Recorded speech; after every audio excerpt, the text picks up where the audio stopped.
a peaceful life. But while he takes care of his small farm, the voluptuous demon queen takes over the world to the point of unifying every race under her without a way to fight against her. Humans became her slaves and even started to be against the hero. All of that happening while the legendary one is enjoying his tranquil life. The problem is that the queen wants to defeat the hero to prove to everyone that she is the pinnacle of all beings, so she did all that she could to find the legendary hero, but what she found wasn't as easy to deal as she expected. But all of that starts by telling us that this is a world with all races you can imagine, from simple humans to legendary dragons and everything in between. And at this moment, all races are at war with the queen of demons. However, even with the strength of all races against her, the demon army with the queen is easily destroying everything. The beating was so intense that humans began to surrender, causing several rebellions. And it was with the unfolding of this war that Elizabeth, the strongest demon queen in all the history, assumed the position of ruler of the world and of all races. At that moment, she sits on the throne. A priest speaks to her. Elizabeth, do not think that you have won. In the future,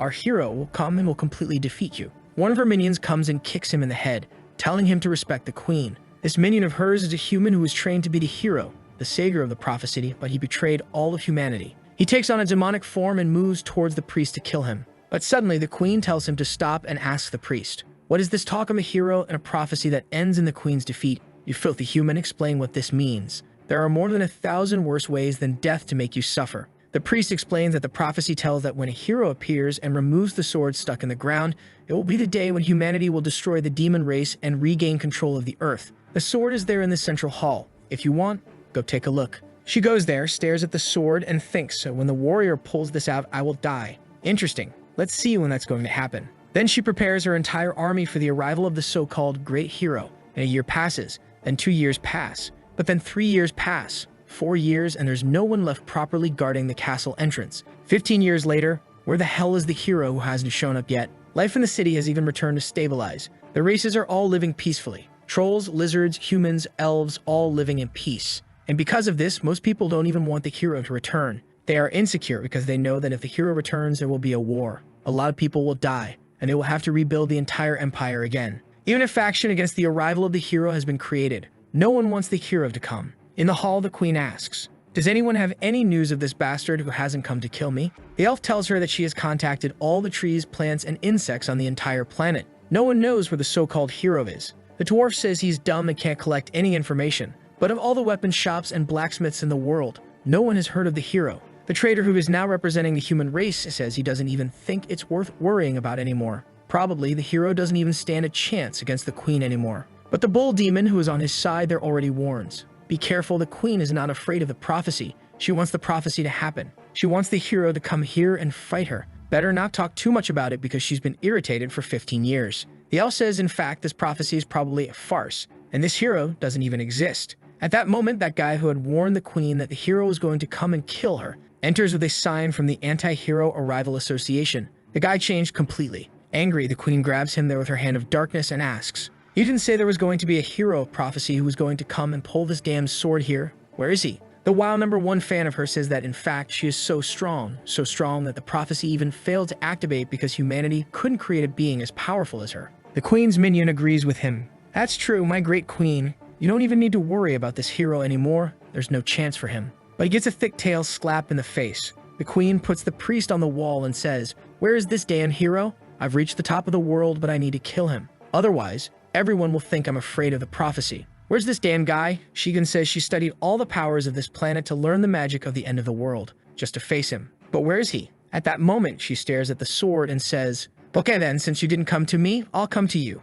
And she starts trying to pull the sword. Everyone is watching in horror saying, "Your Majesty, don't do it. You will die. The sword was made to kill you." Energy begins to explode all around the place. The queen is sweating, and everyone starts flying, having to protect themselves. She uses another wave of power and blows up the entire castle. However, with this, she pulls out the sword of prophecy. Who said only the hero can take this out? At that moment, she can feel for whom the sword is calling, and her gaze begins to sweep the planet toward a little house, a small farm in the middle of nowhere, and she says, "So this is where you've been hiding?" Then she uses a forced teleportation. Her subjects beg, "Please, your majesty, don't go. Allow me to serve by your side, Queen Elizabeth." We then see life in that little farmhouse. A boy is there peacefully with his straw hat, wiping the sweat from his face and saying, farming is so peaceful." And he really is the legendary hero. We see how his life was before being reincarnated. He was a guy who worked all day, and he hardly had any hobbies.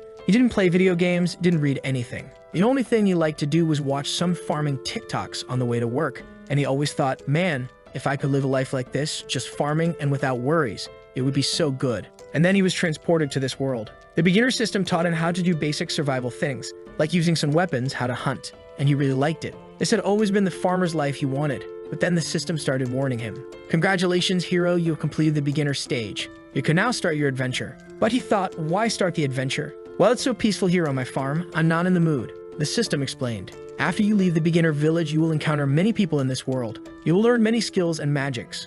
You will learn swordsmanship and become stronger. And when you become the legendary hero, you will kill the demon queen. Please start your adventure now. But he thought, I'm not interested in killing the demon queen. Let her be. I just want to stay here and live peacefully. But the system kept insisting. No, you can't do that. The demon queen is killing everyone. Please start the adventure. Start the adventure. Every day he was spamming this to the protagonist. But he soon realized that besides complaining, the system couldn't do anything else. So he decided to live there forever. Since there's the beginner village where the hero starts, it comes with a protective barrier to increase survival chances in the beginning. So the place is undetectable. And time there still flows differently to help the hero evolve more. The days are much longer. He can plant, hunt, forage, meditate, all in the same day. Sure, he still doesn't understand anything about swords and magic, but that's not important. He doesn't feel like leaving here anyway. He'll just stay here with his simple life, doing his farming, very peaceful. But then one day, the system got angry and started cursing at him, saying he was only exchanging points for farmer items. And that was a disgrace. It was a shame for the system. He was brought here to kill the demon queen. With that, the system collapsed and exploded. Since then, he never received a message again, and life became more peaceful than ever. He's there on another day of his collection, saying it's time to eat. He realizes he forgot his little axe out in the forest, so he'll have to go back. But at that moment, the skies began to darken and gather energy, and the protagonist thought, oh no, just now. On the other hand, the queen appeared in the sky saying, finally found the legendary hero of all prophecies. Our hero was running because he left some clothes on the clothesline with some fish. And if it rains, everything will get wet and ruin. While taking things off the clothesline, he feels relieved. Thank goodness I managed to get here in time. If it had rained, my fish would be wet, my clothes too. I wouldn't even have anything to wear tomorrow. At that moment, a mechanical dog beside him starts barking. Our protagonist tells him to go inside because it's going to rain, but the little dog nods, indicating for him to look up. Our hero thought, what's that thing up there, son? The queen, hearing this, gets irritated. What do you mean by calling me a thing? He realizes she's getting angry and apologizes. I wasn't seeing clearly. You're kind of far away. The queen decides to check if he's the hero and sends something in his direction. When it gets to his side, it's the sword that surrounded him and went straight to his hand. So it's confirmed, right? He's the hero. On the other hand, our hero is all scared. He doesn't even want this sword, telling her, take it back, I don't want this thing here. The queen, seeing that he doesn't even want the sword, starts getting irritated, thinking, is he hiding his true power? I, Elizabeth, the strongest demon queen in history, I will obliterate you. The protagonist is dying of fear and annoyed because the system had said it was impossible to find him there. The little dog keeps barking at the demon queen, and the protagonist finally understands. Following the logic of the prophecy, it was inevitable that one day they would meet. So there's not much more to say. He drops the sword and walks back home as if he's accepting his fate. I'm going to die anyway, so I'll die peacefully in this house here at least. I've never practiced anything. I have no sword skills. I have no magic, so I'll lie down in this bed and be blown up. However, from the queen's perspective, she interpreted everything differently, as if he had told her that he didn't even need to defend the house, that only his little dog was more than enough, and that she should come at him with everything she has. Obviously, she didn't like that. This cursed hero is arrogant. She immediately sends a bunch of meteors towards the house. However, the little dog starts calculating her power. He prepares a barrage of missiles, shoots in her direction, and stops everything. Looking at that, the queen thinks, I didn't expect the great hero of legends to be so arrogant. Are you really going to rely on an advanced magical tool with consciousness? But in my presence, everything's inferior. The skies then turn purple and she prepares a devastating power, saying she's tired of playing games. However, the little dog once again does the calculations, conjures a black ball, and sends it towards her power. She tells him to stop being disobedient because that power was meant to destroy this entire continent. But when the little black ball touches the power, it turns into a black hole. It absorbs all of the queen's power, who disappears instantly. Looking at the house, she's baffled, thinking, what? Did my magic disappear? What did he do from inside that house? The protagonist is inside, lying on the bed, just waiting for death to come. The queen then descends from the skies to fight the little dog. It seems I underestimated you, didn't I? She unleashes her maximum power, saying that now it will be 100%. The little dog once again prepares his missiles and a huge explosion occurs. Meanwhile, the protagonist is there sleeping.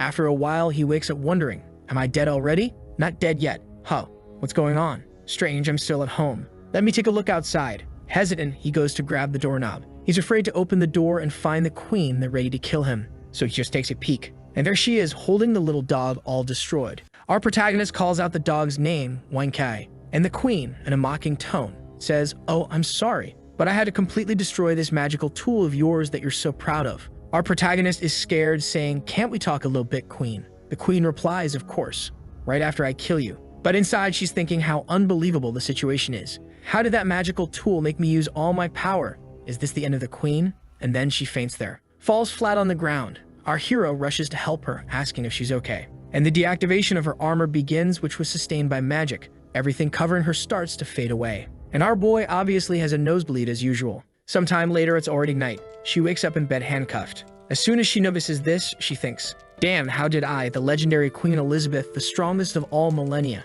get defeated so pathetically? And the worst part, instead of taking the opportunity to kill me, he imprisoned me. All of this is just for him to show me his power." She tries to free herself but can't and thinks, "Damn it, another legendary level tool which I've never heard of. How much more power does this hero of legends hide from me?" She looks around seeing chess pieces, playing cards, and thinks, "I've never seen any of this around here. Apparently, this hero is much more treacherous than I imagined. I really underestimated him." At that moment, our hero enters the room with some snacks in hand. She looks and says, "All right if you want to kill me, but don't expect me to beg for mercy." But our protagonist is just thinking how annoying this queen is. She's too strong. This is my only way to survive. So he tells her, "Can't we talk? These handcuffs I put on you, it was just a precaution because I'm very afraid of you. You're formidable." The queen is a bit confused, thinking she's being underestimated. He says, "I think we had a misunderstanding. I'm going to take these handcuffs off you so we can talk peacefully, okay?" But from her perspective, she's interpreting what he said like this: "Sorry if you hadn't realized from the beginning the difference between us, believing that you were strong enough to challenge the hero, okay?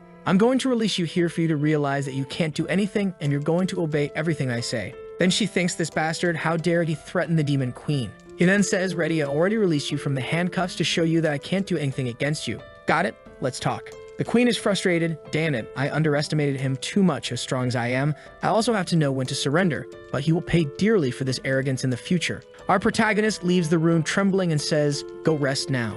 Our hero breaks the fourth wall and says to us, "You must be wondering, why didn't I kill the demon queen? But I've read in the books of this world, and it's extremely common for the demon queen to be revived immediately after dying. So if I kill her, she will come back. The only way to resolve this conflict here is by ending this conflict. There can no longer be a fight between the queen and the hero. As long as I'm not a threat to her, I'll be able to become her friend and we'll live happily ever after." The crazy hero is laughing like the Joker. The queen is just thinking, "Damn, he's still laughing in my face." The prona grabs the little dog there and says, "Hey buddy, you're all be up, huh?" The queen, seeing that situation, says, "Oh, so this is your most powerful magical tool?" Our hero thinks it's not exactly a magical tool. It was just a little invention I made when I was kind of bored. And he responds to her, "Yeah, you could say that. It was one of the last things I developed." The queen lets out a little smile, planning, "Perfect, now's the time." He was careless. By taking off my handcuffs, he allowed me to use my secret abyss magic and instantly recover. And now, without the protection of your robot, the balance of this fight is completely in my favor. It's time to kill you.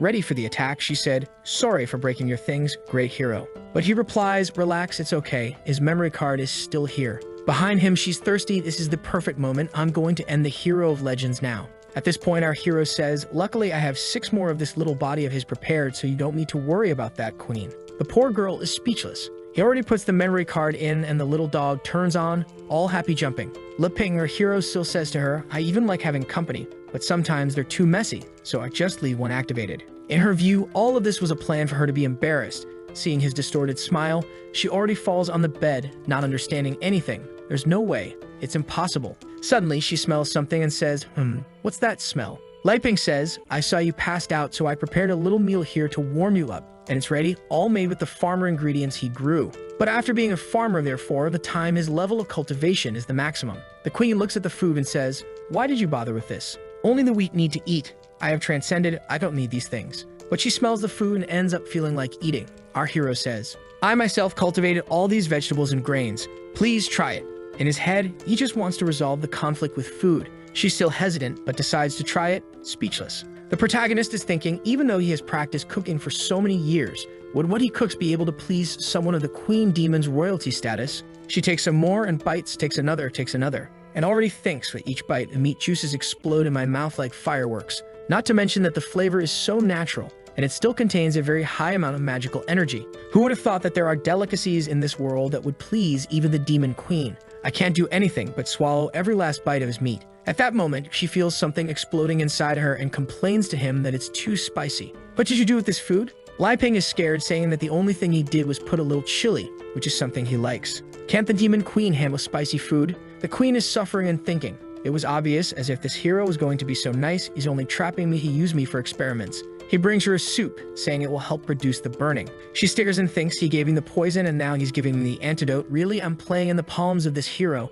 It's such an uncomfortable feeling, though. Suddenly, she transcends and goes to heaven with the protagonist's meat in her mouth. The taste is so comfortable, so peaceful. The war between the demon queen and the hero, none of that matters to me anymore. I'm going to forget everything and live quietly, because I finally discovered how insignificant I am. The food has such a high magical concentration that it even evolves her. Getting stronger, she gets confused. She looks at him and says, "Stop pretending. What do you want from me?" Lai Ping, feeling awkward, says, "What do you think? I just wanted to do some research to see if the demon queen and the hero could live together." But she interprets it differently. In this world, you are the only one qualified to be my research slave. Since I'm the hero, so come here, I will help you get stronger to see if one day you can beat me. Our protagonist asks, "Do you agree with this? I'll keep making delicious food to serve you." While the queen is losing her mind, saying that a knight may die, but not passing so much shame, especially her, demon queen. She is sure that the protagonist's plan is to make her stronger to see if she has any chance of facing him. Thinking about it, she turns there, goes to the bed, stands up, and announces, "I agree with you, but there are two conditions. First, I am not doing this because I am afraid of you, but because I want to reach the pinnacle and be the strongest in the world." Lai Ping is confused. The demon queen, does she not know she can kill me? She continues, "Second, as long as I am here, don't think I will bow my head. I will never submit to you. My dignity as the great queen must never be violated. If that happens, even if I have to sacrifice everything, I will destroy you." Our hero is all embarrassed and says, "Understood.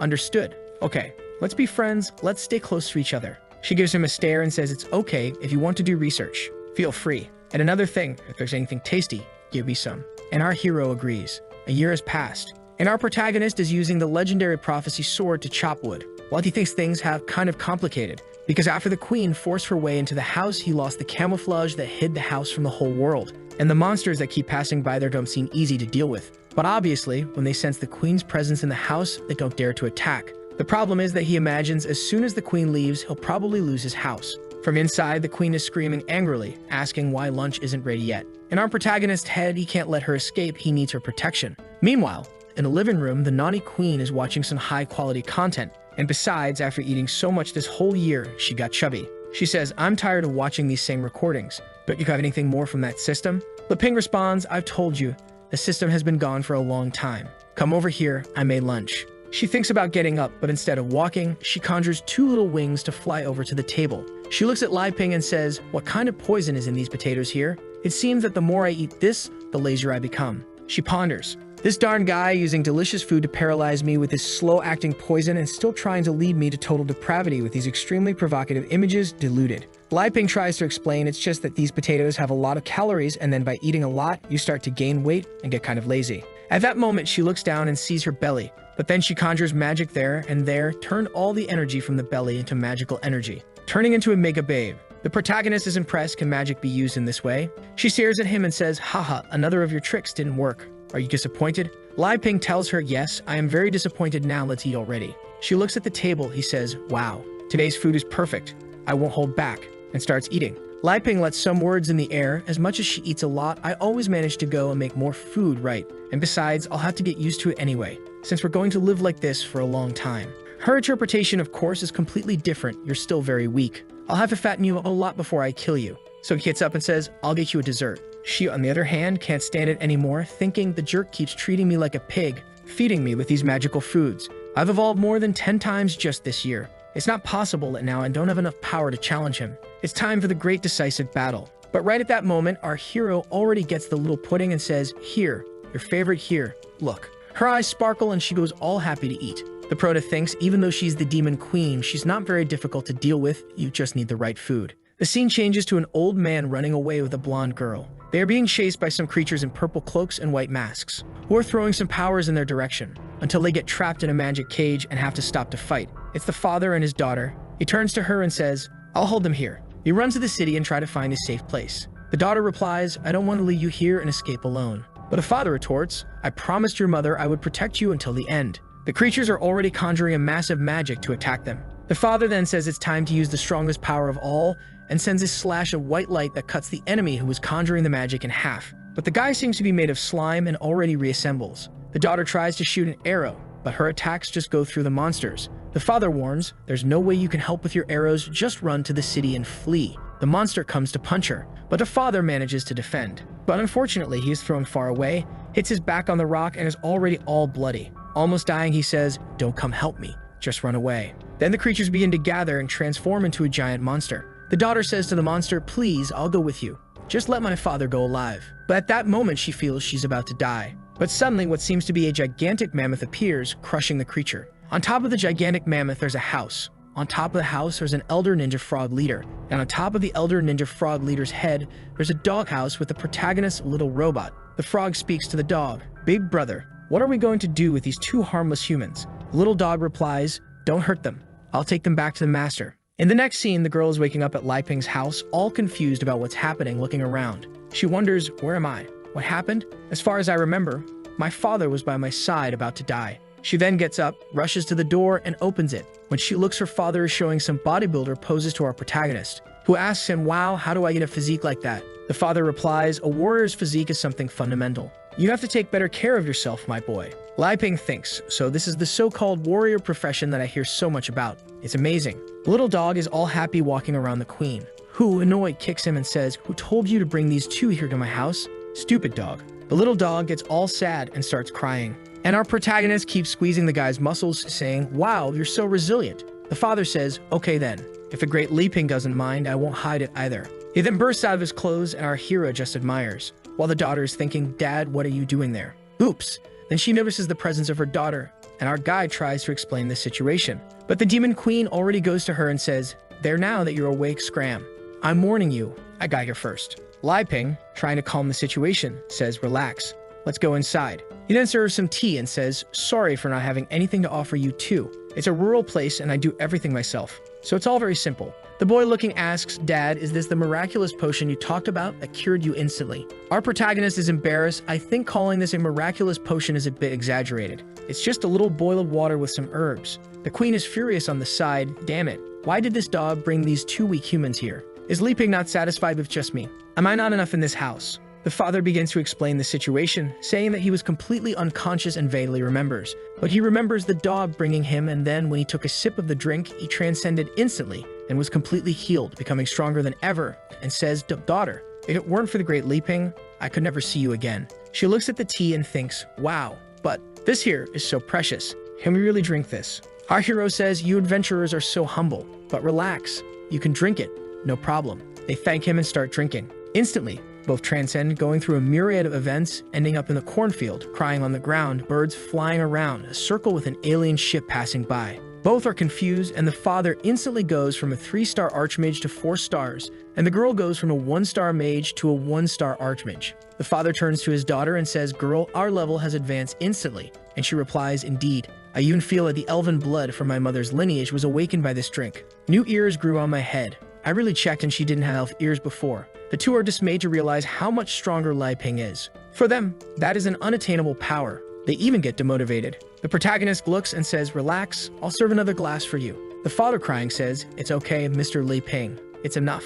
The father is thinking, Mr. Li Ping is a heaven-sent person. I can't cause any more trouble for him. Our hero says, all right, thinking, I wanted to serve some different drinks and food. But unfortunately, Elizabeth took and hid everything. And if I take it to serve them, she'll kill everyone. And she's right there saying, everything here is mine. Don't even think about taking anything else. Our hero lets out a sigh saying, yeah, really, you don't have anything else to serve. I'm sorry you were attacked, right? What happened? The father explains that they were attacked because of the elven lineage in the daughter's body. Her mother was a great saint elf. However, her husband was of the human race. And for elves, it is forbidden to marry any other race. So the protagonist asks, oh, so the elves are hunting you down. The queen interrupts saying, stop lying. The demon queen banned interracial marriage long ago when she conquered the world. The father said it's a long story, but since her mother had to return to the elven place, he had to hide his daughter all this time. Li Ping then asks, but even so, if they know where you are, how do they find you? The father explains that actually the mother was a sacrifice, and since she returned to the elven tribe, they are no longer being hunted.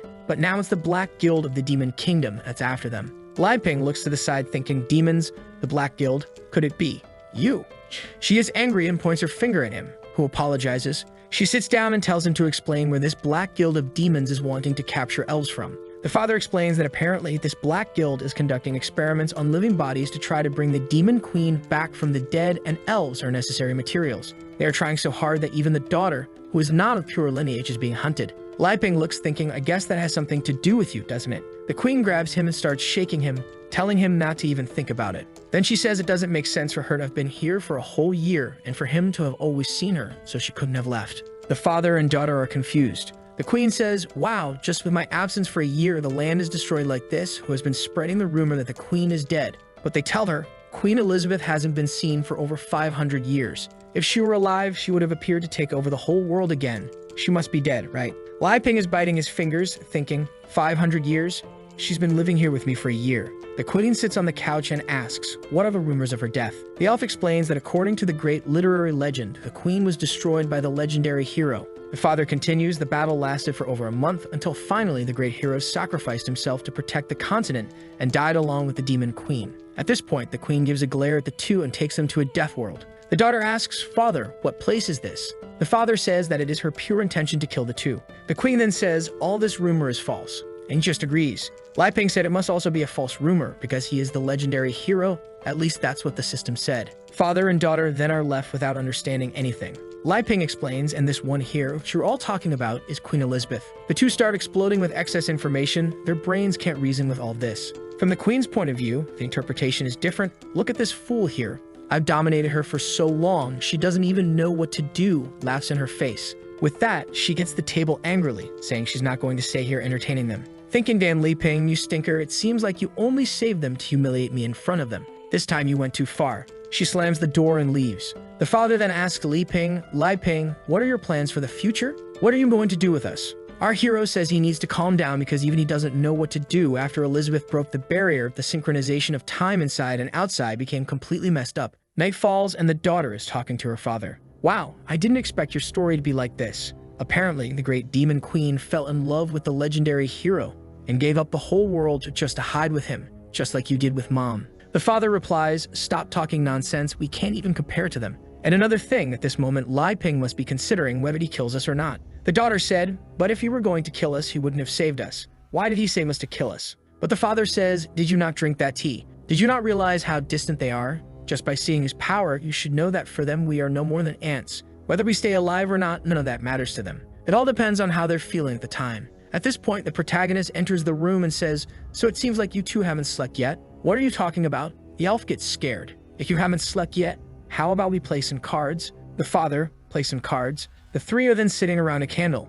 Lai Ping asks, did you understand everything? The father basically said that while the elf girl is thinking. It's like my father said, this here is Lai Ping's test to decide if he's going to kill us or not. Our hero then says, so now I'll start dealing the cards. The father swallows hard and says, Mr. Lai Ping, could I ask you what the name of this game is? The elf girl is terrified because there's an aura emanating from the deck. Our protagonist thinks I can't say we're going to play landlord. The people in this world won't even understand those words. I know. Then he says, the name of this game here is Dragon Battle. Surprised, they say, Dragon Battle.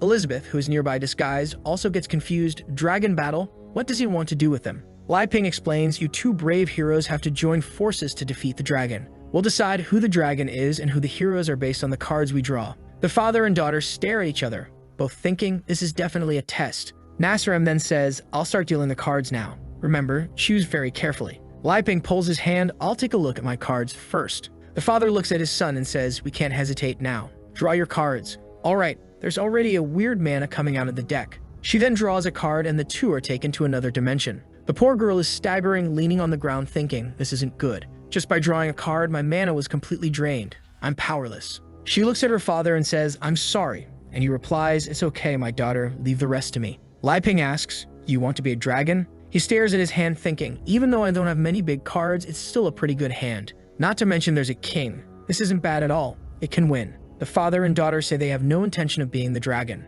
Lai Ping, on the other hand, is having fun. If I can get another 4 and an ace, I'll have a winning hand. He asked again, are you sure you don't want to? They reply that they don't. Lai Ping says, since that's the case, I won't be polite. And he puts his hand on the deck and draws 2. Then he throws an 8, a 10, and a queen. He is dissatisfied with the cards he drew and looks disappointed. The father thinks, what happened? We didn't do anything. Is Mr. Lipping dissatisfied with our performance? Nosa then says, I'll start with an 8. It's your turn, Uncle Beerus. Uncle is already sweating cold. If we can pass this test, he'll spare us. I can't give up, but I'm feeling. Every time I play a card, it costs me a few years of my life. My life force is being drained. Trembling, he says, I play a jack. The daughter says, Father, but he interrupts, saying it's okay.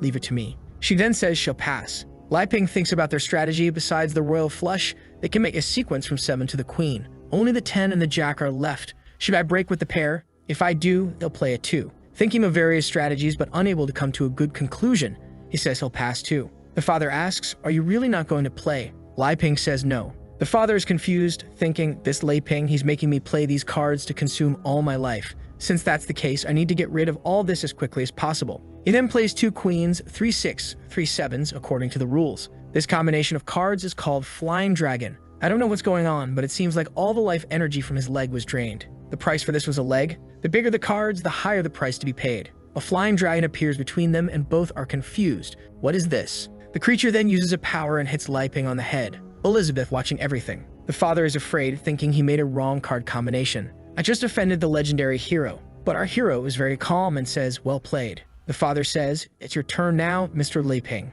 However, our hero responds, I'll just pass. You can go again. The father says, all right, and plays a 3, his fingers and leg already starting to feel lifeless. The elf daughter says she'll pass too. Our protagonist then says, my turn, and plays a 10. Both look at each other knowing they can't beat that hand. Lai Ping reveals 6, 7, 8, 9, 10, jack, and queen, a sequence. Now it's trouble for the 2 of them. Giant destructive waves begin to appear, and they are both drowning. The father tries to save his daughter, but it's hard to resist the waves. Until they both wake up breathless. I can't play. But our protagonist is calm. Now there are 3 kinds with a pair summoning a group of knights. The father tells his daughter he can't win, but the elf girl says, hold on, I can. The father tells her not to do it, it will cost too much life force and is very risky. But she says, I can't just hide. I also want to protect you and I'll play 3 of a kind with a pair. The knights then go against each other beyond. A battle in the skies ensues and only her knight remains. The father asks if his daughter is okay and she says yes. Lai Ping praises her move, saying, you really have to protect your allies even if you have to sacrifice your own cards.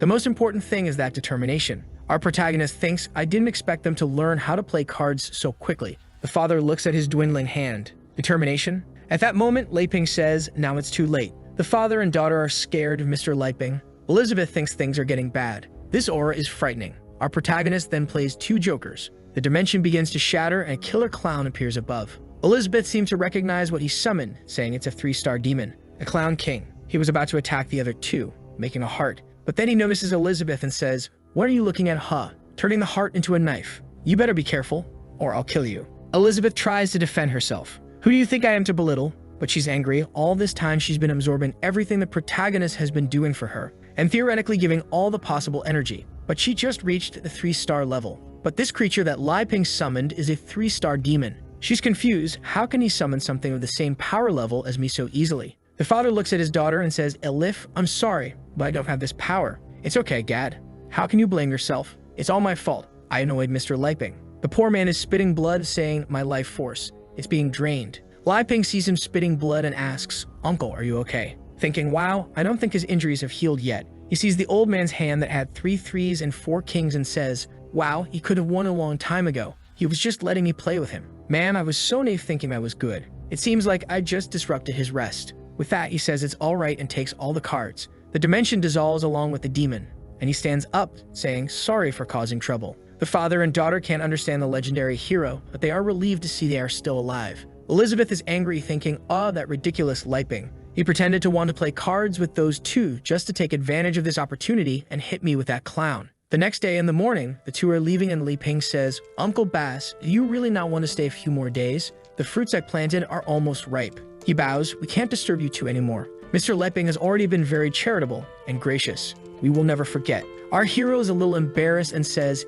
it wasn't that serious. The father says, don't worry. After we leave, we won't tell anyone about what happened here. The elf girl with presents in her hand asks Mr. Lai Ping, you still want to give us something so precious? But he says, it's just a little tea. No problem. Approaching the old man, he puts something in his hand and says to him, "Oh, and here's something for you too. A memento for you, uncle." The father looks to see what it is, and it's the deck of cards. Li Ping says, "You can keep that. My card skills are very bad. I'm not cut out for this." Then Elizabeth appears, saying, "Hey." He looks at her, and she just opens her mouth. "Go ahead. Get out of here." They both run away, and Li Ping is left somewhat confused. She enters, "Well, now that everything is back to normal, it's time to make some food for this queen here." Our protagonist simply agrees. The father and daughter are running as fast as they can. The daughter asks her father to stop, saying, "I can't take it anymore." But he tells her, "We can't stop. First there was that game of the legendary card test, and then a threat from the demon queen. And then he remembers the night before. The two of them were in the room, when suddenly Elizabeth appeared and cut off their heads, saying, 'I, Elizabeth, command you two to leave this place tomorrow.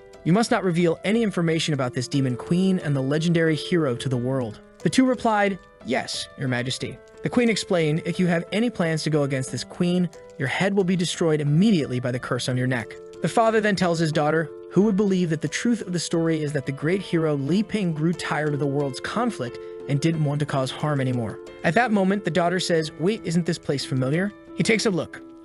'Did we run this far?' The little dog nearby thinks, bringing them here should be enough for them to stop bothering the master and that evil woman. In fact, they didn't run that far. The little dog just grabbed the two and took them on a rocket ride. The daughter then says, 'Are the bodies of the Black Guild apostles still here?' The father starts looking around. There must be several types of high-level demons nearby. We have to get out as soon as possible. The little dog looks at something approaching and thinks, 'What is that? Whatever. I'm going back home to keep being beaten by that wicked woman.' Those who felt sorry for the little dog being beaten up now know that he quite enjoyed it. In front of the two, a legion of shadows appears. One of the demons that appears lets out a hee-hee, and the others follow with a goo-goo. The father says, 'I recognize that one. He's the great apostle. And he's a 2-star spiritual demon. Besides, there are several 4-star and 3-star spiritual demons, while the father and daughter are just 2 great mages of 1 star. She grabs his arm and says, 'Dad, the difference in strength is too great. Leave me. You can escape.' But the father is now motivated. 'I know the difference in our strength is really huge. But after seeing the realm of those two, these apostles here are nothing. Your father used to be called the Iron Heart of the Heroes.' He points the deck in their direction. 'Daughter.' The demon is scared. The father says, 'Since your mother returned to the elven tribe, your father has been taking care of you and being cautious. But I was wrong. Escaping won't solve the problem. If we can solve this, I'll take you back to the tribe and go after your mother.' He activates a quad invocation, descendant of the god of the 4-card arrow. An elf appears in the invocation. It's literally her mother. The mother grabs a giant bow and arrow and sends it towards the creatures. Upon contact, the creatures are instantly destroyed. Everyone is being evaporated. The great apostle tries to hold onto the arrow and seems to do so effortlessly. But the arrow in his hand continues to gain strength. After some resistance, his head explodes. The father puts away the deck, the elf disappears, and he falls to the ground. The daughter runs, saying, 'Dad, Dad.' The father says to her, 'It seems your father must change professions. From now on, a new profession has been born on this continent, the Master of Cards.' And the elf creates a hole in the path. A week later, everything is calm in the protagonist's little house. He thinks, 'This magical world is so amazing. My attempt to create a hybrid fruit was very successful. But without someone to share the joy of the harvest, it always feels like something is missing. Knights, demon queen, warriors, elves. I originally thought I was content with a peaceful farmer's life. But after coming into contact with the outside world, my heart isn't so calm anymore. I want to see what's on the other side. People are always like that. They get one thing and want two. But I'm so weak. Forget it.' The demon queen appears in front of him out of nowhere and says, 'You seem a bit down. What are you thinking?' He responds, 'I don't know. I guess I want to go out and see some things, but never mind. I'm too weak.' She gets excited. 'Finally, you're interested in leaving this place? Well, come with me on a trip.' But inside, she's thinking, 'I understand that the outside world isn't comparable to you, but your attitude there is already too arrogant.' Our protagonist, hearing the invitation to travel, is surprised. Really? In his head, it's a completely different story if I'm out there with the protection of the demon queen. She tells him to stop talking nonsense and change clothes quickly. The two then put on their adventurer clothes. The queen says to him, 'Wow, I have to admit, not only your cooking skills, but your sewing skills are also impressive.' He replies, 'Of course, those are my specialties.' Meanwhile, the little dog is barking there, wagging his tail. She snaps her fingers, creates a teleportation, and says, 'Well, let's go. We'll reach the nearest city.' Li Ping is impressed. 'Wow, what a convenient ability.' The two then start heading towards the portal, but he says, 'Wait a minute, Elizabeth. I have some questions after we go. First, you're not going to leave me alone, right? Second, will you control your emotions? Third, can you be discreet?' However, her interpretation as always was completely different. First, don't go without my permission. Second, you better control yourself. Third, don't use magic or you'll ruin my adventurer's fun. She just agrees, saying, I got it. But Li Ping says, lastly, after seeing the outside world, will you come back with me? In his head, he's afraid that if he goes out with her and she doesn't come back, he'll be attacked without the barrier. She only agrees with this thinking. Before defeating that evil hero, the outside world meant nothing to me. Li Ping says, really? You'll come back? She then says, I'll come back, but you'll have to agree to a condition. Li Ping asks, what? The queen tells him, when we return, I want you to make me a super luxurious fruit pudding. Li Ping is a bit confused. A pudding? She says yes. Any problem? He says no, and they leave. The two leave, and the protagonist's little dog stays there. They enter the portal and appear in the city of Bolster. Several knights, creatures. Our protagonist is impressed. Wow, this place is amazing. It's like I've entered another world. Look over there, Elizabeth. There's even an equipment shop. And wow, look at this. They're selling ingredients, but this doesn't seem to be just pork. He starts going to all the stalls happily. However, Elizabeth is thinking, 500 years have passed here, but it seems that the changes weren't that significant. Our protagonist, looking around, thinks, this doesn't seem chaotic at all compared to how the old man described. She's feeling proud. This is because I established a very strong foundation here during my reign. In the original world, various forces were in conflict and the situation was chaotic. But I used my absolute strength to suppress everyone and establish a set of rules that made everyone treated equally. So I was the one who really saved the world, not the so-called legendary hero. After this speech, she looks to the side, and where's the so-called legendary hero? He's more interested in a little girl there selling teddy bears. Wow, the details of the stitching are so delicate. They're very well done. Did you make this, little sister? The girl says, yes, I did. If you want, I can even offer you a lower price. But then a pig-headed guy appears, kicking and shouting. Who gave you permission to open a store in this place? Stinky girl, your church owes protection money to my gang. And Nick, you had the courage to come here and open a store on my street? The poor girl's brothers are all shaking, and he grabs her by the neck. But she says, but you never even protected us. Why should we have to pay you any money for protection? The pig tells her, since last month, this street here is now the territory of the Beast Gang. If you want to survive in this place, you'll have to pay monthly tributes. The little girl says, that's not true. This church belongs to the nun. When she returns, you'll be in trouble. The pighead says, so it seems like you're still misinformed, huh? Or are you pretending to be ignorant and not wanting to understand this situation? Today, I'm going to kick all the orphans out of this place and destroy this broken church. Our protagonist tells the pig to stop it, and the pig asks what he's going to do if he doesn't stop. Elizabeth, watching from afar, thinks, my God, why are you getting involved in these matters? Leave these people alone. But our hero signals with his hands, asking for her help.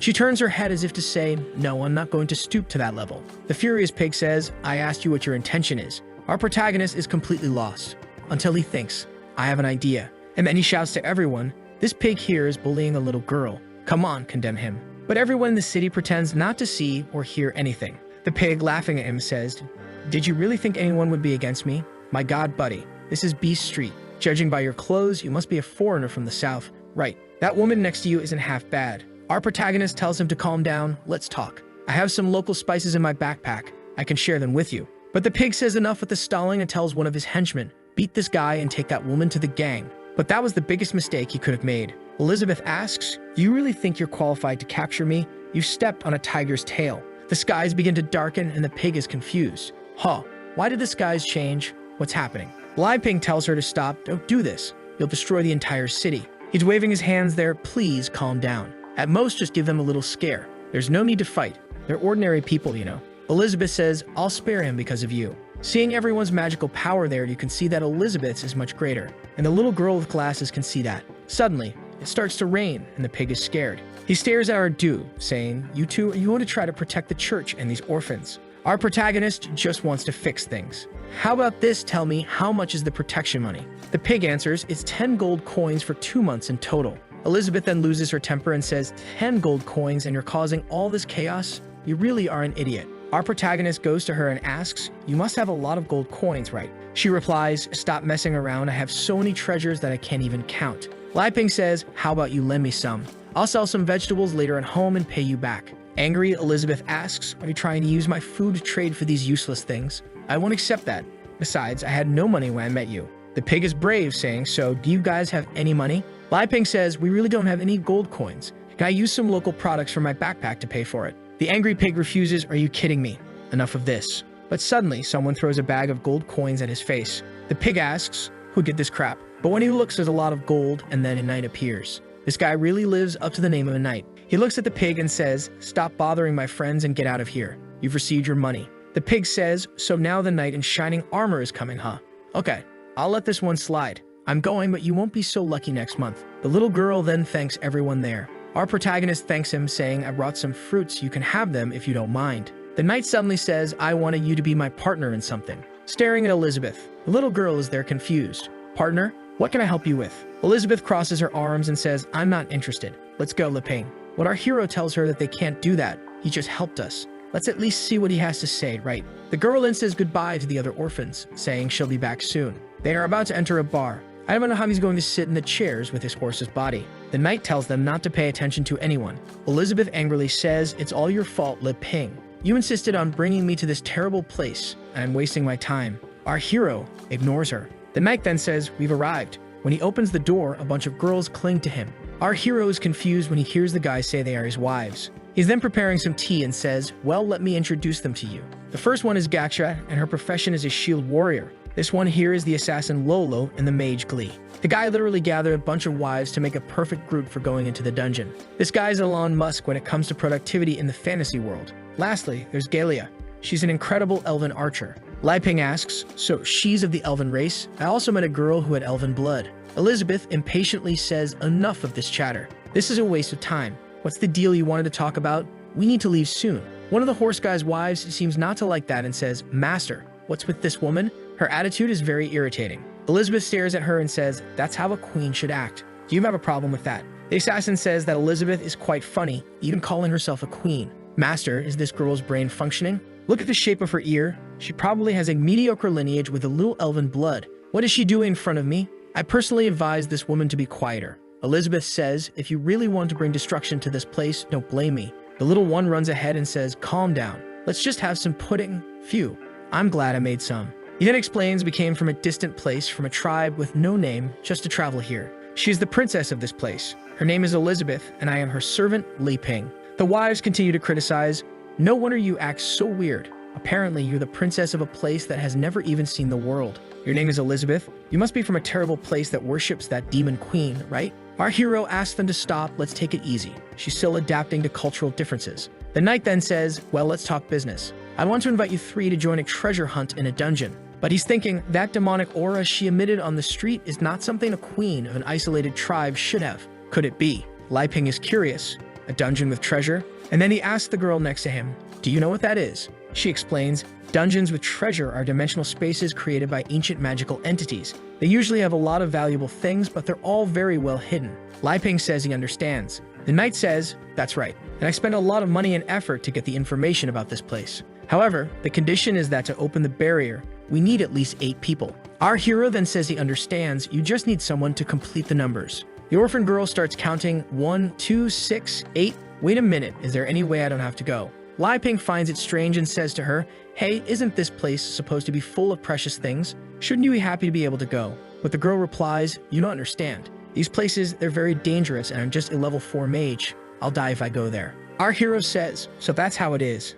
I really didn't know about all this danger. The knight tries to reassure them, don't worry. We just need people to complete the numbers, and your treasure in the end won't be less than ours. I guarantee you'll get at least a few thousand gold coins. One of the wives says, the master alone has taken out several dark apostles. He'll ensure our safety. The orphan boy says, a few thousand coins at least? Seriously? Then all the church's financial problems will be solved. Our hero looks at Elizabeth and asks, let's help them. It's just to complete the numbers. Okay. Impatiently, Elizabeth agrees, saying he's the one deciding. Just don't bother me while I'm enjoying my pudding. The knight then looks at the wife who has an orb in her hand. Our hero asks what that crystal ball is. The knight explains, you just put your hand over it, and it will measure your magical power. The orphan girl recognizes it immediately. Wow, the crystal is showing 8769. That's at the level of a demonic spirit. The knight tells them, so my magic level is already at 4 stars. My wives are also all great mages, 4 or 5 stars. Since we're forming a team, it would be good for us to cooperate well and get to know each other better.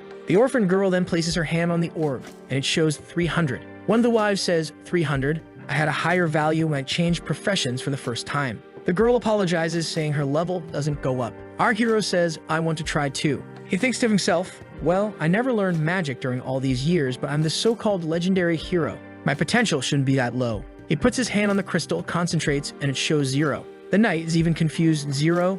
Even for a pure martial artist, it shouldn't be like this. Our protagonist hits himself in the face. Oh, what was I expecting? I've been farming all this time. Obviously, I wouldn't have any magic. He sits down and says, I'm done. No magic in this life. The assassin woman says, what are you going to do then? Apparently, you're useless, right? Lai Ping replies, I'm pretty good at farming. Speaking of which, these fruits I recently harvested. You can even try them. The wife thinks, my God, look at this bumpkin. You can keep this trash for yourself. You really are just a servant. The knight says, Princess Elizabeth, it would be nice if you tried too. Lai Ping says, Elizabeth, just cooperate with them for now. She agrees, thinking, how annoying, he wants this queen to accompany this game with these ignorant mortals. She taps the orb using her power and a glow begins to emanate, making it impossible for anyone to look at. Lai Ping is afraid that if Elizabeth's identity as a demon queen is exposed, it will cause a lot of trouble. Elizabeth says she knows, and since they rarely go out, she'll join this game. She lowers her power and precisely puts in 8,768. The orphan girl says, wow, it's identical to the knight's power. She's also at the level of a demonic spirit. The wives think it's impossible. How is this woman at this level? Lai Ping sighs, phew, thank goodness. The knight tells her, wow, amazing, you really were the princess of a kingdom. With your entry into our group, the chances of getting the treasure will increase a lot. The orphan asks, how are we going to get to this place? The knight looks at one of the wives and she uses something. With that, she activates a teleportation scroll and opens a portal above everyone. In the next moment, everyone arrives at the dungeon. Lai Ping is excited, happy, wow, I even got a little dizzy with this. The orphan feels some strange aura in that place. Elizabeth, on the other hand, has just arrived but seems bored. The knight then says, let's not waste time, let's go straight to the treasure room. Elizabeth suddenly says, you know what? I'm not feeling it. Let's go home, Lai Ping. One of the wives gets irritated with this and says, you weird woman, you came all the way here and now changed your mind at the last minute. Do you know how much a magical teleportation scroll costs? If you're not going in, you better not even think about leaving. Elizabeth looks at her and asks, are you going to stop me? Our hero steps forward to calm things down. Everyone, let's not be impulsive. Listen to me for a moment. Since we came here, Elizabeth, please, let's just take a look. The orphan girl with glasses says, Elizabeth, did you notice? Inside this cave, there's a magical power similar to yours. Our hero is confused. Wait a minute. Power similar to Elizabeth? What's that mean? The knight tries to use his charm to convince the queen, puts his hand on her shoulder. Excuse me. Trust me. No matter what danger we encounter in there, I'll protect you. Please come with me, Princess Elizabeth. They then hold hands. However, she completely ignores him. After passing through the portal with the numbers 788, it closes behind them. Lai Ping asks, can't we go back to where we came from? Elizabeth tells him, stop talking nonsense. This is a special magical space. Unless you're stronger than whoever created the barrier, it's impossible to leave. So unless you find the target of this place and complete all the requirements to break the barrier, no one can get out of here. The wives say, as long as we're with the master, we'll solve all this. But obviously, none of them like Elizabeth very much. The orphan girl asks, what are we going to gain from here again? She's told not to worry too much. Of course, it's treasures and gold coins. You won't be left behind either. Seeing that there are many paths, the orphan boy gets confused about which one to take. But he concludes, Elizabeth is here to ensure our safety, so it doesn't matter, let's just venture forth. The assassin wife says, Master, should we split up? And he replies that for now, it's better not to. He then tells Lee to use an ability. She agrees and raises her hand, releasing a light that starts spreading throughout the dungeon. She's confident, thinking, learn how to find the best path quickly. But Elizabeth finds it ignorant and continues to spread power until she collapses from exhaustion. The knight then asks, what's the structure of this maze? But she replies, Master, this maze seems to have no end. I've extended my magic to the maximum and still haven't found any edges, no end.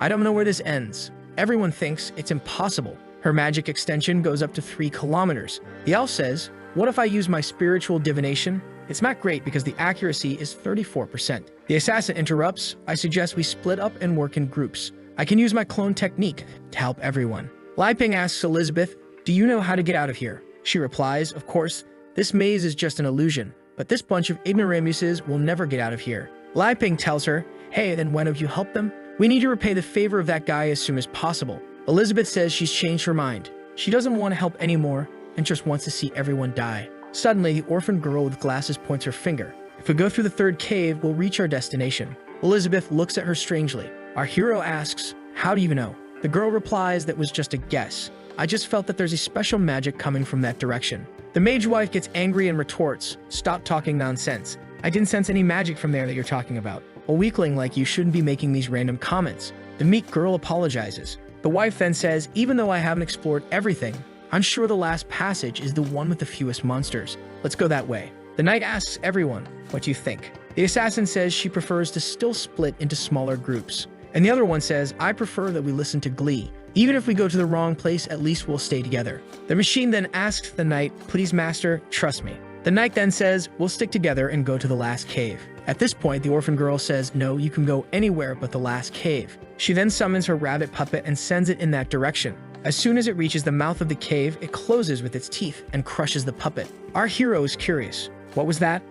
Elizabeth says it's just a parasite beast. We usually find this inside giant monsters. The assassin stares at the mage and asks, didn't you say there would be fewer monsters there? The people in the knight's group are all confused and lost. Elizabeth then says, let them suffer alone. Let's go. Lai Ping tells her, it would be better if you could lead the way then. She just starts walking. The girl with glasses says she's not sure if that's really the right way. The assassin looks at the knight and says, Master, should I use a clone to follow them and gather information? The knight replies, she just saw the horror of that killer worm. She wouldn't be able to make such a choice calmly without being confident. It seems Elizabeth's background isn't as simple as it seems. We'll follow them. And with that, everyone enters the same cave. And inside, there seems to be a lizard with a golden eye. In the next scene, we see the sneaky horse killing a bunch of creatures. He asks the wise if they're managing, but the poor things are having difficulties. It's not easy. While our kid is hiding behind the bulky one there, he asks, is Elizabeth safe? She says his acting is ridiculous. The little magic-like thing says, it's all your fault. Look at the path you made us take. It's full of monsters. Elizabeth, who took the potion of deliciousness because she's getting thicker with each chapter, says, the more magic in a place, the more creatures. That's basic, didn't you know? The little magic thing says she knew. She's just angry because Elizabeth's just standing there doing nothing. Elizabeth says she's standing there because the little magic thing said she can handle everything, so handle it. The night horse says, Glee, calm down. Looks at Elizabeth and says it's an honor to escort her. Now the mage is even angrier. This cursed one is embarrassing me and even seduced my master. Then the archer asks, Master, why don't we rest a bit? The battle was very long. However, Elizabeth says, no one here will rest. This queen doesn't have time to waste with you. The assassin wife says, if you're so good, why don't you continue alone then? Obviously, everyone agrees with that. The horse says, Miss Elizabeth, please listen to me. It's better if everyone rests and stays together in this place. Let's at least drink some elven potions to recover our stats. Lai Ping gets curious, elven potion?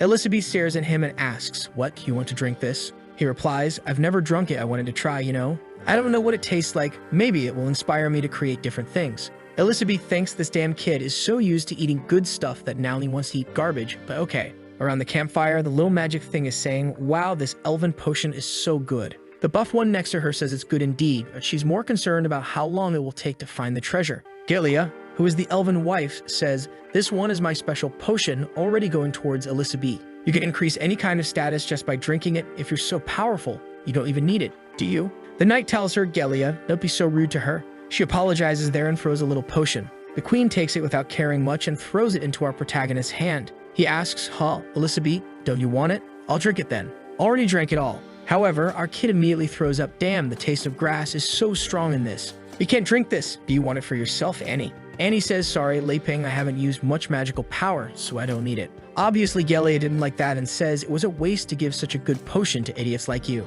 Elizabeth then throws it on the ground saying, all right then, I'll spend this on you. Now Finna got angry shouting, wait, what did you do with my potion? Elizabeth is very calm staring and says, what do you think I did? Lai Ping goes to the backpack and says, calm down, no fighting guys, I have something for everyone. Let me find it. Hold on, he then shows some bananas and says, I've been wanting to share these with you since then. Finally, I have the chance, here you go, already giving it to the knight. Everyone takes it, sort of thanking, and he hands an apple to Annie. She gets all emotional receiving something. Lai Ping gets scared. Why are you crying, Annie? It's just an apple. Annie asks if she can take it home. The orphanage folks haven't had fresh fruit for a long time. Lai Ping says he understands, of course. He then goes to get more so she can take it back for everyone to eat. But Glee and Gilia throw away and squash the banana, saying that doesn't compare to an elven potion. The knight says he'll only eat it to fill his stomach. When they find the treasure, he'll buy something tastier. The strong and the assassin decide to take a bite with him. The assassin seems to be a professional at handling bananas because she was drooling and salivating before biting, trying to melt the banana in your mouth. At that moment, the three feel something, and they end up in a sort of tropical paradise with a parrot there saying, banana. In front of them, what seems to be some crickets singing say, let's dance samba. Dance is samba to remove any fatigue and frustration. They start dancing there, unintentionally, and this assassin kills with blades and curves. Even the knight is all graceful. Follow me, 1, 2, 3. The three keep dancing there, the creatures singing, and the assassin squeezed the banana too hard, and it exploded. The force was such that its contents ended up covering a good part of her outer skin layer. Did I perhaps enter the wrong site? They keep dancing like crazy in the illusion, but back in the cave, they're all going crazy too. The knight is acting like an idiot. Glee and Gilia are confused. Master, what are you doing? Suddenly, the knight realizes that he's leveling up a lot. The assassin and the muscle mommy, who were already lower level, gain even more levels by swallowing the protagonist's banana. Our hero claps. Wow, what an amazing performance, loved it. Truly, the culture of other countries is extremely interesting. Seeing a centaur enjoying this dance was incredible. The queen, as always, interprets everything differently. Lai Ping, he knows very well that they were going to die a bit further. That's why he wanted to level up to continue with this little theater. He's really cruel. The elf Yahello gets curious. What's happening, master? Why did your level go up so much? Annie tells her. It's because they ate Lai Ping's banana. Yahello looks angrily to the side. What nonsense are you talking about? As if these bananas were bathed in holy water? But the muscle mommy says, Yahello, you have no idea. This banana made me advance straight to a demonic 2-star level. The assassin is confused too. After she drooled and smeared the banana, she advanced straight to the realm of demonic sovereignty. Was there some enchantment in it? Even the knight is confused. I was already strong, but this made me advance 3 stages directly. It's unbelievable. He looks at our kid and asks, Lai Ping, what's the origin of this banana? He's confused. I don't know. The knight says, what's the problem? You can't tell. Lai Ping says, I don't know what to say. It's just a regular banana. There's nothing special about it. The knight says, I can tell it's a hybrid harvest. Lai Ping explains, yes, it's a hybrid harvest. The process is all natural and organic. It's time for 2 more gluttons to eat Lai Ping's banana. They go slowly. However, just as the 2 are about to touch lips, the banana rots in her hand. The elf says, ew, this is rotten. What is this? Annie says, it's because of synchronization. Elizabeth says, girl with glasses, you know quite a lot, huh? Anne responds, saying that Elizabeth is very kind, that she only learned from books. The knight asks, synchronization, or what do you mean by that? Anne explains to him, I read in a book that some special items and treasures need certain special conditions to provide the effect. Perhaps Lai Ping's banana had to be eaten by 3 people at the same time to produce the effect. Glee points to Elizabeth and says, stop pretending, can't you see she's eating alone there? Anne apologizes, she can't understand properly. But she's thinking, the condition of a treasure can sometimes be ignored if the person using it is much stronger than it. Elizabeth stares at her and says, don't look at me with those eyes. Anne apologizes, but her eyes are a little red. What's that? Angry, Yahello says. Oh, maybe it's because of the accumulation of my elven potion that produced this effect, that's it. The knight then asks Lai Ping for another fruit, and Yahello is angry, stop believing in this nonsense, master. But our protagonist is happy. For him, who has been cultivating for so long, sharing the fruits is the greatest pleasure. But not in Elizabeth's case, who already snatches everything from his hand saying, no, I'll eat this later. Already throwing it over her shoulder, let's go. You've already rested and the journey has to end. Lai Ping feels embarrassed and apologizes, saying he'll give them more when he has the chance. The knight then tells the 2 to go ahead. He'll catch up with them later with the wives. Lai Ping says, hey, don't you want to come along? But Elizabeth interrupts, saying, let's go already, Lai Ping. Lai Ping then says to everyone, see you later, bye. The drooling and greedy assassin has a wicked little plan. Master, should we steal that backpack from them? The muscle mummy also says maybe they have something even better hidden there. Look at the greedy knight also enjoying the big banana, saying, no rush. It's not the right time yet. Looking at Elizabeth, he thinks the way she carries that treasure shows she doesn't care about it. Someone from a remote tribe wouldn't act like that. He licks his lips thinking. Recently, one of the 4 major powers in the kingdom is offering a reward for information about the lost princess. Maybe she's right in front of me. Brothers, I thought he was just going to take the information and sell it, but his plan is to make her his woman. Oh, my warrior, he wants to climb the ranks of the aristocratic empire in this way and gain even more of these delicious fruits. Friend, give up, man. But taking something from his back, he says, I'm going to use this to completely conquer you, laughing like a psychopath. The 4 wives are in love, saying there's an incredible pheromone emanating from the master. Maybe they need to satisfy him even more. Look how Manani he has some item to have so many women. But in the background, the labyrinth has a bunch of eyes staring down the path, and the leader of the Shadow Wolves is watching when he sees our people coming and runs away. Lai Ping asks the Queen, Elizabeth, this labyrinth is getting darker and darker. Is the exit really here? Elizabeth says, I've already explained to you, the labyrinth is just an appearance, we're already getting there. We then see something coming from the sky, taking a peek at them. Anne warns Lai Ping something is getting close. Suddenly, a beam of light comes out and something happens. Lai Ping is there coughing. When they look ahead, the knight appears saying, oh, sorry for making you wait. The wives seem to be all under some kind of spell, all sweaty and red. He comes all seductive saying, I was a little late. Forgive me, Miss Elizabeth. Can I serve you for the rest of my life? You could even sit on my back if you want. She just interrupts him saying, get out of my way. You're not even qualified to be my mount. Elf Gilead gets angry. You're arrogant, shameless woman. How do you treat my head cut off? From one moment to the next, the elf died. Everyone's pupils shrink in shock. Some rocks start falling from the ceiling. When they look up, there are some insects coming down. Lai Ping asks, what's this? From the sky, what's coming is a dragonfly with Gelia's head already being swallowed. The creature stomps on the wall, then goes to bite Elizabeth, who just looks, and the creature explodes in front of her. Anne is crying scared. Lei Ping takes the opportunity to run and cling to the voluptuous queen. "You devil, look where he's going with his face," saying it's a matter of life and death. "Elizabeth, what are we going to do now?" Elizabeth takes a little look and thinks, is he trying to test human nature? Letting the selfish and arrogant ones die first by destroying themselves. Apparently that's it. The dragon fleas are flying back and forth. The muscle mommy grabs the carriage as Defense and Glee conjures a protection spell. Lei Ping asks, "And what are we going to do here?" The knight says, "I believe you'll find a way out on your own." His plan is to finally understand Elizabeth's strength, especially because if she does nothing, her servant will die. The muscle mommy stares at them and says, "Who cares about you? Cooperation's over here." Confident, Glee says, "Stay outside of our magic and die," but she's done too. Her head flies off. The dragonflies keep attacking. The assassin there is trying to survive, and the knight is even killing some. Meanwhile, our Lei Ping is hiding quietly. The knight uses a slash and thunder lightning cuts an insect right in the middle, and muscle mommy uses a shield attack, managing to kill one too. Even the assassin is managing to use her own techniques to kill. These three seem to be alive because of the banana they swallowed whole. However, the assassin is lying on the ground thinking, "There's no way we can kill these creatures. It seems endless. At this rate, we'll die from exhaustion." One is coming to take a big bite at her head, but the knight manages to save her. The creature falls all destroyed on the ground, but there are still several flying around. Elizabeth asks Lei Ping, "Do you see how they really are? Do you still want to play this adventure game?" Lei Ping shows that he is innocent but not a fool. He tells her, "Forget it. It's time to go separate ways," thinking this world outside is truly unpredictable. "Maybe staying on my farm in the village is the best thing to do." Elizabeth smiles. "Look how he acts. First, he made them suffer. Then he determined if they had any value to deserve to be saved. And now this is the third step, abandoning them here." She looks at him and says, "Get ready to leave." He's confused. "Leave? Have we arrived already?" She says it's just ahead, and they start going. Then a creature comes to attack them. But Anne takes a look, and her little bear comes out punching and explodes the creature. Suddenly, her little bear turns back into just a bunny, and she's confused. "Hey, what happened?" Lei Ping turns around. "Hey, Anne, come on," she says. "Oh, okay." Elizabeth touches the wall, forming some waves, and says an incantation that opens the way. In front of them, a giant gate appears. Lei Ping says, "Wow, so the exit is this giant door that starts to open with a golden light." Elizabeth goes ahead, telling them to come quickly. From afar, the knight looks back, and our Lei Ping also looks at him. And he says to Anne, "Let's go." And with that, they're gone. The knight, who was facing the creatures until now, says, "Come on my back, and let's try to escape."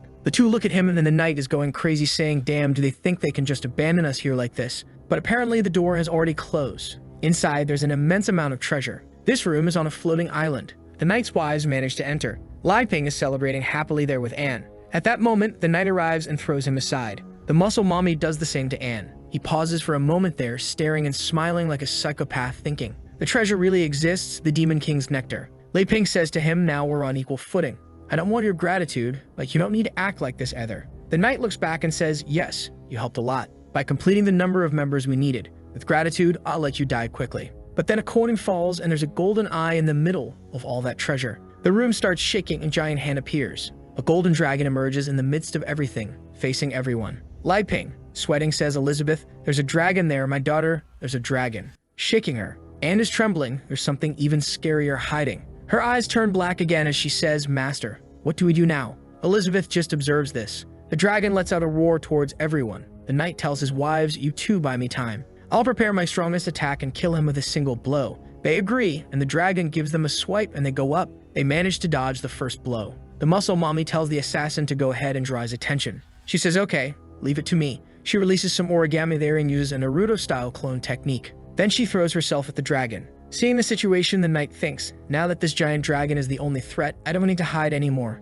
I'll gather all my energy and use my best move. Quick thunder cut, already charging up, getting all electrified. Lolo's clones are using assassination techniques, but nothing's happening. The plan was to use this technique to create a weak point, but it's not working. The muscle mummy says, "Relax, let me handle this." And she uses an explosive shield transformation, throwing the shield with some torpedoes straight up at the dragon, hitting its leg. She feels confident seeing it hit, thinking it worked. But the big dragon is just staring at her, intact. It raises its paw, she's confused, and then it crushes her. When it raises its paw, there's just her remains all crushed there. The assassin says, "Sister Gakshak, what happened?" She uses the Shout 1,000 Clones technique, and darn it, to be happy, I only needed 2 of these 1,000 in my room. She's confident that even if she can't cause damage, she can distract him. However, the dragon takes a look, flaps its wings, gathers all the coins, creating a sort of golden whirlpool. Her clones are all destroyed, and the tornado starts shooting the coins like bullets in every direction. The coins are flying, almost hitting our guide, but they're not hitting. Elizabeth looks at him and says, "Are you so calm? But that's expected of you, isn't it?" Li Ping is thinking, "Darn it, I almost died." The dragon keeps spinning. At that moment, Anne takes a look and activates the dollhouse invocation. But what appears is a giant bear in front of them. Now it's protecting them from the bullets. The assassin tells her clones to protect the master so he doesn't stop the conjuration. She manages to save him and is happy. The dragon takes a look and sends a bullet right in the middle of the forehead. Man, headshot. But at that moment, the knight finally completes his charge. Thunder cut 300%. He goes up saying that not even a spiritual demon could block it. However, when the smoke clears and only made a slight scratch on the neck and his sword shattered, he looks at the broken sword, confused what's happening. The dragon once again takes a look, lashes its tail, and sends him flying, destroying the entire room. Now he looks at our trio. It's a 4-star golden dragon from the demon sect. Li Ping and Elizabeth are standing with their arms crossed. He says, "Elizabeth, the poor guy is thinking the centaur died from a tail lash. I think I'll have to use my trump card, right?" Elizabeth looks at him. "Okay, what are you going to do now?" Li Ping says, "You can act now." She's confused. What? Has he already figured it out? I don't know what, but there's a plot twist going on. Li Ping tells her, "If you don't do this, I think everyone here will die." Well, he'll die, right? That's why he's scared. Elizabeth angrily says, "Don't order me in front of other people." She's thinking he's trying to use my mount to threaten me. I can't believe it. While Anne is saying the real terror hasn't started yet. I don't think we're getting out of here. At that moment, Elizabeth puts her hand on her head and says, "Jinju's bloodline. Show me what this kind of magic is about." Anne's eyes activate that effect and some memories start appearing to her from the orphanage. From when she had dinner with the children to a day when she was sleeping, and when she opened her eyes, the woman was staring at her with a sinister smile. Next scene, those evil creatures went to the orphanage to attack everyone.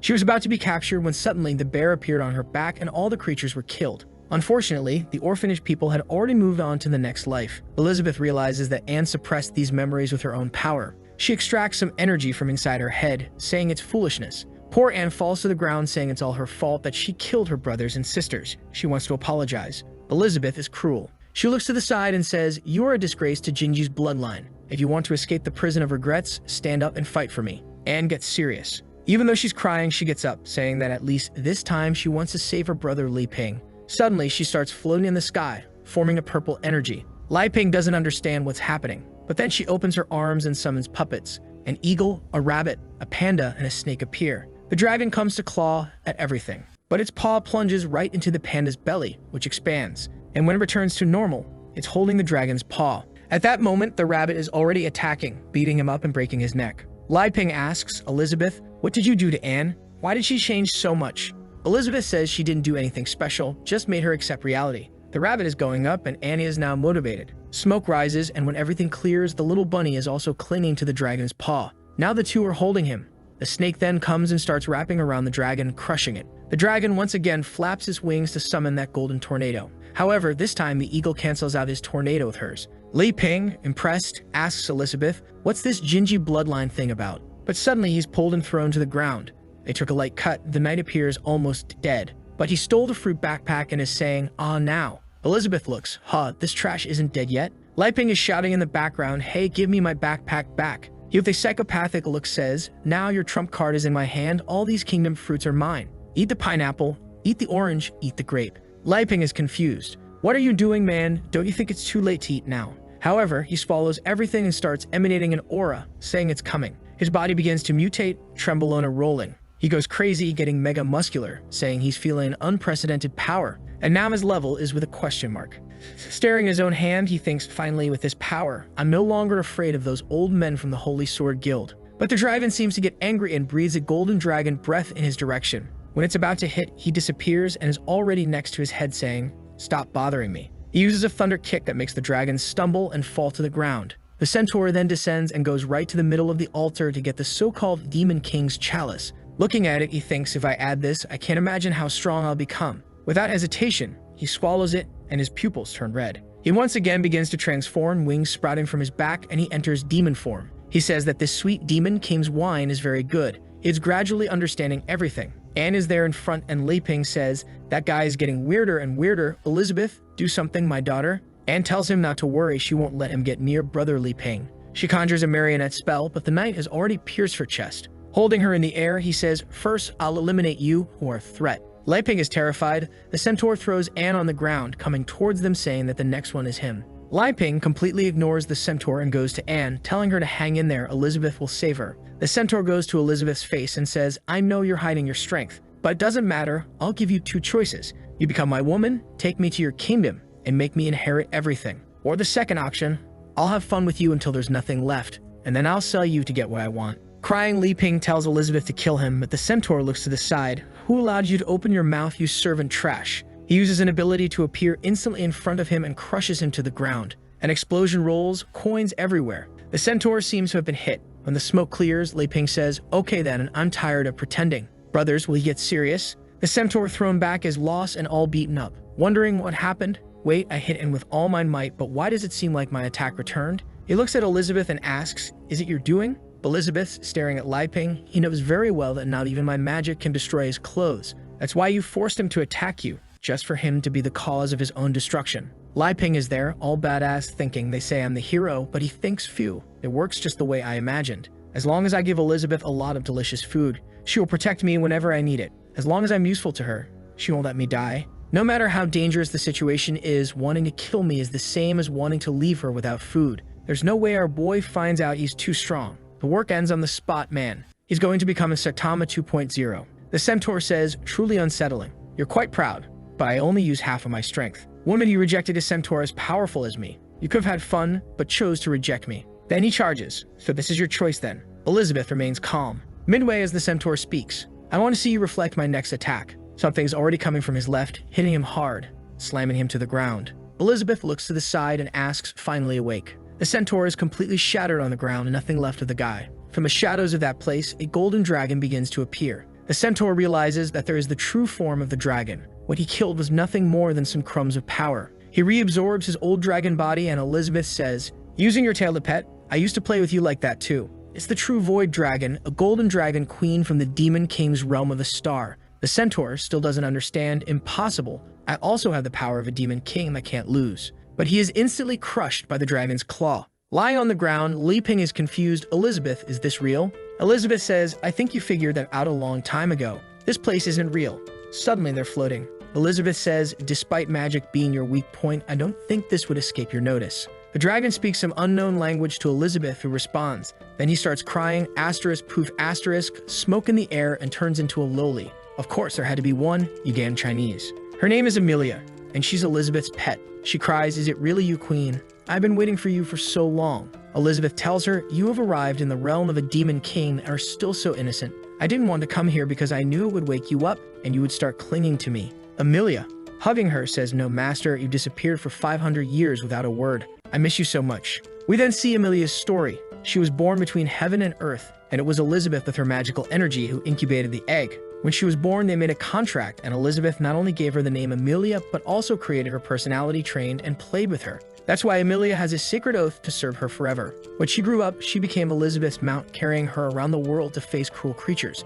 This is because, to end the wars, Elizabeth decided to dominate the world. Amelia was happy to see her mistress achieve world domination, but she smiled less and less. Amelia knew the stronger Elizabeth became, the less she could help. And one day, out of nowhere, she decided to pull out the sacred sword and disappeared. At the race meeting, Elizabeth's absence is causing problems. Even all the reputation she had is now not serving much. The amount of crime continues to increase. The orc minister says that this is the case in their tribe too. Several are announcing separation, as the only thing that unified everyone was the fear of the queen. The dwarf minister says that maybe it's good for everyone to return to their homelands and take care of the regions until the queen returns. Twyla, who is the minister of the elves, asks Jin, who is the minister of the demons, where's Elizabeth? You are the closest person to her. Was she defeated by the legendary hero? Jin says it's impossible. He has seen her terrifying power. There's no one in this world who can beat that. Everyone there can do as they please. From now on, he will go hunt the majesty on his own. Her former minion Malfoy says that this is the case too. He'll go after her. Everyone is dismissed.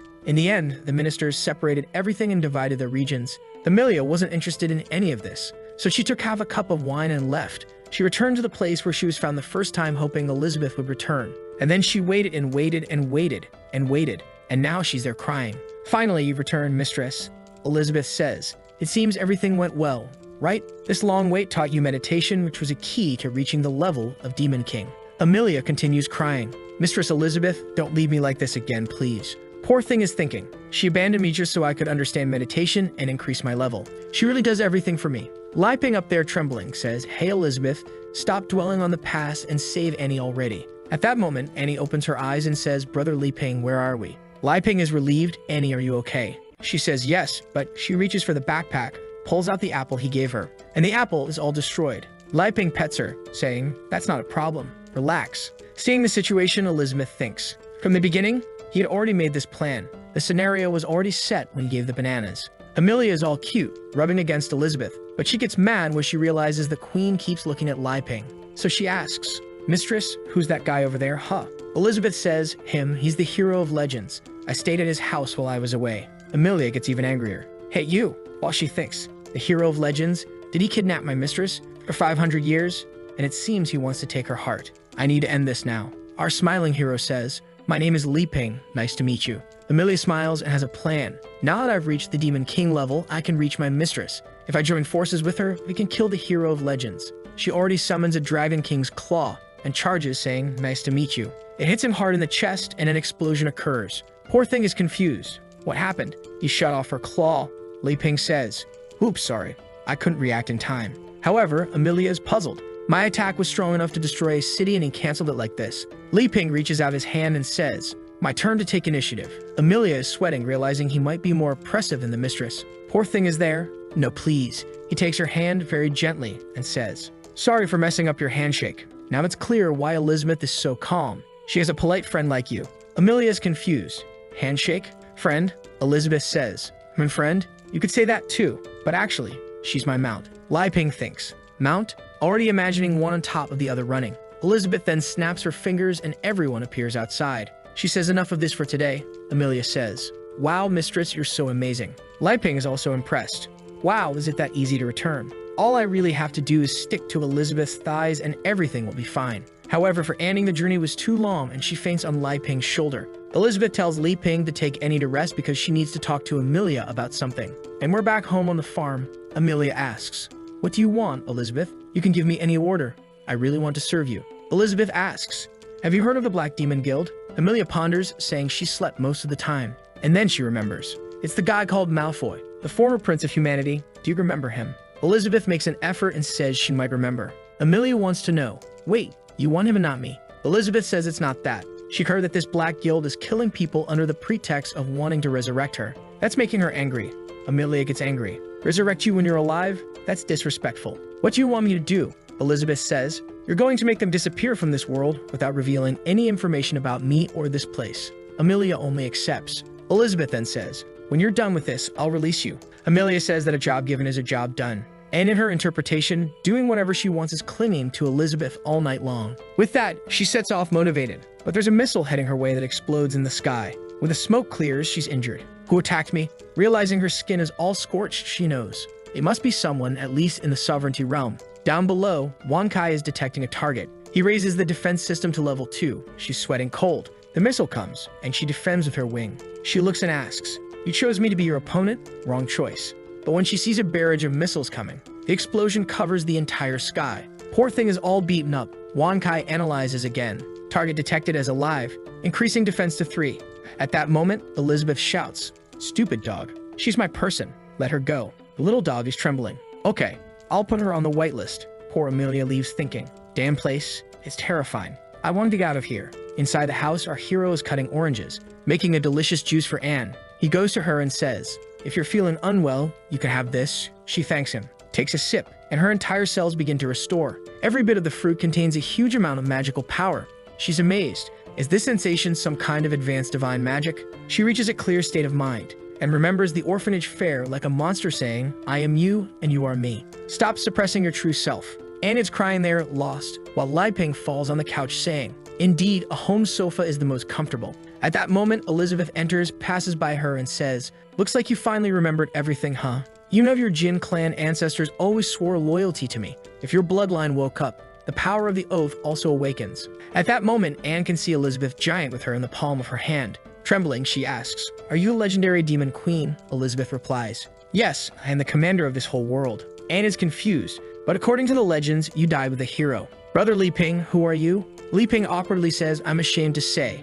But yes, I'm the hero." Anne says, "Now I understand the whole story. It was like this, right? In the past, Li Ping and Elizabeth fought the final battle for the position of the most powerful. As a result of a month of battle, you began to like each other. After so much bloodshed, you gave up this fight to know who is the strongest and fell in love. And then you lived this secluded life for 500 years. Elizabeth says, that's almost the truth indeed. What Li Ping said is she got it all wrong. Elizabeth then changes the subject and says, as a descendant of the superior warriors of the demon bloodline, you're in this state. You're a disgrace to the demon clan. Li Ping is confused. Wait, is Anne from the demon clan? Anne is standing there without saying anything.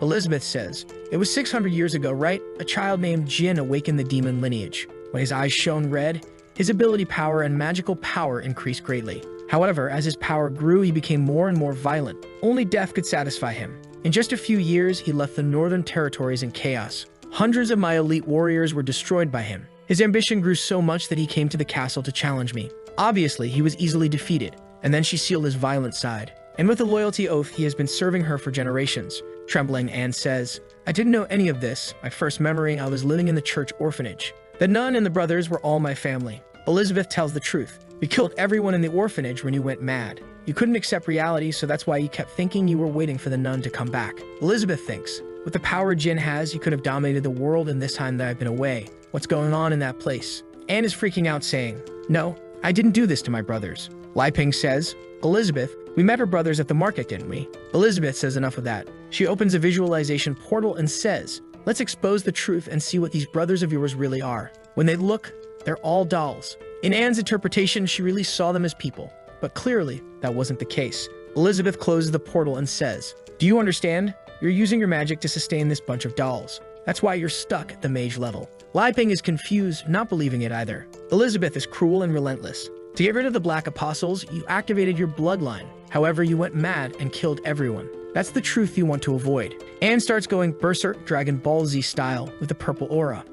To stop this, Elizabeth flicks her forehead and she faints. Li Ping picks her up and Elizabeth says, I know you want to help her, but when she wakes up, if she triggers her lineage again, she'll destroy the whole city. But Li Ping says it's okay. He'll try to handle it. Back at the church, Anne is waking up. She gets out of bed and apologizes for being a nuisance again. Li Ping says it's no big deal. They used Elizabeth's teleportation. But how is she feeling now? Anne starts crying again, saying she can't believe she caused all those deaths. Li Ping says that's not the case. She was trying to protect everyone. She's not a murderer. However, Anne doesn't accept that. She says it's all her fault for losing control. But our hero says it's their fault for attacking and forcing you to lose control. So stop blaming yourself. Plus, there are still missing materials here. But she keeps crying, saying that the fact doesn't change. Li Ping interrupts her, explaining, when you made the dolls, the details were good, but you were so afraid of the cotton coming out that you made excessive knots. Because of the lack of quality, the dolls lost their spirits. But it's okay. I'll help you remake them. And he starts dismantling everything. However, Anne doesn't like seeing him destroying her brothers and starts going berserk. At that moment, Li Ping literally drops a line from Shakespeare. Do not wander under the tree, do not question under the rain, and do not cry in the darkness. Anne then wakes up in the middle of a lake confused. In the sky, a giant golden hand comes, and Li Ping finishes the sentence. Look forward and never back. As long as you have the courage to face it and keep your head up, you will realize that this mist was nothing but a little rain. The skies shine and Li Ping picks her up in his palm. At that moment, he made a doll that's an angelic child and says, this is the doll I made for you, Anne. Its name is Rafal, the angelic doll. He hopes that will help her heal. Anne takes his hand, saying she's sure. It's the same feeling. These are her brothers. She sees all of them around Li Ping, who tells her not to worry anymore. And then they disappear, saying goodbye. Anne then once again breaks down in tears, saying she will protect the church. And our boy tells her that the sky is clear. He sighs. Phew, thank goodness I studied psychotherapy in those system books. Meanwhile, in the demon realm in the Swamp of Death, Amelia is flying around looking for the guy. Seeing everything destroyed, she says it's a shame what they did to her mistress's house. She then lands and a bunch of creatures appear, saying they want to devour her soul. However, in the blink of an eye, the creatures all explode. She wonders, why are they treating this place like a dump? She moves on, and a chubby baby mage comes out of a book, asking who she is and what she wants with the Black Guild. He's the sixth pillar of the guild, a 5-star demon. Then a room full of eggs incubating some demons appears, and in the guild hall of the Black Guild, there's a meeting going on. The leader says it seems like someone powerful is coming. One of them says that one of the troops was completely destroyed when invading the Saint's Guide. Are they coming to get revenge? A round and chubby girl says it's no problem. Someone named Kurtuz will handle it. The chief of staff asks the child if she wants to go there and have fun, telling him to shut up, while the tentacle guy says whoever is can't reach them. But the master on the throne says he was afraid he wouldn't get the materials, Who would have thought what he needed would come right to his doorstep? It's Malfoy from the beginning of the work, just 500 years worse off. The chubby wizard with the pacifier who tried to stop Amelia is completely destroyed. He couldn't even react properly. He had stepped on by the dragon. It's over. A bunch of apostles appear, one of them literally being a girl carrying 6 balloons. They are confident they will kill her. However, she just activates the power of the Golden Dragon King. She lets out a roar that already blows everyone away. With that, she continues walking calmly. She arrives in front of a giant eye that underestimates her once again. She kicks and destroys it, and enters the boss's chamber. She sees Malfoy and says he looks horrible. Poor Malfoy is really finished, but he recognizes her. But in the blink of an eye, he's blown up in his seat. Everyone is frightened and doesn't understand what happened. Obviously, she just made a little dragon arm and squashed him. The finished Malfoy asks, "Why did you wake up from your sleep?" But apparently he has a reconstitution ability. Did you happen to find Elizabeth? She gets confused. Some tentacles come from the ground and wrap everything around her. Of course, those damn Chinese. The tentacle guy tells her there's no way she can escape. She asks escape. What do you mean? She bites, and the guy gets scared. She starts swallowing everything like pasta, and it's over. Poor guy for digestion. A mega curvy one comes from behind saying she surrenders. She joined them against her own will. She sends a little kiss that activates his seductive magic. And boy, she is seductive indeed. In front of Amelia, she says that since attacks don't work, she's going to make her a prisoner. However, Amelia burps up the octopus she had eaten and finishes her off. Another one comes to attack, was finished again. Now she's face to face with Malfoy. She asks if he's going to take his own life or face her. Malfoy says he can't face her. However, if he joins what's behind him, then it's different. When she sees in the incubation cocoon, there's an Elizabeth being produced. A month later, we're on the little farm. Obviously, planting, watering, and harvesting a peaceful life. Back home, chopping wood, making food. Elizabeth finds it strange there's something wrong with him. Before bed, Li Ping was getting impatient, and then he decided on something. That morning, he made the breakfast Elizabeth likes the most. She immediately asks, "Stop beating around the bush. I don't like this. What do you want?" Li Ping says, "After living together this whole year, I'm not a threat to you. This proves that the hero and the queen can coexist. I think it's time for you to leave here, Elizabeth, and control the world again." She asks why. He explains that when he hid, he didn't imagine she would appear here. And the biggest problem is that time outside is passing too fast. Because of her absence, the apostles are destroying the whole country. Even this black guild appeared and is making everyone's life difficult. Elizabeth says she doesn't care if it's chaotic, it doesn't affect them. For our protagonist, the system route was end of the world in their fight, then world peace. However, because they became friends, the world is in chaos. He explains to her that he wanted to keep her here because of the destruction of the barrier. If he didn't know what was happening outside, he would continue here without problems. But now that he's seen everything that's happening, he can't stand still. However, he can't be a hero, and he also can't save people from this suffering. Elizabeth, somehow, is interpreting this as him saying he can't live without her. She asks, "What do you want then?" Li Ping then says, "I want you to go back to the world and save everything because I'm an incompetent hero. And I can't continue being selfish." In his head, he's thinking, even if this place is destroyed by monsters, it's okay. I'll move to the city. Now Elizabeth's interpretation is explained. In her head, he's being selfish, wanting to have the queen just for himself and not letting her stay in the world. She finishes the food and asks, "Do you want me to leave this place and solve the world's problems?" That's easy. Our hero is happy. Seriously, you agree? Then I'll prepare everything now. However, she turns around, "No, I'm not interested in the outside world." But there are 2 ways to solve this. She's thinking, "Bastard, are you looking for an excuse to kick me out of this place? I'm not that easy." Li Ping asks, "What are the 2 ways?" She says the first one is simple. She goes outside, uses a magic that destroys the whole world, and done. Li Ping says, "No, not that option." She says the second option is to find someone who can rule the world in her place, and she'll help from behind the scenes.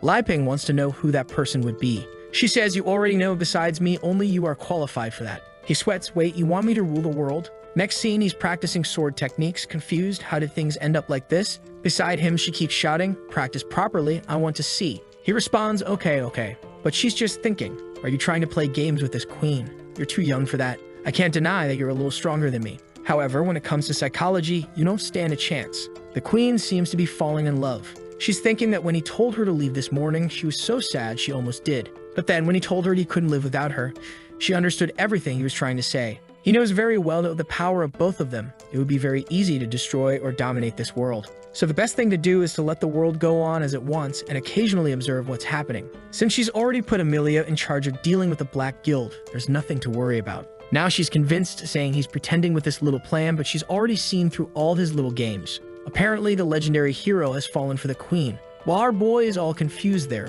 believing in the plan. Thinking, is it true that you could become a sword master by cutting 1,000 times a day? Seems kind of simple.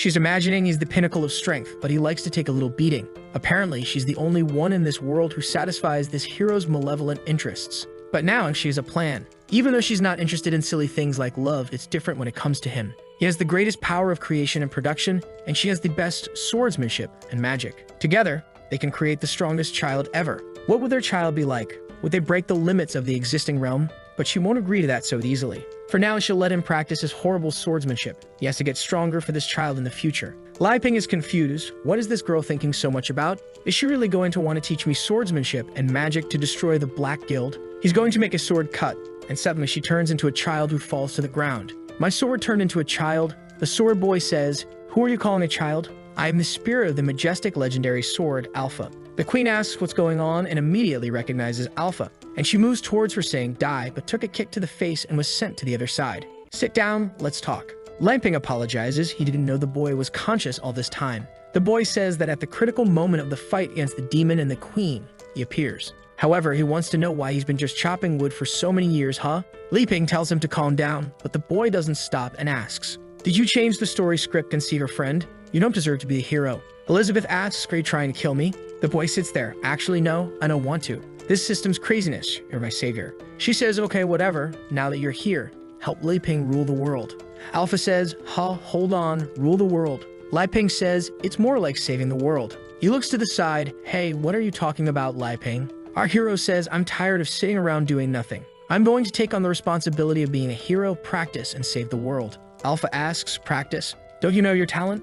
Thinking you practiced with me 100 times and gained enough experience to fight a demon king. And he even awakened me. It doesn't make any sense." The work explains that when he was cutting down trees, they were the ones gaining experience. Lai Ping looks at Alpha and says, "I know I don't have much talent, but with you and Elizabeth, I think I can." Alpha is about to say something. "What are you talking about, dude?" "You are." But Elizabeth casts a spell and seals his mouth. She then tells Lai Ping to stay there while she has to talk to this little boy. She grabs him with her demonic hand and takes him behind the tree. Smoke rises and he comes back all beaten up. He then looks at Lai Ping and says, "All right, I'll cooperate with you, brother." Elizabeth says enough with the delaying, let's start this already. The city is bustling with the blondie looking for members for the guild, and the chick selling roasted chicken, a criminal. And our boy is there too. This is the city of Titano, which is under the influence of the Holy Sword Guild. Elizabeth tells Lai Ping that her magical sense is telling her that something large-scale is going to happen in this city, and maybe it's good for him to take a look and gather information. Lai Ping says he understands the first step to ruling the world is gathering intelligence.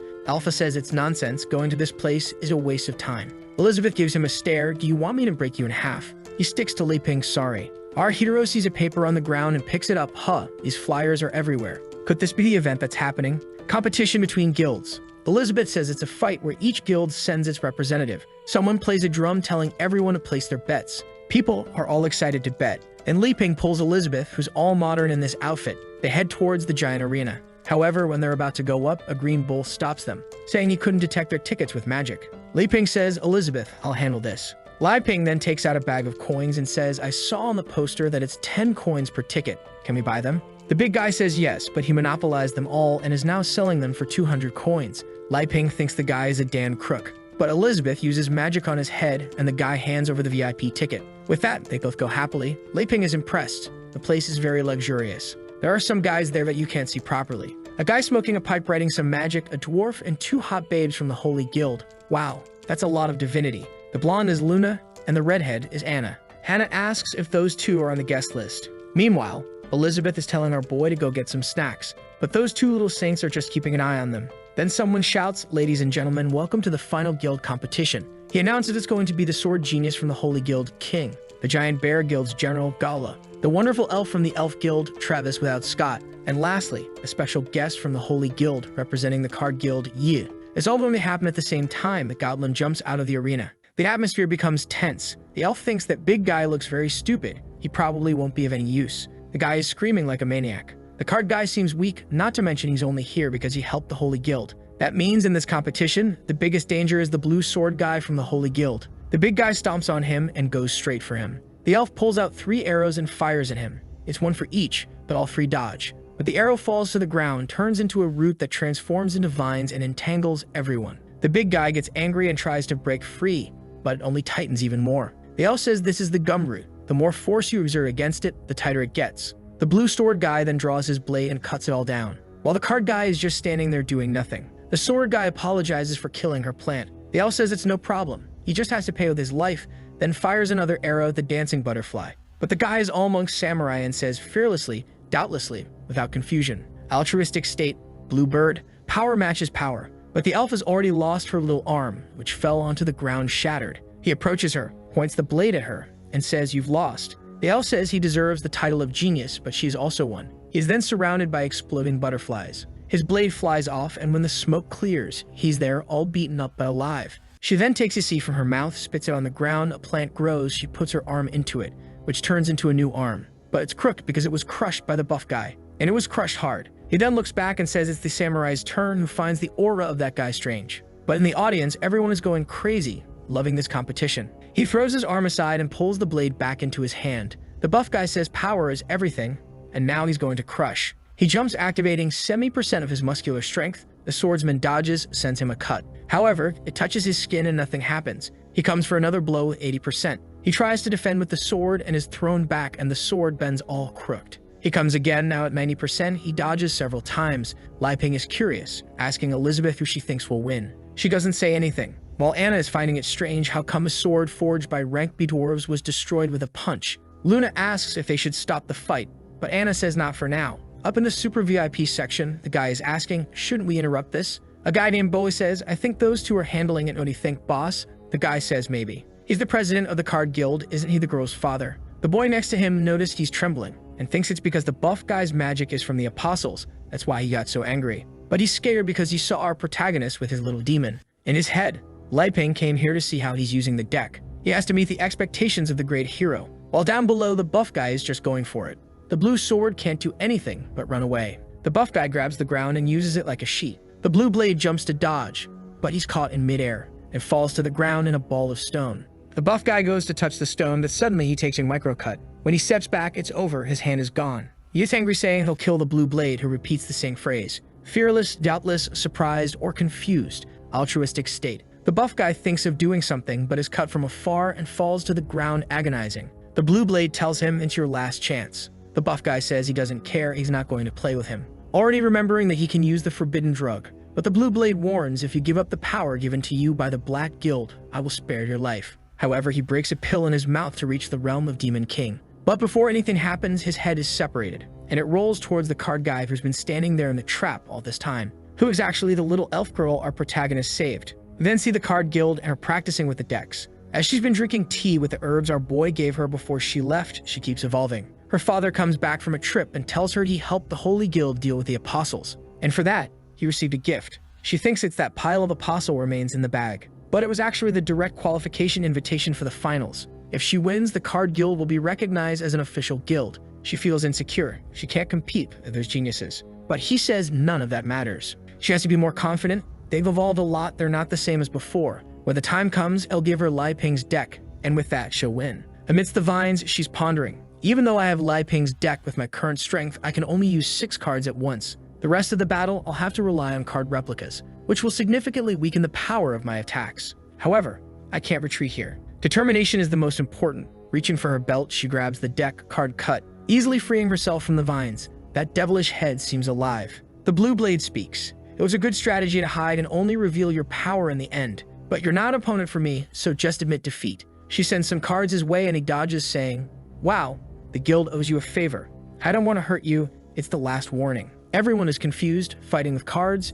She then sends a flying sword from poker. The blue blade says, I know these are fake attacks to use something more powerful on me, but I won't give you a chance. Already ready to strike at her. She's scared that he caught onto the plan so quickly. But she takes a step back and steps on a card, sending her flying, and from above, she sends another barrage of cards. But the blue blade jumps and manages to dodge. She sends some circles of cards this time, and once again, he defends himself. But the cards surround the sword and his body, weakening the ki. The blue blade says to her, this is foolishness. If you force me to get serious, you will die. She says she was just trying to buy time to complete a final attack. Raises her hands with a bunch of cards and says release, creating a gigantic dragon of spades. Everyone is now interested. The dwarf is curious to know who made these cards. They have various effects. The foolish Li Ping in the audience is impressed. Wow, are they fighting with cards? How did they even do that? The blue blade once again activates the altruistic state to the maximum level, sends a blue bird towards the dragon. The two collide in the middle of the arena, and an explosion occurs. The cards are all destroyed and fall to the ground. She's thinking he's too strong, there's no way to win with just replicas. But she's afraid to use the real deck because she can't control it. The blue blade goes for the kill, blaming her for making him have to give his all. Sends a slash towards the cards and she's already defeated on the ground. He says it's over. She says it's okay, she lost. There's no point in going beyond this. But on the blue blade's back, something is coming towards him and enters his head. His eye turns purple, and he seems to be taken over by the head of that creature that had been severed, which now has taken over his body. The great apostle says the body is very good. How do you use this key sword thing? Already attacking everyone in the city. Luckily, there's a barrier. Otherwise, the public would have died. Li Ping asks Elizabeth what we should do. Should we help them? Elizabeth says no. For him to dominate the world, he'll have to adapt and get used to these small changes. That's nothing. Much bigger things happen. He says it's okay. The poor father is thinking, damn, they knew we were going to be invaded. That's why they came to see. I need to have a good performance to satisfy Mr. Li Ping and the queen. The old man next to him is thinking, if you go to save your daughter, you'll prove that you don't have enough fighters to deal with the Black Guild. And when the Holy Sword is looking for other people, you'll come to us. The devil is in the Blue Blade's brain, and our elf is angrier than ever. She hates the Black Guild, and if that's the case, she doesn't need to worry. Activating the new deck.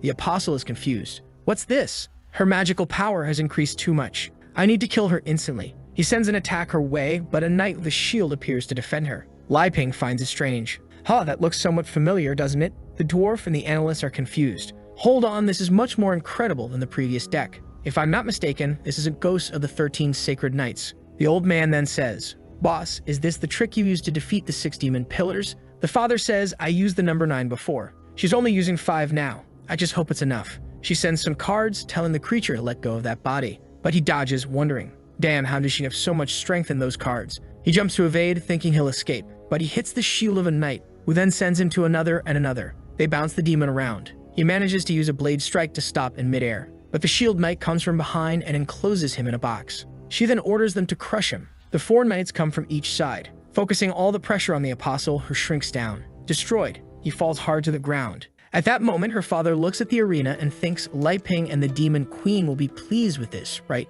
Meanwhile, Li Ping is talking to the queen, saying, wow, is that you, Li Fu? No wonder she looks so familiar. Do you remember them, Elizabeth? It was the father and daughter we helped. But Elizabeth is ignoring Li Ping, glaring at the father, thinking, who let him reveal himself like that? The poor guy is trembling over there. The father greets the two of them, shaking with fear. You two are here? I didn't want to ruin your experience, so that's why I didn't inform you that I'm here watching. Please forgive me. The father is trembling with fear. Now that Li Ping has noticed the old man is there, he stands up and says, oh, uncle, as expected, you're here too. I just realized it was you, Li Fu, fighting. I have a lot of things to ask you. The old man becomes even more unsure, wondering, a lot of things? Could it be that Li Ping isn't satisfied with the card skills? The other warty old man next to him is just thinking, who is this boy that the boss respects so much? The scene then shifts to a banquet where everyone is gathered. Li Ping whispers to the queen, why do you think they invited me here?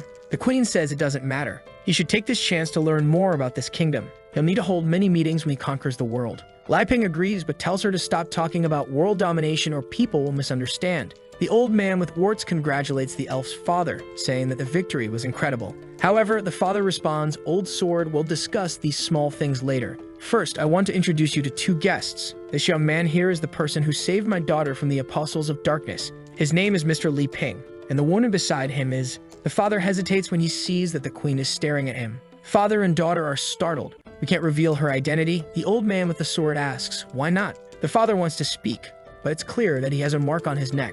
If he opens his mouth, he'll die. Li Ping, seeing this, thinks, this father is so kind. He's afraid of exposing Elizabeth's identity to everyone and causing trouble for us. He then goes to Elizabeth and says, hey, Elizabeth, from now on it's okay if you pretend to be a novice princess. It's better to hide who you really are. She turns and says she doesn't care. Li Ping then says, we're actually from a small nation in the south. I'm a minister there. You could call me Li Ping. This person next to me is the princess. The butler standing nearby says, a princess from the south? My homeland is there, and I've never heard of you. The father ignores what the butler said and says, it was Mr. Li Ping who taught me the card skills. Li Ping responds that he's exaggerating. I don't even have that much talent with cards. I wanted to learn from you.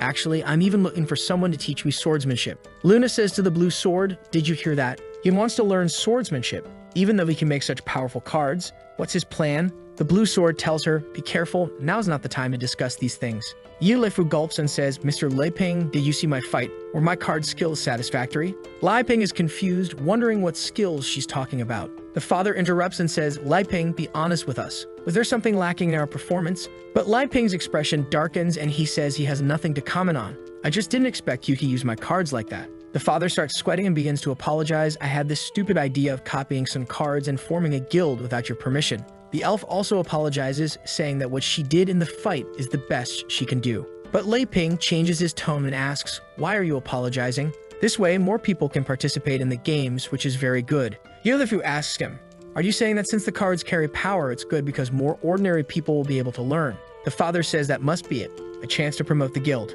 Lai Ping remembers.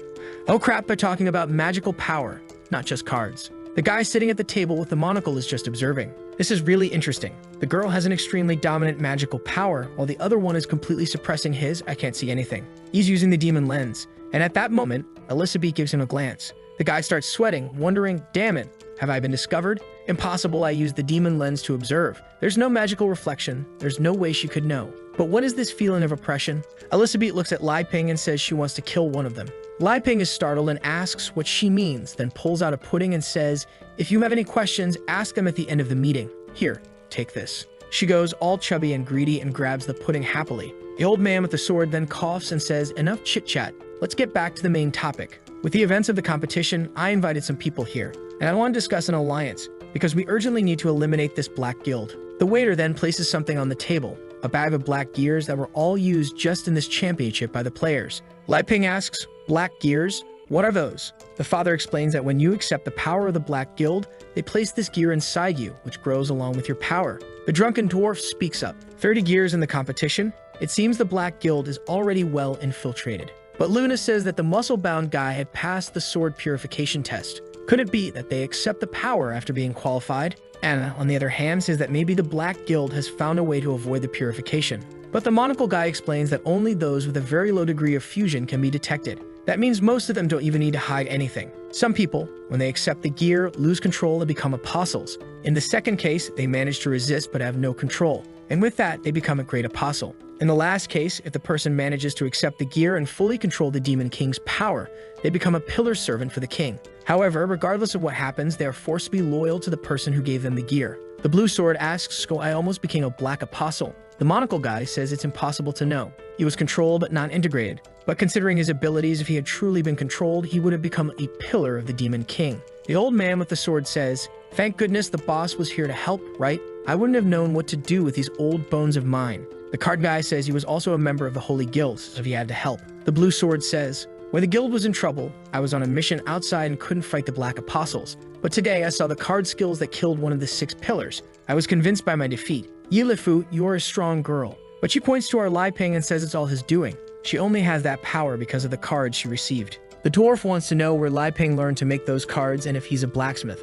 Besides that, he's looking at the sword on Lai Ping's back and knows it's of extreme value. Lai Ping says he just likes to do some handiwork at home from time to time, just to kill time, with no blacksmithing or anything involved. The dwarf says he's a very humble young man. Meanwhile, Luna says that if the Sword Saint were here, the Black Guild wouldn't even dare to invade. Anna says she's saying too much. And Lai Ping asks the boss, Yahello's father, if this Sword Saint is the most powerful swordsman and where he is. But the boss tells him, I'm no longer a member of the Holy Guild, I can't give an opinion on that. The old man with the sword says, it's alright, boss. We can't hide this for much longer. Rumors spread quickly. The dwarf says, so the rumors were true. And the monocle guy explains, after the rebellion of the Holy Sword Guild, not only did their combat power decrease significantly, but even a Sword Saint has gone missing. That's why the Black Guild is taking advantage to attack. The old man with the sword confirms, that's true. The Sword Saint sent some messages about half a year ago. There hasn't been any information about him since. Lai Ping is confused, rebellion, the saint disappeared.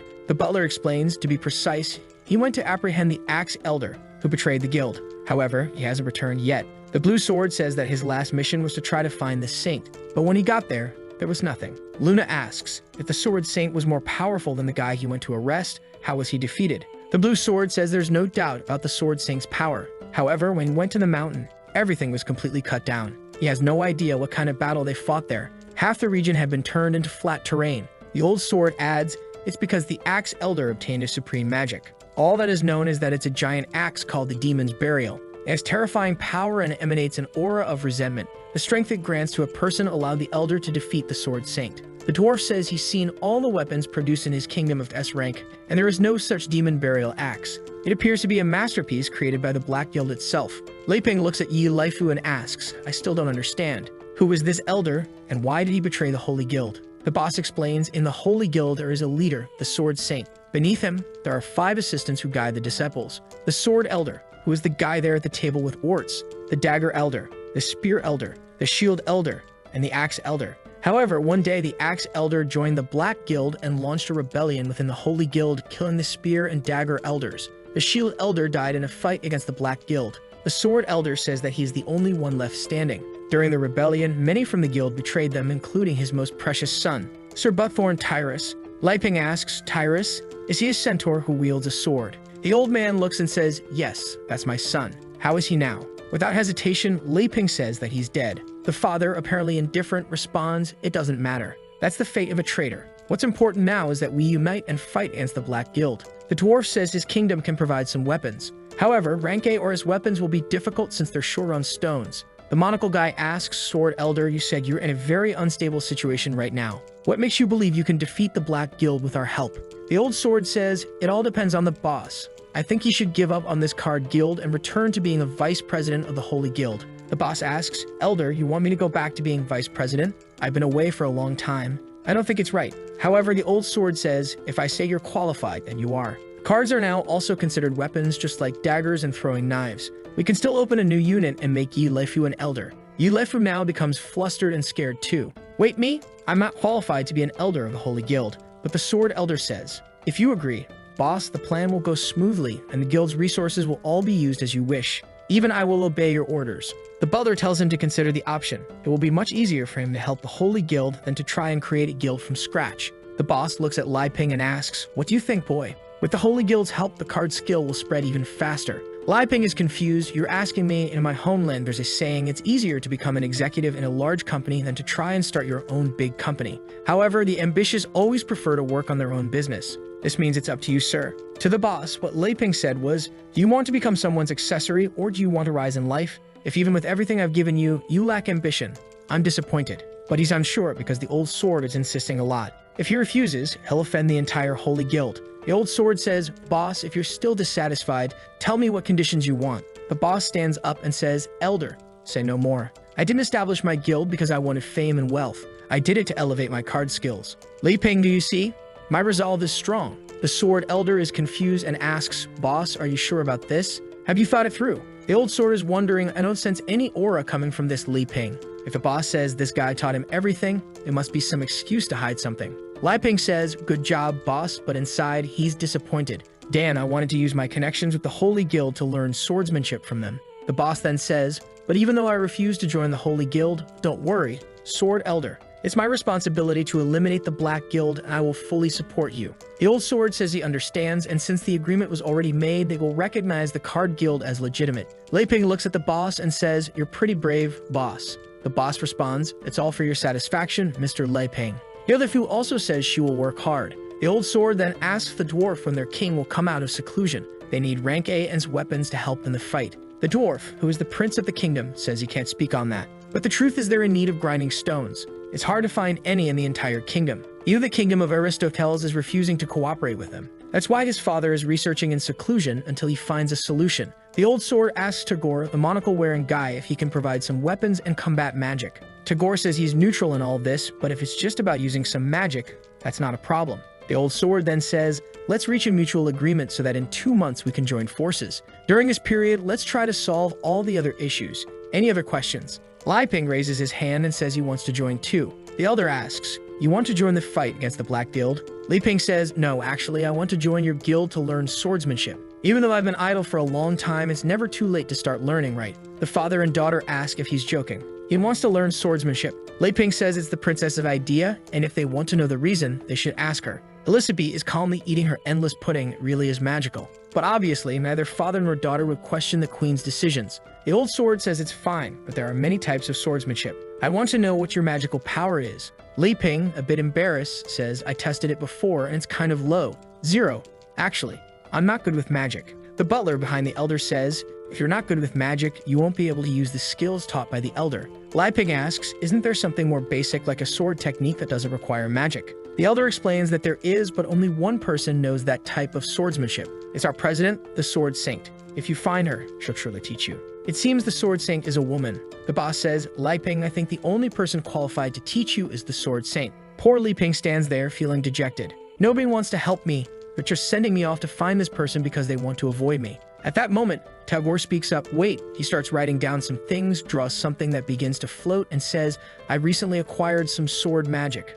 Maybe it'll help you. Lai Ping takes it in his hand, looking at it, thinking, wow, how do I even use this? Meanwhile, Elizabeth's pudding has just finished. Lai Ping shows it to her, saying, look at this, swordsmanship skills. She, now angry, says, I just finished my pudding and you already want to talk business. She crushes the pudding cup and crushes Tagore in his chair, exploding his body. She then says she had to get rid of an insect who was trying to act smart. The scene then shifts to a desert where an explosion occurs, and look who appears. It's the Sword Saint. Now there's a powerful and a slim one for our hero. Her name is Chissy Saugus. She's shouting, come out, stop hiding. The Axe Elder appears, asking, what's your problem? Why are you coming here to cause trouble? Chissy responds, Axe Elder, I've come here to cleanse you of your crime of joining the Black Guild, and I'm going to eliminate you today. She makes a slash with her hand that tears through the entire desert. The Axe Elder defends and sends a black aura back in her direction. She dodges it effortlessly. The Axe Elder says, now that the integration between me and the demon burial is becoming deeper, your threats are becoming irrelevant.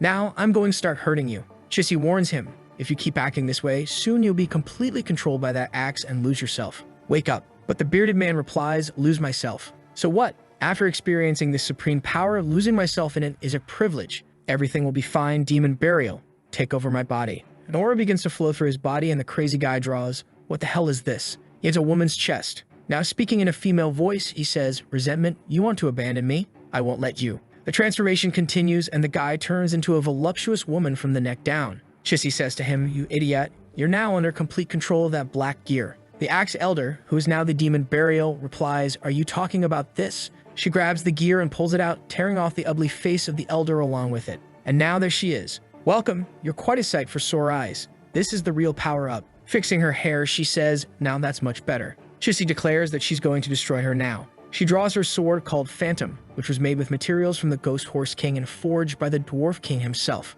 The seductive demoness, who still doesn't have a name, points her massive axe and says, Stinky, come at me. In the next moment, the Sword Saint is behind her. She sends out a mist slash. A whole field explodes, sand rises, and a crater opens up. Chissy says, the Axe Elder is dead.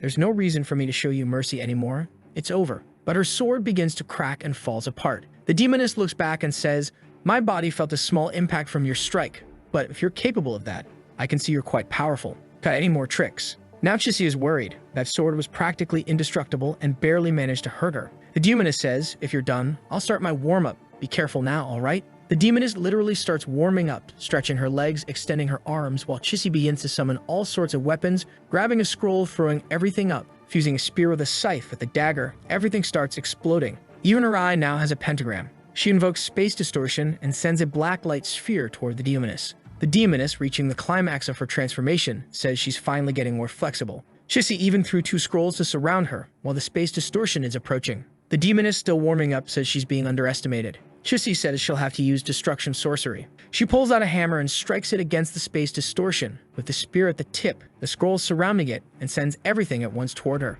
But in 0.001 seconds, the demoness smirks, makes a slash, and in another 0.001 seconds, the slash begins to cut through everything the Sword Saint had sent, tearing through the entire desert. In 0.004 seconds, the slash is already in front of Chissy, and she feels that death is coming and that she's about to be sliced in half. She then invokes the protection of the 7 sword guards, but the strike comes and starts breaking the swords. In 0.05 seconds, she sees she's going to be cut in half again. But unfortunately, this time there's nothing she can do. She's struck, and the swords shatter. In less than half a second, she's finished and falls to the ground. The demoness, looking down from the sky, says she's very inadequate. Now that she's warmed up, it's time to deal with what matters. The axe-wielding demoness starts looking around. She sees through an eye that begins scanning for something. Her vision sweeps across the planet, and look who she's focusing on, Alyssa B. She says she's heading there now, while Alyssa B is running to grab the remote and some chips to chill out. She tells Lai Ping, you were always right. Staying home eating chips and watching TV is way better. Let others worry about world domination. Lai Ping throws himself onto the sofa too, saying, "Man, I'm mentally exhausted. This whole ruling the world thing isn't for me." But the queen reassures him, saying that since they've already agreed, she'll help him, so he doesn't need to worry. Lai Ping says, "Hey Elizabeth, but you should have warned me before doing something like that." She bites into a chip, replying that he's a very demanding boy. Back to the moment when Tagore exploded.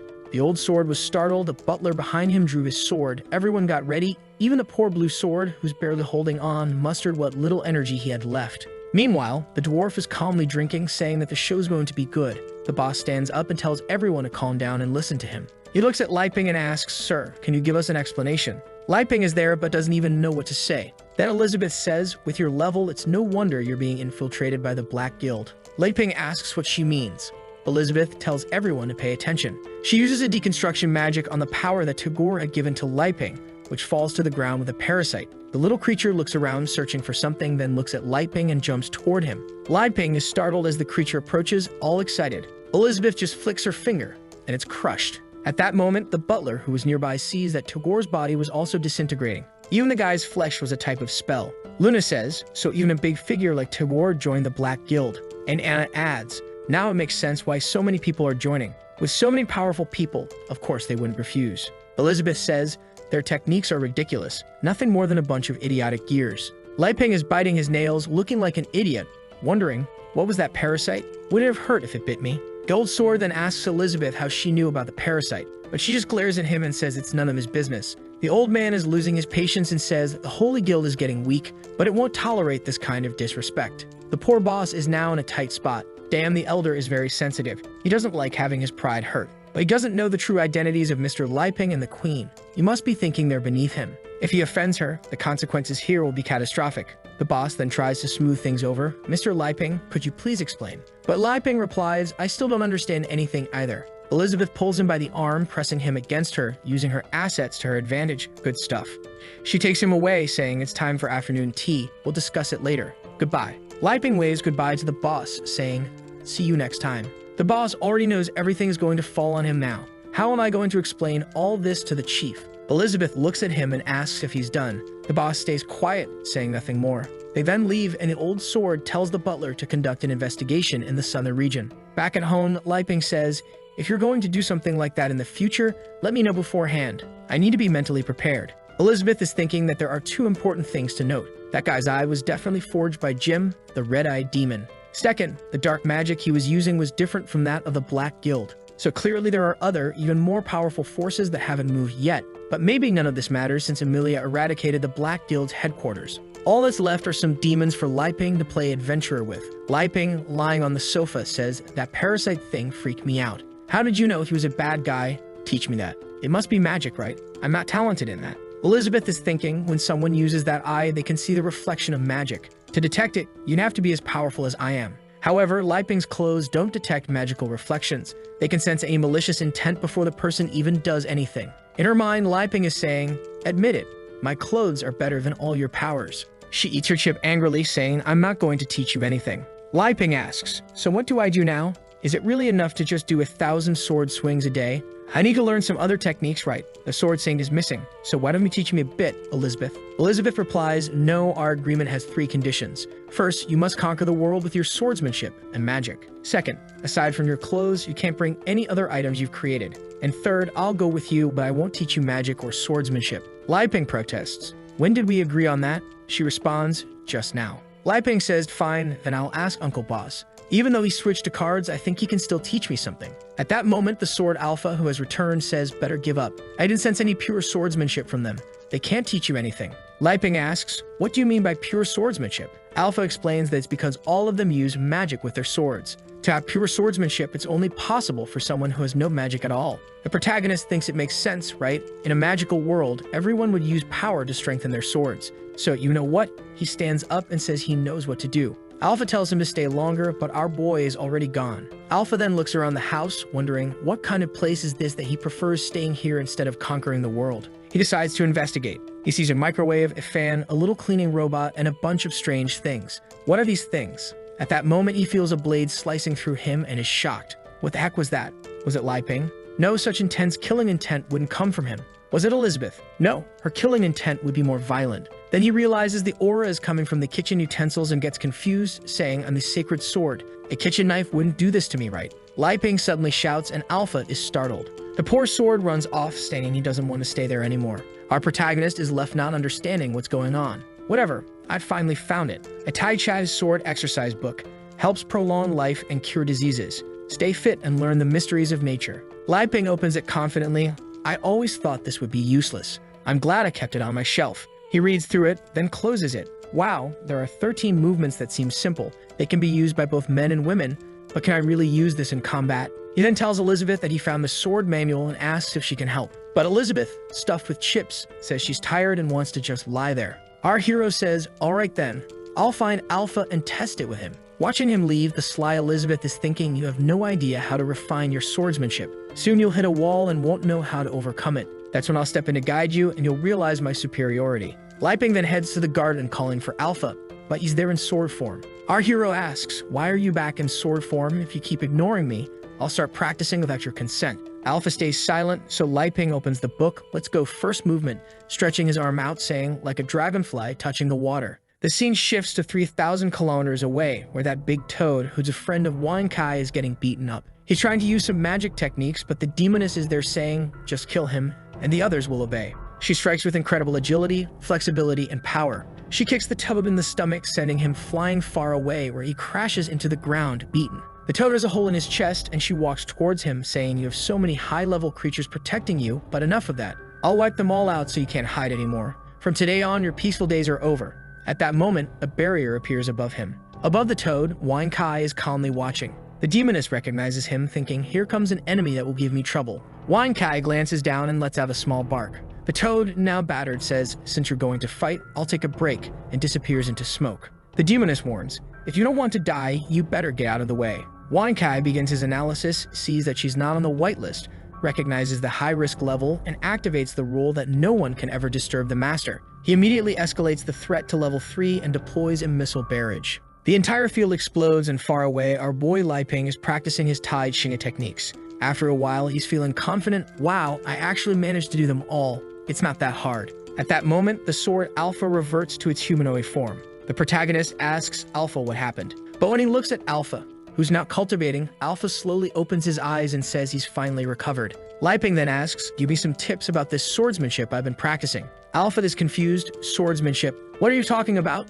Lai Ping gives him a few pats on the head, saying, I know the techniques I've been practicing are more for exercise. They're not that great for combat. But Alpha is thinking about something else. Those weapons inside the house were incredibly powerful. He ran away in fear and passed out by a tree, which is why he reverted to sword form. His soul was so suppressed that he became a sword without consciousness. If Lai Ping hadn't practiced like he did and given Alpha energy, he would have remained a mindless sword forever. But why did he save me, wake me up, and ask about sword training? Alpha imagines Lai Ping saying, my little boy, the oceans and seas are deep. Now you understand why I never worried about using you or finding the demon queen. Compared to what I have here, you're just a piece of junk. Trembling, Alpha says, I'm sorry, sir. I was foolish. He begins to have an existential crisis, questioning why he came here and what he's doing. I don't know who I am. He reverts to sword form, saying, I want to get out of this place, and flies off.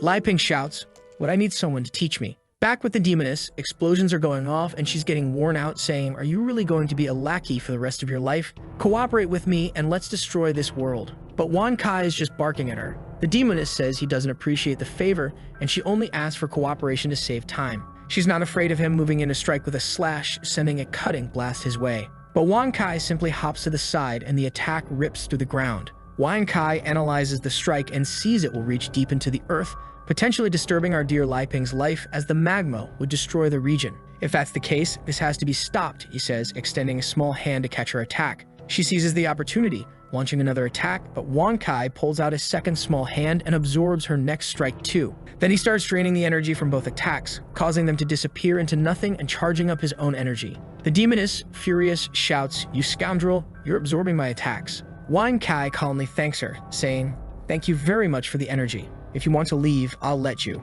She draws the demon burial axe, saying this attack was meant to finish off that heartless person. But now I have no choice. I'll have to finish you off, dog. The constant destruction of hope, the eternal torment of waiting, the sadness and fury of being abandoned. The resentment I've accumulated for 500 years is all now gathered and about to explode. Filthy dog. Now that you've seen this, you're about to be sliced in half and die. She sends the resentment of the final deadline his way. Wang Kai, still calm, scratches himself and then reaches behind him, pulling out a small mirror. A simple, perfectly smooth mirror, a creation of Li Ping. The entire attack strikes the mirror and is reflected back. The demoness is stunned, even the axe's eye is in disbelief as the power rebounds. It travels off into the galaxies and explodes in several planets. The demoness in disbelief looks on, my 500 years of resentment gone just like that. Wan Kai then releases a few drones. The demoness tries to react, but she's surrounded by the drones, which construct a force field around her. Wan Kai, now lying down, says, "This is the second strong woman to invade, but after getting beaten by the first, I powered up to handle any risk."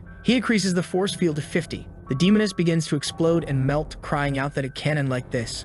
She starts screaming that she won't give up, but the force field is already at 100. As the eye of the weapon agonizes, everything explodes and the demoness collapses to the ground. Wan Kai, stretching, comments that the opponents he's been facing lately are quite strong and he'll need to upgrade himself. At that moment, a hand emerges from the ground, startling Wan Kai. And there she is, the Sword Saint, making a well-timed appearance to teach our boy some important lessons. She had a legendary lucky pendant that saved her life. Meanwhile, back at the house, Elizabeth is watching TV, but she's getting bombarded with ads and is getting frustrated. Damn it, so many ads. I'm going to tell Li Ping to get me a premium subscription, but then she realizes her chips are all gone.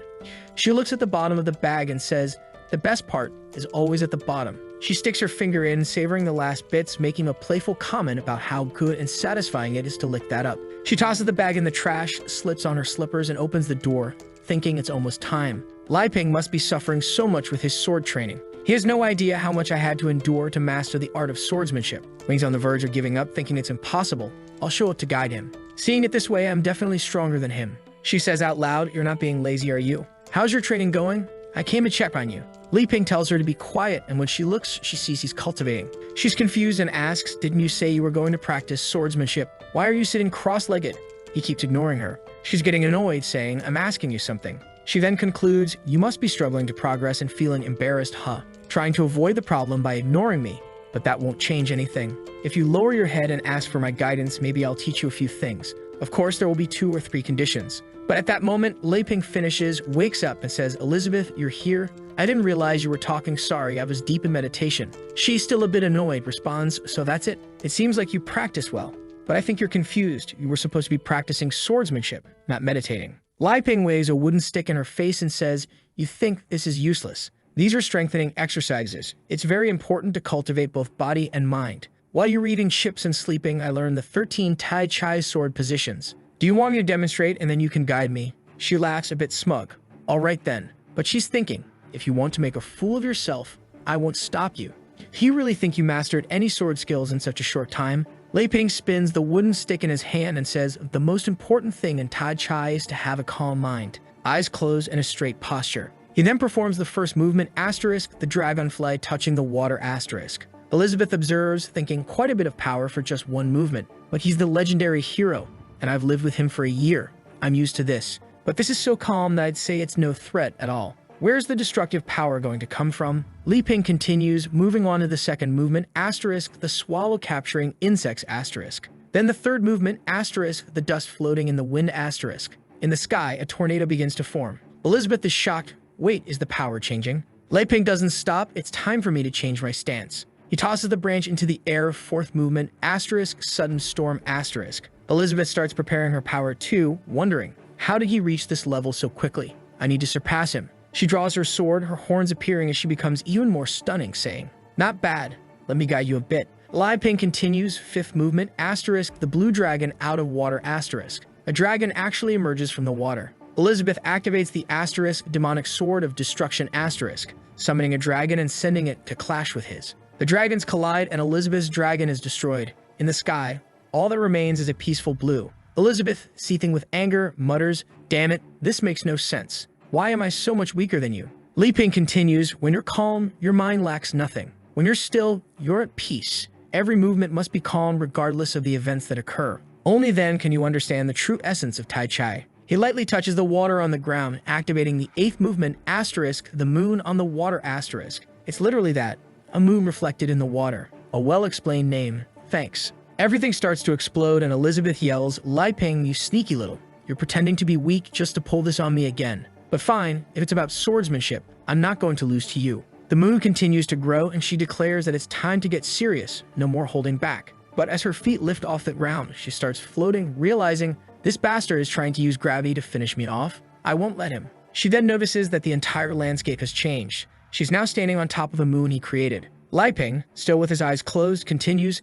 As the Tai Chai's sword movements progress, the mind becomes calm and vast. And so you begin to understand the mysteries of nature. Ninth movement, asterisk meteors striking the moon asterisk. A shower of meteors is coming and Elizabeth thinks, damn it, each one of these is as powerful as my destructive magic, and there are so many of them. As the meteors approach, she shifts into her asterisk demonetization form asterisk, saying it's my fault for underestimating his swordsmanship. But then she slices the moon in half, and the meteor shower is about to collide. She shouts, he's wrong if he thinks he's better than me, and starts cutting through all the meteors. She then charges toward Li Ping, who's still in cultivation mode. She screams, my swordsmanship is the strongest in history, and unleashes a powerful slash right at him, slicing him in half as he dissipates. The entire moon is torn apart.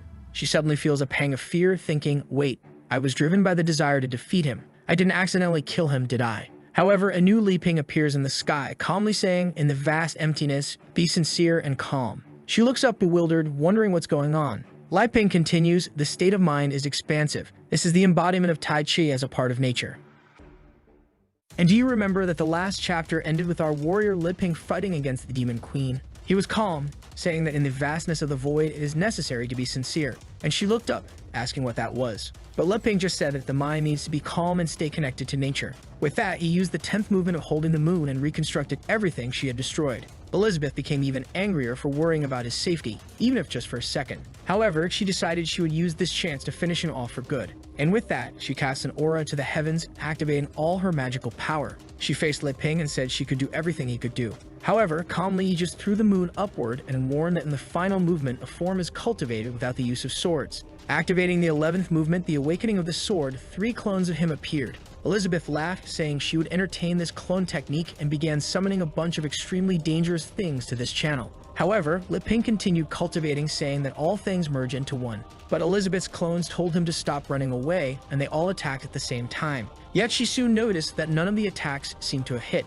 He was standing there on top of a yin-yang, and Elizabeth became furious, realizing he was unreachable in that state. Li Ping only said that when you meditate, your mind naturally opens. But she said that just because the attack didn't reach him doesn't mean she couldn't do anything. And with that, she sent a giant barrage of attacks in his direction, saying he would experience the most powerful blow ever created by this demon queen. However, Li Ping activated the 12th movement, 3 lives give rise to all. With that, the entire planet above him exploded as the blade created by Elizabeth approached. She saw her entire attack disintegrate upon contact with the universe he created. That had been the strongest blow she had created in her entire life. However, it was easily turned into dust. That whole universe was seen in a drop that dripped on a leaf where the two now stood. For a moment, she touched the water, and that's when Elizabeth realized she was facing Li Ping. She said that everything she had been practicing all this time was not enough. Our poet said that the mind walks through time until it returns to where it came from, and that's where it finds peace. Elizabeth became even angrier that he was trying to give her a lesson. However, suddenly, she changed and said it was okay.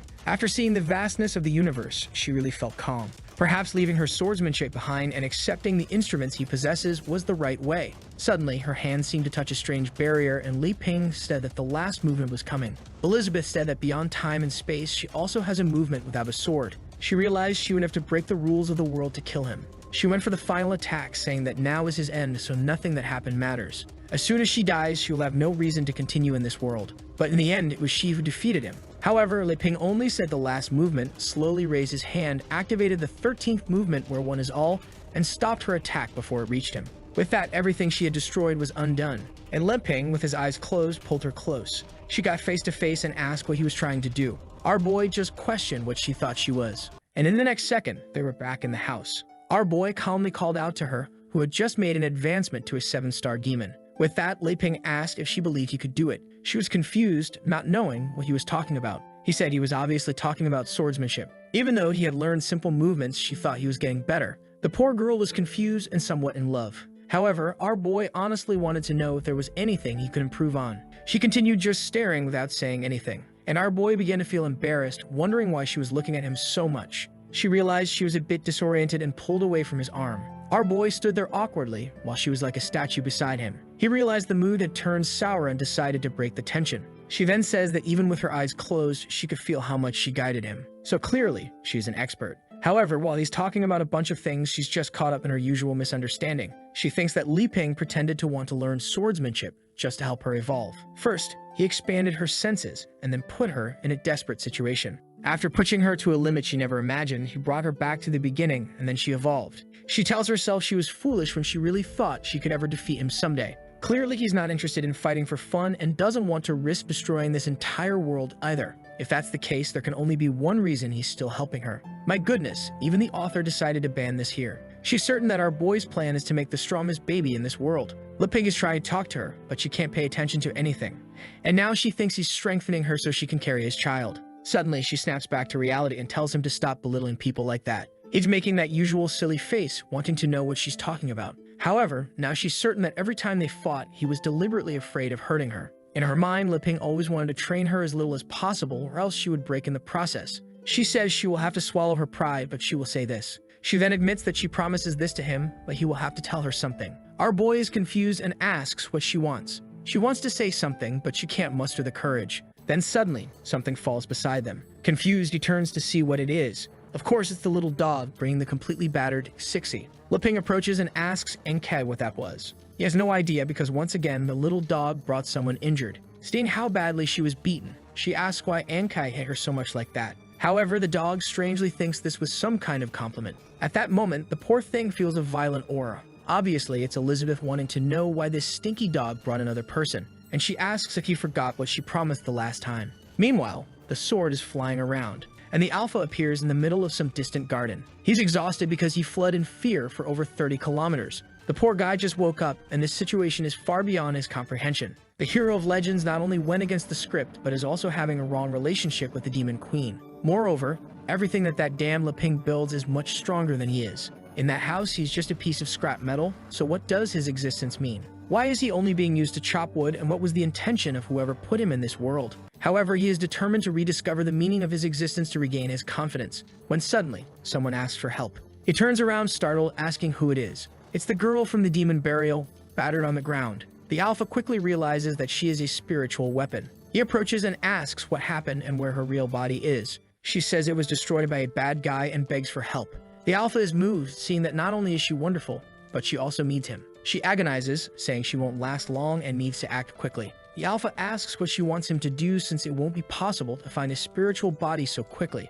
She says the best solution would be to temporarily enter his body. The alpha agrees, thinking that he really has enough energy to sustain her for a while. And at that moment, the evil one thinks she managed to deceive him. However, the alpha starts laughing in her face, leaving her confused. And then he asks if she really thinks he doesn't know what she's planning. At that moment, she thinks that even though she's tired, she'll have to force this weak guy. Feeling full of himself, he says that it seems she knows he is the legendary sacred weapon called Alpha. The boy is all emotional, just got abandoned, but has already found someone who needs him. He then extends his hand and says that since it's her, he sees a possibility. If it were anyone else, he would refuse. The woman thinks she really found the biggest idiot of all, but later she'll just replace him with someone better. She then starts to get up and with all of her charm, asks him to come closer. He approaches and asks what it is, and here comes the little hand. She brings him closer to her face and tells him to look deep into her eyes. He clearly doesn't have that much courage and asks what the next step is. She tells him to look straight into his own eye, and with that, he apologizes awkwardly. He then says that no matter the resentment he carries, she will help resolve it. And with that, a strange hypnosis begins to move towards him. The alpha wonders what his resentment is. Then, under hypnosis, he says that the problem is that he's been losing the meaning of his own existence. She replies that if that's the case, he should just hand over his body, and she'll take care of any problems. With that, she jumps and starts to invade his body. The alpha begins to stand up with her aura. And now, under her control, he says that she will finally get the revenge she wants. She just finds it strange that this body seems very weak for someone who claimed to be a sacred sword. But whatever, since the resentment he carried was indeed very strong. Now she's going to avoid that dog and find a way to finish off Elizabeth once and for all. The scene shifts to someone waking up and seeing Elizabeth. Of course, it's Chi-Chi, who is now going to suffer at the hands of the queen. As soon as she wakes up, Elizabeth is already there staring at her. Chi-Chi asks who she is and why she was saved. But the queen just says that she's not in a position to be asking questions. She then leans on the bed and tells her to listen. She came to give a warning to the already frightened girl. She warns that she was the first to arrive here and anything in this house belongs to her, including the guy who lives here. Chi-Chi is all confused and just says she understands. Moreover, she can't figure out if she's weak or if this person really has such a strong aura. Suddenly, someone opens the door. It's dear Li Ping, who brought some soup. That's when he notices that the girl is already awake and sees a scene that he clearly misinterprets. The poor guy is all embarrassed, not knowing what's going on, and starts to close the door without saying much. A little later in the living room, Li Ping tells her to stay there while she recovers from her injuries. Then he asks what happened and how she ended up like that. She says she was chasing a traitor from the Black Guild. For now, she believes the best option is to hide her name. Li Ping is just wondering why there's yet another case involving the Black Guild. Elizabeth questions if she's sure because this guild seems to have disappeared recently. Meanwhile, she thinks that if she sees that damn Amelia, she'll beat her up because these guys were supposed to be gone. Chichi then says her name and mentions that the Black Guild is very active at the moment. Li Ping introduces himself and says that recently he's been trying to become a hero to destroy the Black Guild as well. He introduces Elizabeth as Xiao Bai and says she's the roommate. The girl seems to understand something wrong, but Elizabeth just wants to know if she has anything else to say. Li Ping says that although Elizabeth seems angry, she helped the girl change clothes and even healed her wounds. Chichi is impressed that apparently it was Elizabeth who used magic on her, which is strange because to heal those wounds, one would have to be stronger than the leader of the Elven clan. She soon notices that Elizabeth has a pointy ear. Knowing about the aura in this event, she's already sure that this woman is special. Li Ping says that magic is something very powerful, and he feels envious of his friend. With that, Chichi says that their house has many strange things and asks if they've lived there for a long time. Li Ping politely says yes, but Elizabeth just wants to know why the girl is asking so many questions. To her, the two got completely different auras, one very kind and one very evil. She's talked to many powerful people, but this is the first time she can't get an idea of the strength of the two in front of her. At that, Elizabeth says that if she's already recovered, she can leave and stop dirtying this house. Chichi is confused by this business of being dirty, but Li Ping tells her to calm down because the girl just woke up. Annoyed, she turns away saying he can do whatever he wants then. But Chichi quickly stands up and apologizes for bothering them. She talks about someone she has to return to and finish the job. Otherwise, the entire continent will remain in danger. She makes a hand gesture, telling her sword to emerge, but nothing happens and the two just stare at her. Looking puzzled, Li Ping asks what's going on. She keeps insisting, telling her sword to emerge, but suddenly her finger gives a shock and she falls backward. She finds it confusing and says she can't remember a single sword formation. Elizabeth says she lost her abilities by creating impurities when she forced her body where it shouldn't have gone. A confused Li Ping asks what this business of impurities is, and Chichi says that to defeat the Black Guild, she signed a contract with the Sea of Darkness. Looking puzzled once again, Li Ping has no idea what that is, and Elizabeth says it's just a bunch of trash and that it has a little connection to both of them. However, the girl admits that all of this really is her fault for not resisting temptation.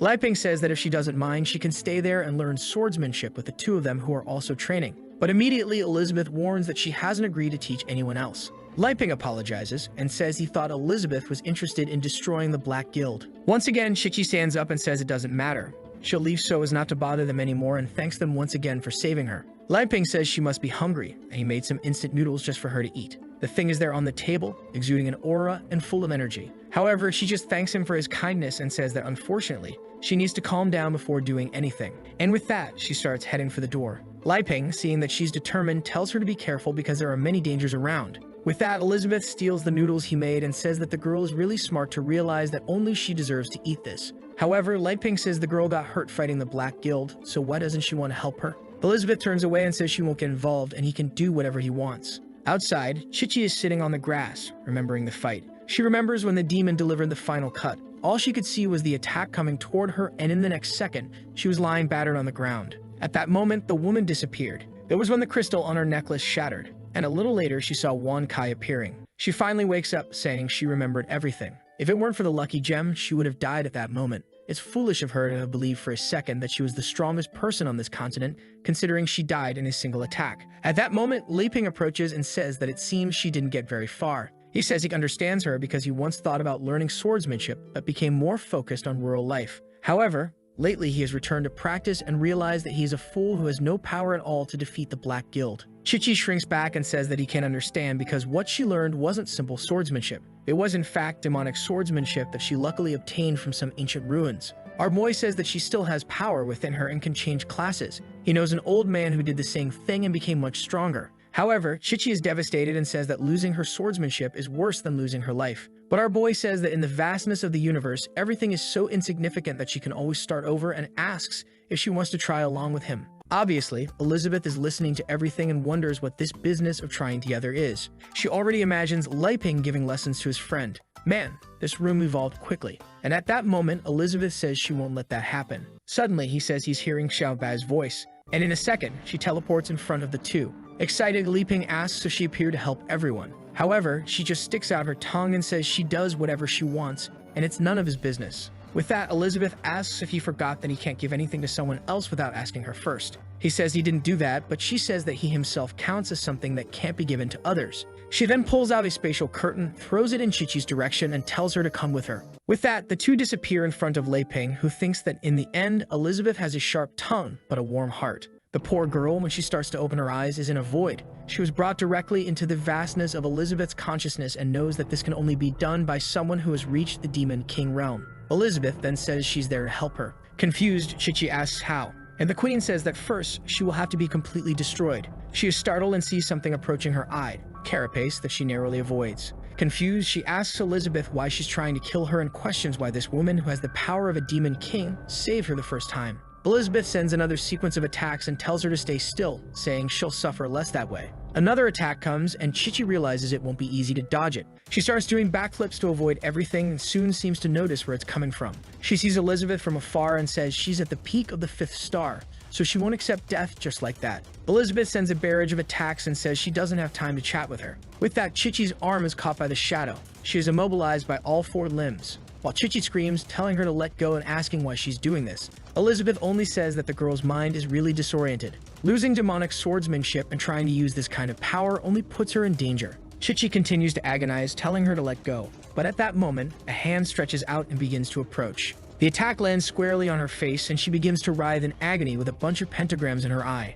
There seems to be something strange in her belly fighting for her, and the hand Elizabeth found seems to find a parasitic worm that slowly starts to be pulled out until the creature is removed from within her. The girl is left desolate, trying to recover, and Elizabeth looks at that thing and asks how it appeared in her plane. She wants to know what its relationship is with the Black Guild. The creature only says that if it weren't for her, everything would have worked out, but Elizabeth explodes, saying that it's irrelevant. She observes Qiqi writhing, saying that she will have enough power to win and defeat a demon king. She murmurs, saying that every time she shows weakness, they take something from her, and that if his body were destroyed, he would use hers. Qiqi, dominated by something strange, says that Elizabeth is a shameless person who broke her promise. However, she's there not too concerned, saying that apparently something happened. The scene shifts to 500 years ago in a lava pit. The Demon Queen was at her cultivation point. She told herself that to defeat that damned hero, she would need to get even stronger and reach the next realm. It was then that a voice said that if she wanted to get stronger, he could help her. Slowly, she opened her eyes and asked who he was and, more importantly, how he managed to access the cultivation point. The creature introduced himself as Azathoth and said he was the Lord of the Sea of Darkness.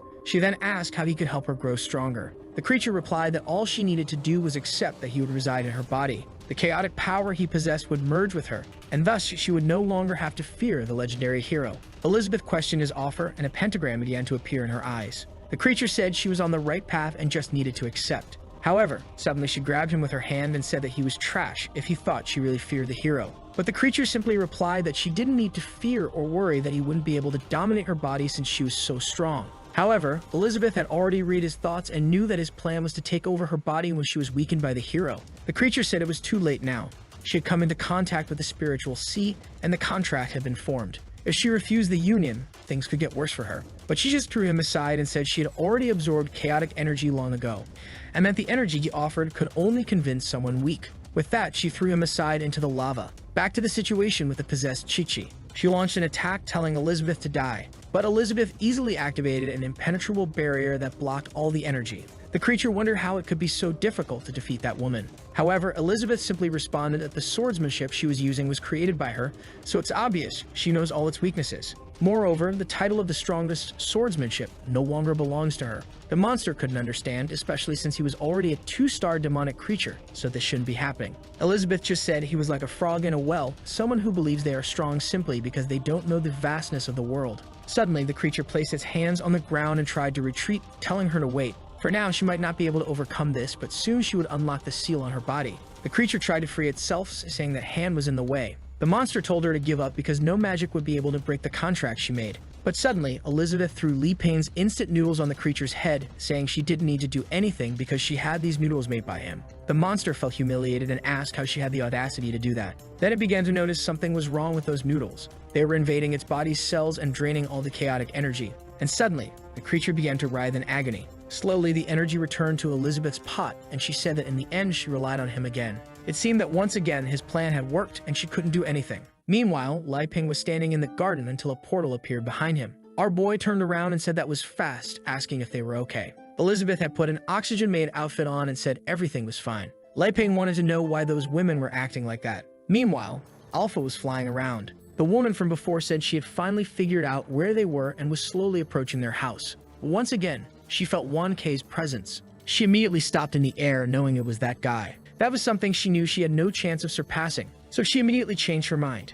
However, the poor little dog had been beaten by Elizabeth for bringing Chichi, and you remembered the blow he took from her transformed. That's why he had to stay on the ground all the time to fix himself. The demoness couldn't understand how this dog seemed to be everywhere around this house. She decided to try again from another direction to avoid his presence. But once again, he was there too. She ran to try and find another alternative, and an hour later, she was making moves everywhere, trying to figure out how he was always where she went. She was already certain that she had been discovered, and this dog was toying with her. With that, she transformed into Alpha and said that if she didn't defeat this dog, she wouldn't be able to see that person. She ran towards him, saying he could kill her, but he couldn't humiliate her like this. Alpha began scanning her approach. She prepared a dark attack, saying she would finally end this. He identified Alpha as a master's item with a danger rank of D. He immediately activated whitelist mode, went behind her, and pulled out a stick, stretching it out with a welcome back sign. Obviously, he stopped confused in front of the dog, who asked how this was his home. But Wan Kai just gave a little paw and pointed to the house. With that, he approached the two,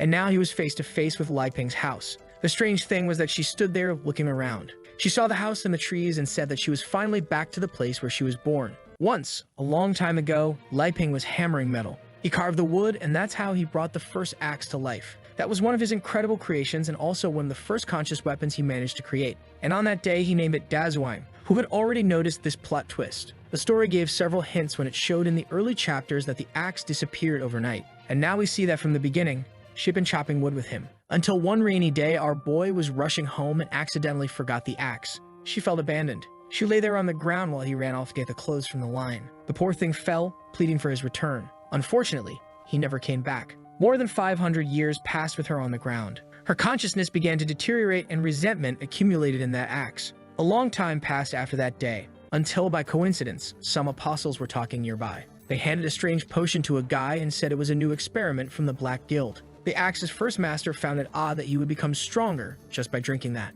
But he wasn't afraid, so he consumed it immediately. His body began to tremble and he felt something strange. The gear that appeared on his chest seemed to greatly increase his power. The Daezhuang axe was still abandoned on the ground and its energy began to be absorbed. They all noticed something strange and looked to the side. Suddenly, the apostles in front of him exploded. Sweet and cold, he wanted to know how everyone had been killed so quickly. He approached the axe on the ground, which commanded him to kneel. He obeyed immediately and asked who that was. That's when Daezhuang appeared and introduced herself as a demonic burial. Back at the house, she was furious. She had been abandoned for over 500 years, so why was she feeling nostalgic? That's when the door started to open. She was in shock when she saw it. It was Li Ping, who was heading out to chop wood. But then he saw Alpha and said that it seemed like he was back. Daezhuang thought he was talking to her. But Li Ping called Alpha by name and said it was time for them to cut wood. At that moment, she was furious, thinking this so-called Alpha had apparently taken her place. Our boy grabbed the sword's scabbard and told him to say something. Since Alpha didn't respond, he said he would start working soon.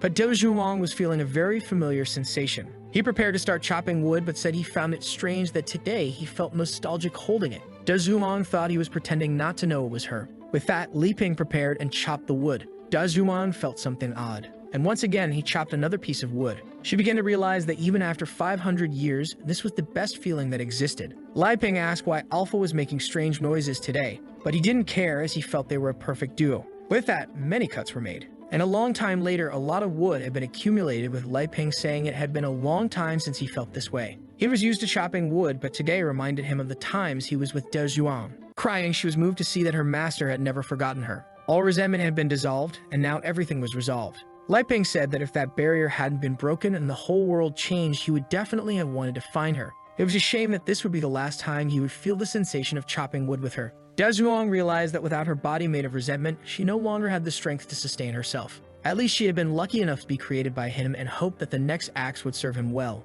Li Ping just said that later he would have to make another axe since Alpha would now have to start going on adventures with him. He left it there and said he was going to cook now. Poor Alpha was left standing there. But suddenly, he transformed back. Clearly, she was still under control, saying that those damn people had reconciled. But how was she going to fit into this situation? In the house, Elizabeth asked Chichi what she knew about demonic swordsmanship.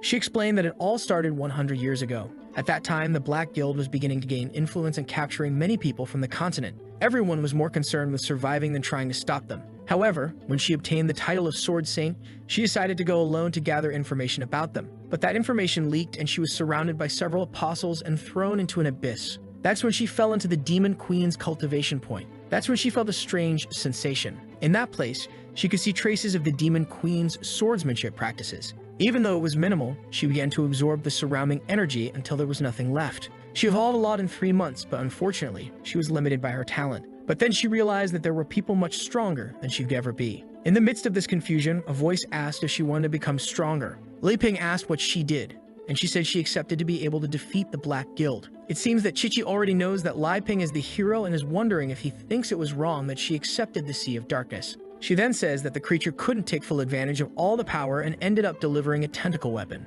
Elizabeth just says that thing had already been sealed by her and that she'd get contacted, in fact, a clone of the consciousness. And with that, Li Ping asks if the weapon she received is like an octopus. Then he stops to think that he has never tried this type of food in this world. Elizabeth immediately wants to know if it would be tasty. He says that in his world it was very good, but he has no idea about the creatures in this place. Chichi wants to know why they were talking about the end of the world earlier and now they're talking about eating octopus. But then he says enough talking, it's time to eat. With that, he pulls out the pot radiating a golden energy. Chichi is immediately startled by the amount of magical power. You already know what's coming because he made an infernal curry. Elizabeth is all excited, but you know what's going to happen. Here comes the first spoonful. She puts it in her mouth saying it's delicious. Apparently, she learned to control herself because she only says it's a bit spicy. She already has to drink some juice, saying it's ridiculous that a 7-star demon can't handle this taste. Li Ping asks if it's too spicy and says he'll cut some icy onions. He stretches the mash sheet on his own hand, saying it will be quick. With one touch, it completely dematerializes. Chichi wonders how it's possible that he thinks he has bad swordsmanship when he managed to do that. And he throws everything into the soup as if it were micro pieces. With that, he serves some more, saying it's less spicy now. Elizabeth says she likes spicy food and for him to stop humiliating her like that. Li Ping offers, but Elizabeth is right there saying she's going to kill someone, apparently. I think she didn't know this because she seemed a bit embarrassed, apparently wanting to accept. As she goes to take the plate, Elizabeth calls out to her, and she warns that she has to think carefully because she can only choose one of the 3 options. Confused, they ask what that's about. Elizabeth then pulls out 3 items. She says she can choose between a pot of curry, a swordsmanship manual, or one of Li Ping's kitchen knives. Confused, our boy finds this very strange and says he wasn't too keen on giving away his knife. Elizabeth tells him to be quiet because this is a moral test, and he's playing too. Chichi believes she's being tested. She knows the correct answer must be hidden in the previous conversations. She's certain that curry has such powerful energy that she would evolve instantly. However, seeing that even Queen Elizabeth couldn't fully resist, she would probably be destroyed. That knife makes any rank S weapon look like a joke. However, the hero himself didn't seem to want to give it up, indicating she has no chance of using it. Neither the curry nor the kitchen knife can be chosen. All that's left for her is that swordsmanship manual. So she says that following Elizabeth's advice, she wants the manual. At that moment, the door is destroyed. The 3 of them turn, confused by what happened. And our boy asks why Alpha is like that. He enters, full of resentment, saying he came to get revenge and kill everyone. Chichi stands up immediately, saying she's sure it's the demon burial. She gets up, asking to borrow the knife to solve this problem. But as soon as she grips it, she feels the energy of a gigantic genius. She tries to control the power, but it seems to have some sort of spirit inside. Her hand can't even hold it properly and all her energy is drained in an instant. The poor girl falls, drained to the ground. The knife drops and rolls in Dae Yuang's direction. She realizes she made a mistake by entering this place and the thing slices clean through her. With that, Alpha himself is cut in half and the machete alone returns to Li Ping's hand. Our boy sees the drained girl and calls out for Chichi. Not to mention that Alpha is lying there, torn in half. He shouts, asking how all this happened without him doing anything. The scene shifts to a destroyed field. The 6th pillar of the demonic guild is lying on the ground. The other, who looks like a computer, arrives to try to wake him up and shocks him to see if he revives the poor guy. The bear gets up, electrocuted, and now looks like Volibear from League of Legends. He calls for the Golden Dragon King, saying he's going to keep fighting. But then a little heart appears, and he starts drooling. The girl named Bader tells him that the battle is already over. Robot number 24 explains that the president was eaten. Everyone died, and she disappeared. She says none of that matters since the outcome was decided. In the midst of them all, there is a golden dragon egg. And the boss says he never expected Amelia to have such an ability to save her own life. However, he actually never intended to hurt her. And with that, a tentacle moves towards the egg. It starts wrapping around it and absorbing it completely. A glow begins to emerge from inside the mirror. Even the old man sustaining it starts to disintegrate. He says that indeed, the power of someone at the king level is completely different from the norm. If it had been just a little more, the master would have been reborn immediately. An insect with that ugly face asks how the Black Guild ended up in such a deplorable state. The connection between him and a certain Daigle was severed, so he wants to know about the rest. The guy apologizes, saying that Daigle sacrificed himself to protect the guild. It's that guy from the previous meeting who asks if the old man advanced in the research since he seems to be younger. He just says that actually he managed to get the right materials and asks why he's there. Tagore simply says that the identity of this body has been exposed, so he'll have to find another one. The demonic pillars ask who that guy flying is. The robot says that he's one of the people who also controls the Sea of Black Consciousness. Tagore just says that the plan to capture the Dwarf Kingdom will have to be put on hold for now. And the boss on top of the portal says that unfortunately, they lost many apostles. A few years earlier, when the old man was doing his research, he finally thought he had found what he had always been looking for. When he pressed the button, Elizabeth began to be reconstructed. He was emotional, thinking he had really succeeded, and number 24 praised his work's success. But soon she started to turn into a corrupted mass, and with that, she disintegrated. The old man was desperate, realizing it wasn't going to work. Once again, all of his research had failed. He had no idea why the body was still so unstable, and the years of relentless research were starting to catch up with him. The time a human has on Earth is too short, and he needed to evolve before life ended. Until something appeared and said that if he wanted to become stronger, it could help. The old man asked who it was. The creature introduced itself as Azathoth of the Sea of Darkness, and said they should work together. A rat that was nearby began to transform and go mad. In the same instant, it turned into a giant creature, and the old man realized that with chaotic energy, he would have enough power to resurrect anything he wanted. Azathoth then said he had all the energy the old man wanted but would need some bodies. That's when various creatures began to be born and the gears became part of the demonic cult. It didn't take long before hundreds of thousands of creatures were incubated. Azathoth asked the old man why he didn't accept the demonic energy as well. The old man said he wasn't interested since his only plan was to resurrect Elizabeth and not to become stronger. The creature said that was fine. It would take over that place for a while. He realized that that damn Malfoy was very cautious and that the plans wouldn't work on him. That's when he handed over the tentacles, which were another part of his consciousness that would take care of that place. Malfoy said it was okay and would make him an apostle. Azathoth smiled, and that's when another part of his plan began. Back to the present. Azathoth asks how long it will take to reconstruct the sovereign body he had. Malfoy says it will take a long time, especially since this entire place is now destroyed. But Azathoth tells him to stop lying because he knows he can build a demon king in minutes and asks why he doesn't hand over that Elizabeth clone. But the old man says that if he mentions that again, he'll be killed on the spot. The subordinates immediately kneel, wondering if this is the true power of the president. Azathoth says he doesn't need to be so serious and that he was just joking, while thinking that Malfoy is extremely dangerous, so he can't reveal the information about where Elizabeth is. He then says he's leaving and will return when he has new information. The old man starts licking the mirror, saying it will soon be ready. The master will return to him in an even more perfect form. And clearly down below, there's a clone of Elizabeth all ready to go.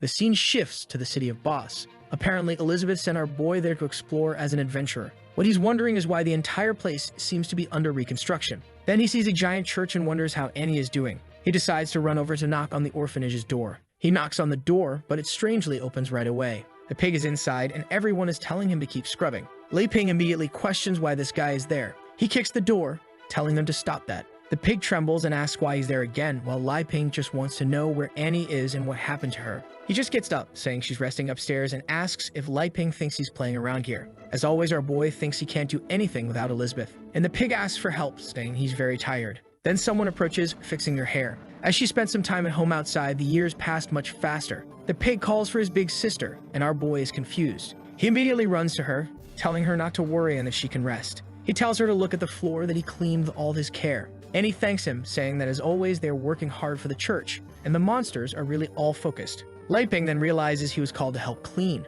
but then Annie asks what Lei Ping is doing there. A while later, she serves tea, and he says she's grown a lot. She says it all happened when she managed to regain her magical powers. Lei Ping awkwardly says he understands and asks why all the beasts are working for her. She says she doesn't know exactly, but it seems something happened in the city last week. Lei Ping already asks if it involves the Black Guild, and she says yes. Some of the beasts in this place were transforming into creatures. Everyone started running, screaming that it was an apostle attack. That's when they found themselves face to face with it and knew they were going to die. The pig asked what was happening to his brother and told him to calm down. Nearby, Tagore observed everything, saying that it's much easier for orcs to lose their heads than for humans and elves. The only problem is that they lose their rationality. That's why they only serve as machines of destruction and not as parasitic hosts. The pig orc was attacked by his brother, and the blow hit and affected everyone. Or, actually, when he opened his eyes, it had been defended by a stuffed panda. The orc started screaming and losing his head even more. But Annie said she would protect that place and summon her entire collection of plushies. With that, a war broke out in the middle of the city, and that's how everything got destroyed. However, at least Annie managed to win the fight, and all the gears embedded in the creature were torn out. It collapsed to the ground and began to disintegrate, and the pig was left crying seeing his brother. Annie apologized, saying that unfortunately she couldn't purify the power in that monster. Tagore found it strange that there was someone so strong in this city. He decided that perhaps she would be a good target for him to parasite. But at that moment, she turned around and her gaze instantly exploded the Azathoth creature, and she realized that something was watching her at that moment. Back in the conversation, Lai Peng says that this confirms that the Black Guild is involved. She says yes, and that the person who was watching her seems to have something related to the lost memories. Lai Peng tells her not to worry, that all of this will return, and he's just there to ask if she has any psychological trauma and to see how she's doing. She says that since he helped her recover, she has remained stable. And just as Elizabeth said, she will use her bloodline to contribute to the peace of this world. Lai Peng smiles and says that indeed, the best option was to leave everything to her. He says it's a shame, but Elizabeth doesn't actually care that much about the peace of this place, and as someone who doesn't understand magic, he can't help much. Perhaps if the world really needed the so-called legendary hero, everything would become a mess. Annie starts trembling and asks what he means by that because in her view, she believes that Lai Peng is too strong to use his power, and that if he had to do something, the entire planet would be wiped out and he would have to rebuild the world from scratch. She thinks this is a warning that if they don't resolve this, everyone will die. But Lai just smiles and says that if Elizabeth approved of the girl, then she has potential. Trembling, she says she understands and will do her best, believing that he trusts her so much because that day, he showed her a bit of his power. The problem is that she is still far from being able to control it. She apologizes, but Lai Peng says it's okay. He pulls something from his back and tosses a bag onto the table. A bunch of fruits that he says he promised on his last trip and now brought for her. At that moment, Annie thinks that he always knew her limitations and brought magical fruits to help her achieve what she needs. This means he's been supervising what she says and ensuring she can use the power he gave her. With that, she thanks him, saying she'll do her best to protect this city. He says that if that's the case, she trusts that nothing will happen there. All because he needs to fulfill the agreement that Elizabeth will be able to rule the world. She's confused by this business of Elizabeth ruling everything, but she says that apparently, if the sacred hero is involved, it's a good thing. Our boy tells her to stop thinking about these things because it's not quite like that. He just wants to dominate the world with her because she says that's the easiest way to ensure everyone's peace. But unlike her, he wants to do it differently. Hesitantly, and he asks what way that is. He says he'll tell her more later. Today, he's here to ask for advice. He knows she's read a lot of books, so he wanted to ask about the continents and the major forces in each of them. Annie replies that he can count on her. She doesn't know much about the Black Guild and the Demon Kingdom, only that they have some main forces. The Dwarf Kingdom is more secondary but has a direct connection to the Sword Saint. The Guild of Swords is the most important of all, and anyone who wants to establish themselves must gain their approval. With that, she starts explaining the map of the world and each person who dominates these places. There's a lot of text to say that basically the Sword Saint is the strongest in this city where they are as isolated from everyone else. That's why no apostle was sent to help her. Lai Peng realizes that it's as he imagined and each person is more concerned with their own territory. Annie then says she would like to know how he plans to achieve peace on the continent. He says that true peace cannot be achieved just by destroying the Black Guild. They would need an alliance to stop any evil in this world. He believes he has no strength at all, so his plan is to create a unit that would eliminate the apostles. The current problem is that he doesn't know how he will convince people, so he's following Elizabeth's method. Annie says she's starting to understand perhaps this business of a different method from the Demon Queen. It's because the whole world is just a bet between the two of them. They are betting to see who has the most effective method. Elizabeth achieved peace as quickly as possible, but as soon as she disappeared, everything fell into chaos.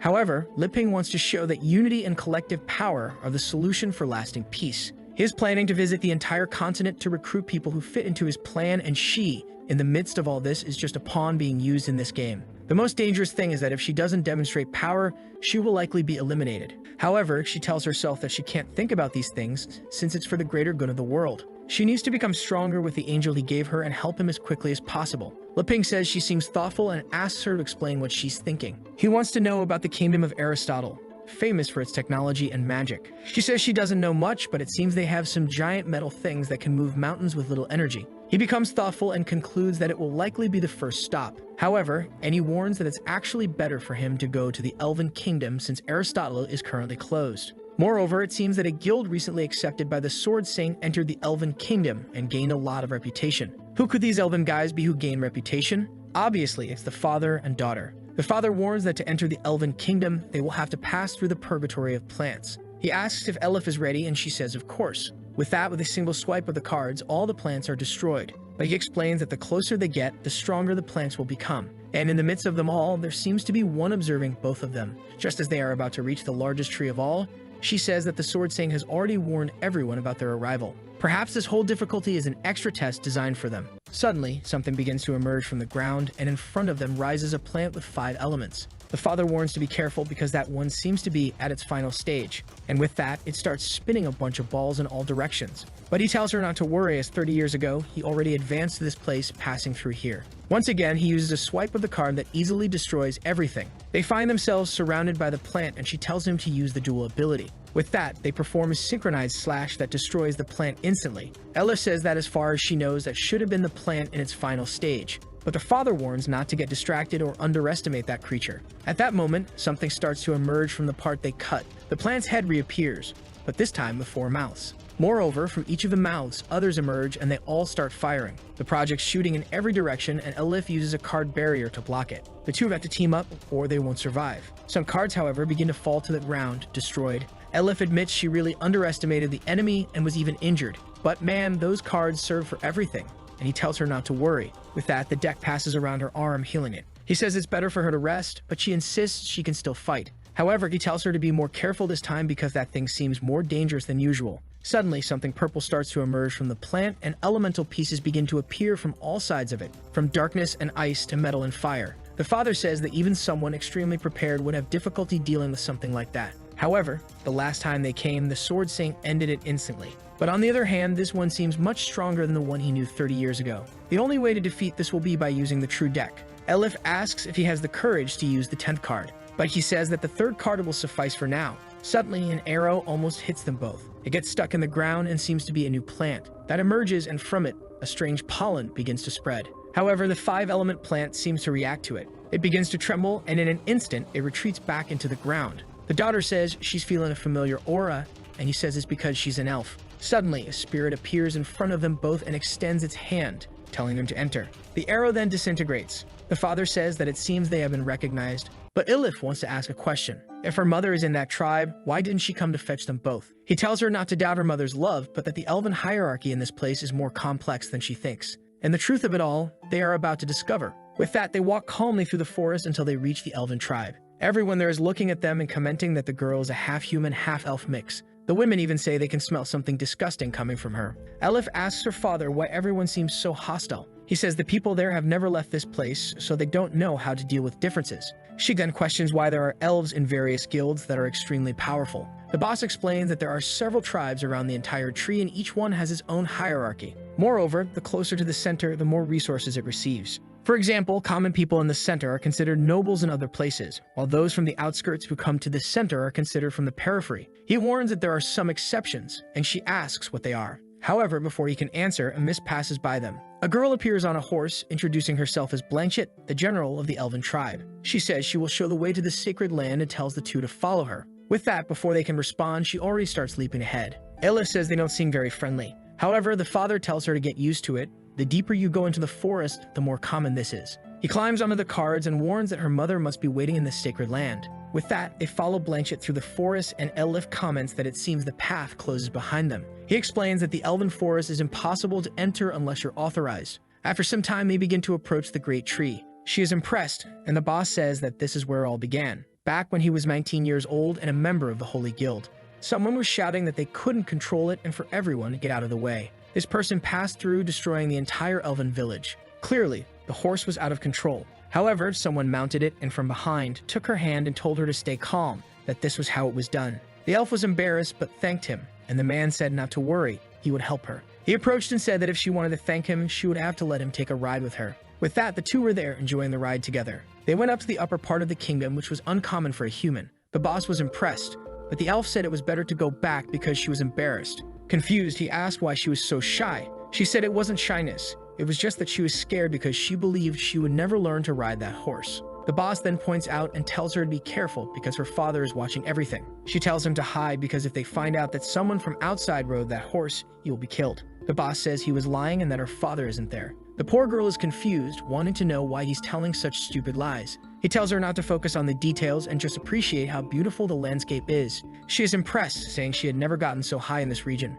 He says that if that's the case, they should have a little more fun, and with that, they start climbing to the top of the tree. Up there, he gets on the horse's back and invites the girl to do a Titanic. She gets all excited for a second, and then immediately blushes. Wow, that was a quick romance. They even stayed watching the stars with the horse there beside them. He told her not to worry that the officials would be out of the city for another 3 or 5 days. She said that his aura felt so tranquil and calm that it made her want to see the other side of this world too. The boss said that if that's the case, they could go out together, as he knows several places. She got excited, asking if she could really go with him. He said yes, but reminded her that as an elite elf, her life would be much better in this place. But she said that life there was no different from being shackled. It seems that some kind of election is coming, and to gain the support of one of her uncles, her father is going to give her away to him. The boss said he understood, and indeed losing freedom was the worst thing. He would get a teleport scroll the next day, and they would both flee this place. She said she lived a simple life, and that was really all she wanted. And with that, they shared a kiss.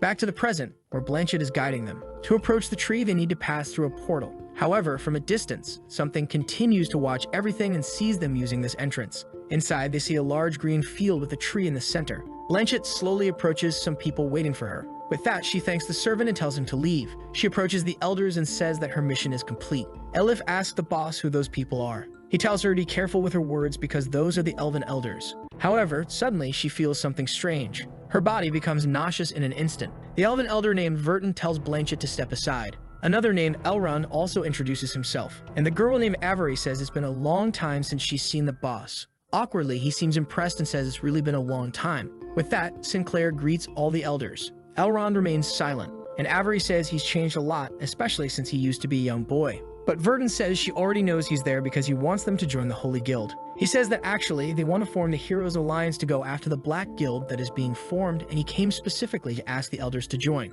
Avery laughs, saying she knows very well that the Holy Guild has weakened a lot. And Verton says everyone knows that the Sword Saint has been missing for 3 months. He says that's why he wanted the help of the elves to locate the saint. She is essential to the plans, and all the elves who know her are well aware of her power. This Elrond hasn't said a word so far. Avery says that this would require a lot of magical power. They want to know what they will receive in return. However, Elif says that now is not the time for anyone to be thinking about personal gains. But Verton says that elves only help those who are deserving, and a golden plant begins to emerge from the ground. She says that if they can defeat it, they can discuss this so-called alliance. The plant opens up with a golden light, and Elif asks the boss what he thinks of it. He replies for her not to worry and he can handle it. The plant then shoots a laser of light at the two of them, so bright that all the elves can't even see anything. But their father had already used the Guardian card and created a shield in front of them. The boss says that they have indeed lost some of the power they once had, but he hopes they can understand that he is determined to destroy the Black Guild. With that, the golden plant falls to the ground. Avery laughs, saying that it seems the little boss has indeed grown stronger. Verton finds it strange that a card used sacred magic. Elif says that the attack felt more like they were trying to kill them than test them. She was about to say more, but the boss tells her to stay quiet. At that moment, Elrond speaks for the first time, saying that it has been 16 years. Hesitantly, the boss just agrees. Elif questions why he is so polite to these people who are clearly trying to make things difficult for him. The boss then reveals that the man in front of them is her grandfather. Verton then says that apparently Nikita's daughter is now 16 years old. Elif is confused, having no idea she was in front of her grandfather. Suddenly, he starts throwing confetti and playing a trombone, saying she didn't expect this. The two of them are completely confused by this sudden change. Avery says she warned it was better not to play around, but Verton says it was fun. Confused, the boss wants to know why they did that. Elrond grabs his hand and says not to worry, and that he can call him grandfather. The old man, feeling awkward, questions the sudden change and asks where Nikita is. He says not to worry and just to follow him. With that, he gives Elif a nod. Confused, she asks if he understands what's happening. He says he has no idea, but maybe her mother has improved her relationship with them. However, Elrond does not look healthy at all, and from behind, Blanchett is just observing them. A group gathers in front of the tree. Elrond says that the tree seen from outside their home is a projection, and the one before them is the real one. Its birth can be traced back over 500 years. The first elder, Tevala, used her own body as a nutrient to create this tree. With the powers provided by it, the elves became stronger and began to gain influence. The problem is that all that influence began to wane as the tree started to wither. As a result, many elves began to flee and join people from outside this place. That is why they prohibit marriages between elite elves and outsiders, to prevent the natural talent provided by the tree from being lost. and that was the reason he opposed Nikita's relationship with the boss. But now he's going to show the true home of the elves, something not even the Sword Saint knows about. The boss, confused, asks what he's talking about. Elrond raises his arm and activates a magical removal. Elif instantly feels the same nausea as before, and the illusion that the tree was well-nourished begins to fade. The true form of the divine tree, with several elves trapped in it, is revealed. Elif covers her mouth, unable to even look at it. The boss asks why it looks like Nikita is in the middle of it. Elrond says that she became a nutrient to keep the tribe alive, and in the middle, they can see the completely withered face of the man's wife. The boss starts screaming, calling out for Nikita. He grabs Elrond and asks how he had the nerve to bring her back just to turn her into a pile of nutrients, calling him a selfish demon and demanding that he bring her back. Elrond remains silent, with spit all over his face, and then tells Vertin and Avery that the time has come. The two change their expressions and say yes.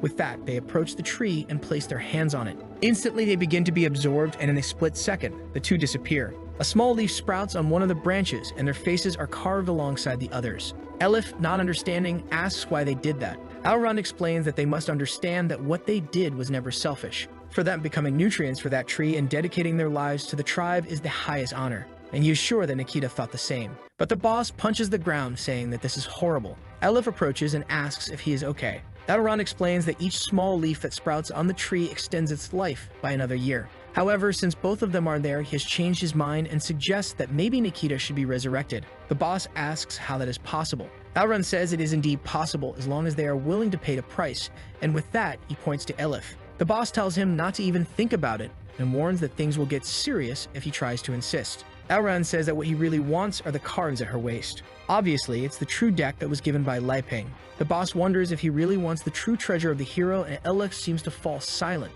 not knowing how to respond. Elrond says that if those cards were given to the tree, he feels that it would be completely revived. This means that if there is energy left over, it might even be possible to revive Nikita. He promises that if this works, Nikita will be the priority. This leaves the boss in shock, wondering if this could really be true. However, Elif says that this is strange because a life that has been lost cannot be recovered, not to mention that those cards are meant to save this world. But someone is manipulating a book and seems to be meddling with something. Suddenly, Elrond's head gives a snap. He turns around and says that he really can't guarantee that this will work, but if it does, all the elves will be able to help defeat the Black Guild. The boss gets excited, saying that the true goal is indeed to destroy the guild and save the continent. Elif tells him that those cards are extremely important, and if they lose them, they will be responsible for it. However, at that moment, the cards start to float from her waist. The boss takes them, saying that you will take full responsibility. He gathers all the cards and asks what the next step is. Elrond says to just hand them over to him, and after the power is absorbed, Nikita will be resurrected.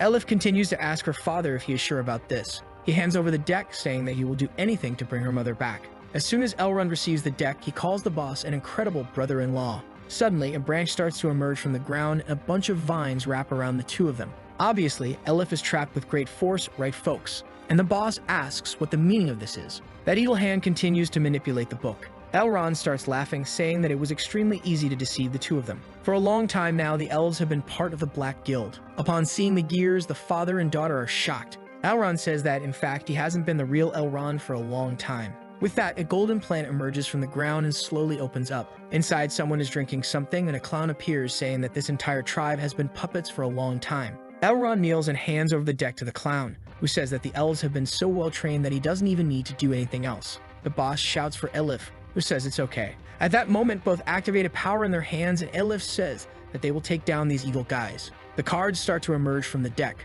However, Elrond turns around and activates a spell, enveloping the two of them in a bunch of flowers. Elif realizes that all of her magical power is being drained. Her father tries to call out to her, but is also nearly losing consciousness. The clown congratulates and thanks Elrond. With that, the clown says he will give him a well-deserved rest. Elrond's body seems to disconnect, and the clown begins to pull the cards, saying that he feels they summon spirits. However, he soon realizes that it seems to consume life energy. As he starts to lose consciousness, the boss thinks that the clown doesn't know the true secret of the deck, so he will never be able to use it. But the clown starts to toy with him, saying that it looks like that this will be easier than he thought. All he needs to do is control people to spend their life energy. A strange hurricane starts to form at the top of the forest. Everyone wonders if it's some kind of earthquake. But at the same time, they all feel that strange nausea, and their life energy begins to be absorbed. The soul of every tribe member is sent towards the center of the tree, both human and animal. The boss tries to understand what is happening. With the deck in the sky, the clown continues absorbing everyone. The life energy of the entire tribe is distributed among all the cards, and the clown smiles,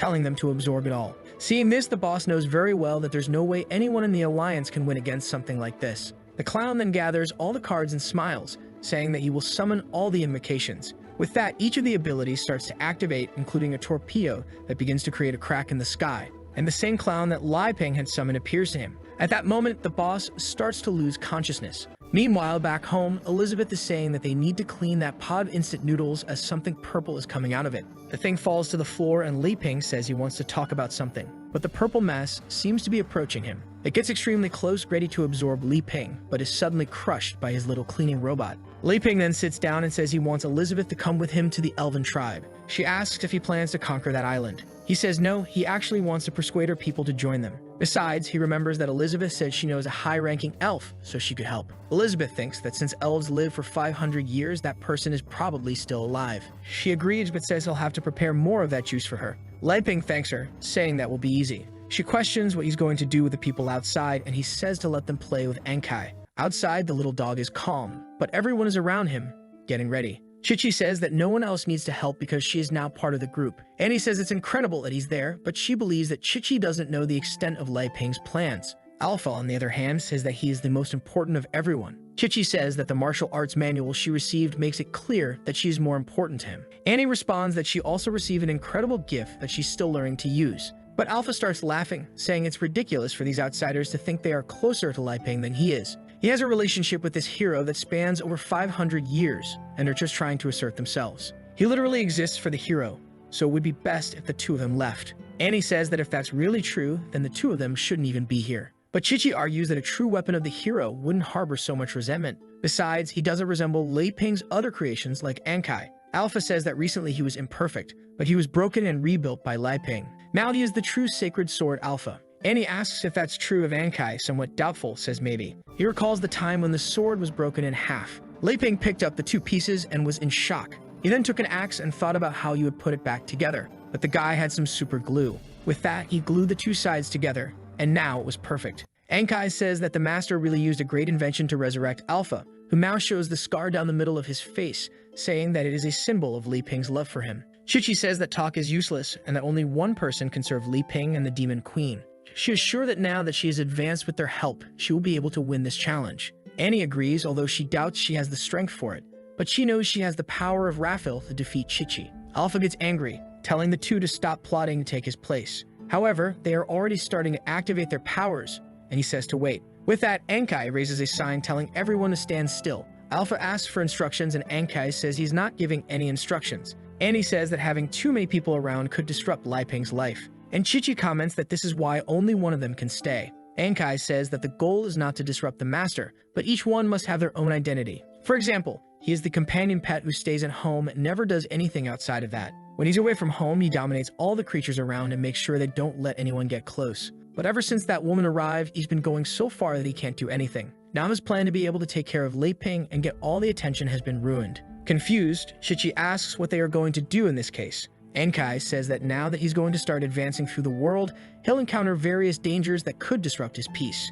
The three of them should be cleaners who ensure that the master has a peaceful life. Basically, no matter where he goes, they should clear the obstacles and make sure his path is always smooth and free of difficulties. And obviously, he doesn't even need to mention the benefits of serving the master. Additionally, they can receive whatever the master offers, but they can never ask for anything. And lastly, only he can keep the leftovers from the trash. They all say they understand very well. He sees the door opening and tells everyone to stay in place. Li Ping then asks what they're doing. Everyone is there, happy and smiling around Ankai, and asks if he's already leaving for the Elven tribe. He says he needs to grab some tools and will then leave. He starts heading to the back of the house, and obviously Elizabeth's shadow looms over the three of them. She says she's watching everything they do. The eastern part dominated by En and the southern part dominated by Chichi are already under Li Ping's wings. After taking the Elven kingdom, only the north will remain for him to control this entire land. From the moment he saved that father and daughter, his plan has been in motion. Although he has hidden everything very well, now she can understand that he has been preparing to dominate this world.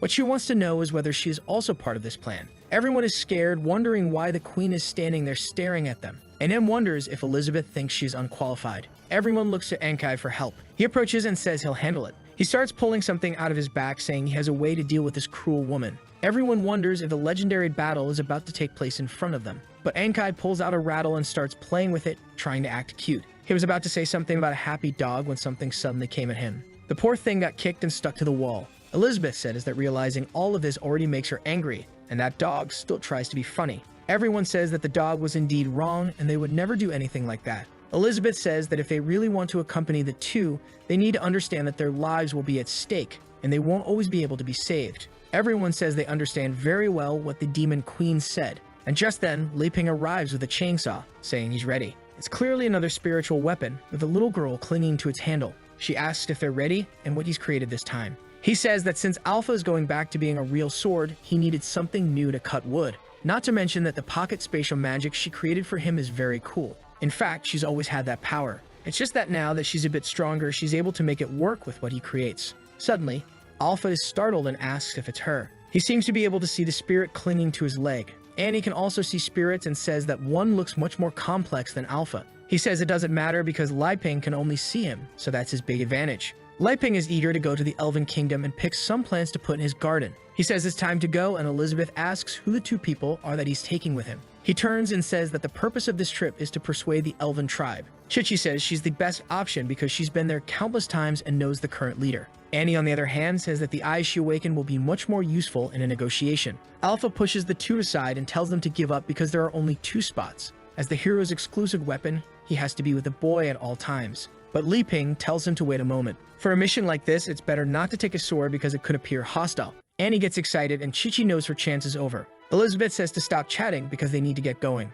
With that, they start to leave and Li Ping tells Alpha to take care of the place. But the poor guy is wondering why he feels this way again. Once again, he's been abandoned even after being reforged. Suddenly, he receives a message asking Alpha to respond. He's confused, wondering who's calling him. It's the sneaky little dog who wanted to get kicked on purpose as always because he likes to be punished. Suddenly, Alpha gets the idea to train with Ankai to become stronger than ever. Annie says it's time for them to go on a patrol in the region. I thought it was just Annie, but actually it's the 2 of them plus him and the Queen. Li Ping seems interested in the tree, but Elizabeth has already noticed something strange. She finds it odd that such a giant tree doesn't have any sign of life. Li Ping points out, saying that something so large must be destined. Elizabeth activates a power, saying they need to change their clothes. Chichi is covered in oxygen. Li Ping turns to see what the new outfit is. Thank goodness she had already changed again. Elizabeth says they can't wear any clothes made by Li Ping, otherwise this trip won't make sense. Our boy, confused, says okay and tells them to go then. They advance through the forest, but as always they're being watched by the plants in the region.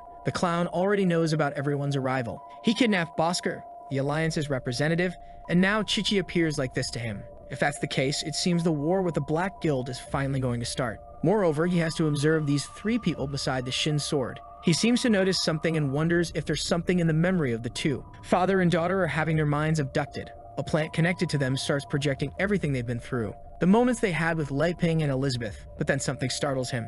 He realizes that the woman there is the real Elizabeth and is shocked, wondering why she's there. It's been 500 years and it's strange that she's here. What's even more different is that she doesn't seem like the same arrogant woman from before. The clown says to kill everyone and leave only that guy alive. Blanchett hears this and says she'll obey now. They easily advance through the forest, defeating all the creatures. Chichi arrives at the 5-element plant region and says it's strange that it hasn't appeared. Annie is impressed that her friend has so much information and is motivated to help Li Ping even more. Li Ping says she seems so strong that she should even be part of the Holy Guild. At that moment, she's about to say that she's actually the saint, but before she can finish, something approaches them. They were about to be hit by an arrow, but Chichi cut it in midair. Someone is watching a person flying in the sky. It's Annie with her eye who says there are people hiding, but there's no need to worry. However, Chichi already activates the first move from Li Ping's book. The aura emitted comes into contact with Blanchett, who is impressed that the girl broke her stealth so easily. But she releases a barrage of seeds, saying it doesn't matter. Annie summons her bear to protect everyone, but the seeds that fall to the ground start to create a bunch of vines. Chichi says this is normal, but the scale is much larger than usual. Suddenly, Li Ping asks if she remembers the adventure they had a few months ago. She says yes and asks why he's bringing it up. In front of him, there's a destruction course with flying debris and a bunch of cuts. He says that before he would have been extremely scared, but now he doesn't even need to pretend to be calm. That's because, in reality, he has Elizabeth by his side and is sure she'll save him. Especially now that he's brought Annie and Chichi, he really doesn't need to fear danger. Elizabeth asks if he's trying to show off, thinking that now that he's decided to dominate the world, he doesn't need to pretend to be weak anymore, and that's why he's feeling so confident. The girls are easily defeating the plants. He says he's not showing off, he's just happy to have her by his side. What he hopes is that they can live together as friends forever. At that moment, the poor guy is swallowed by a plant. He starts to be devoured and begs for help, but the plant just keeps swallowing him and sending him down. Chichi turns around in shock, and Annie asks how this could have happened, while Elizabeth wonders if he was confessing to her. Suddenly, all the plants begin to be destroyed and smoke starts rising from the ground.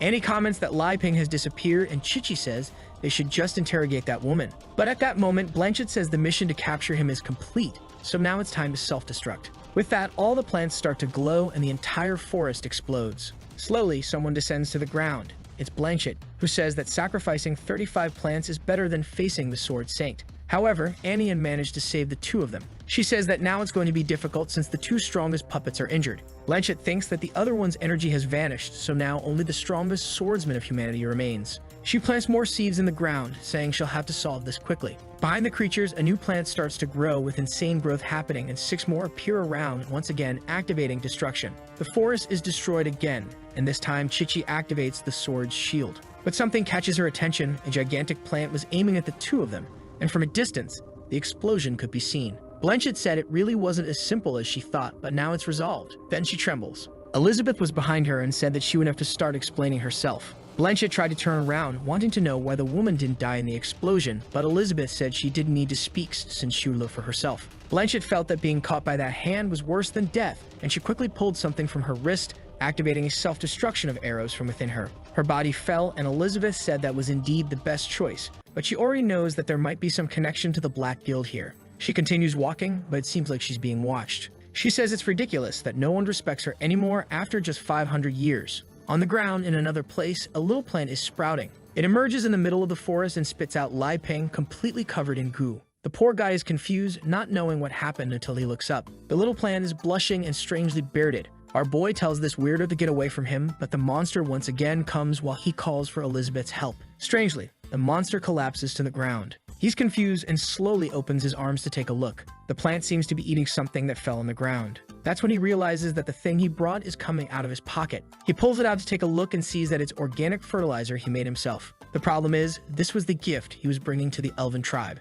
But the little plant is desperate, asking for more. Our boy asks if she likes it, and he says that if that's the case, he'll give it all to her as long as she doesn't eat him. She immediately blushes and eats everything. She starts consuming it all and seems to be shrinking. A while later, she collapses on the ground, exhausted. Our boy thinks that fertilizer is good, but consuming too much can be bad for the plant. He thinks he's safe, but the problem is he doesn't know how he'll win over the elves now. He decides to take a walk through the forest since Elizabeth should find him soon. Meanwhile, Elrond says he lost control of the plant halfway through. The clown says they need detection skills to find the boy quickly. He says that strangely the boy seems to have magic that hides all his power. The clown says that now, confirming all the information, his identity is revealed. After all, he saw everything in the minds of the two. He saw the scene of the game they played, and he knows that this is the legendary hero. An explosion happens in the forest. Annie's little bear is more beaten up than ever, but once again, the two manage to survive. The problem is that Chichi is already bleeding and has used up a lot of magic. Annie asks if she's okay, and Chichi says she just needs a break.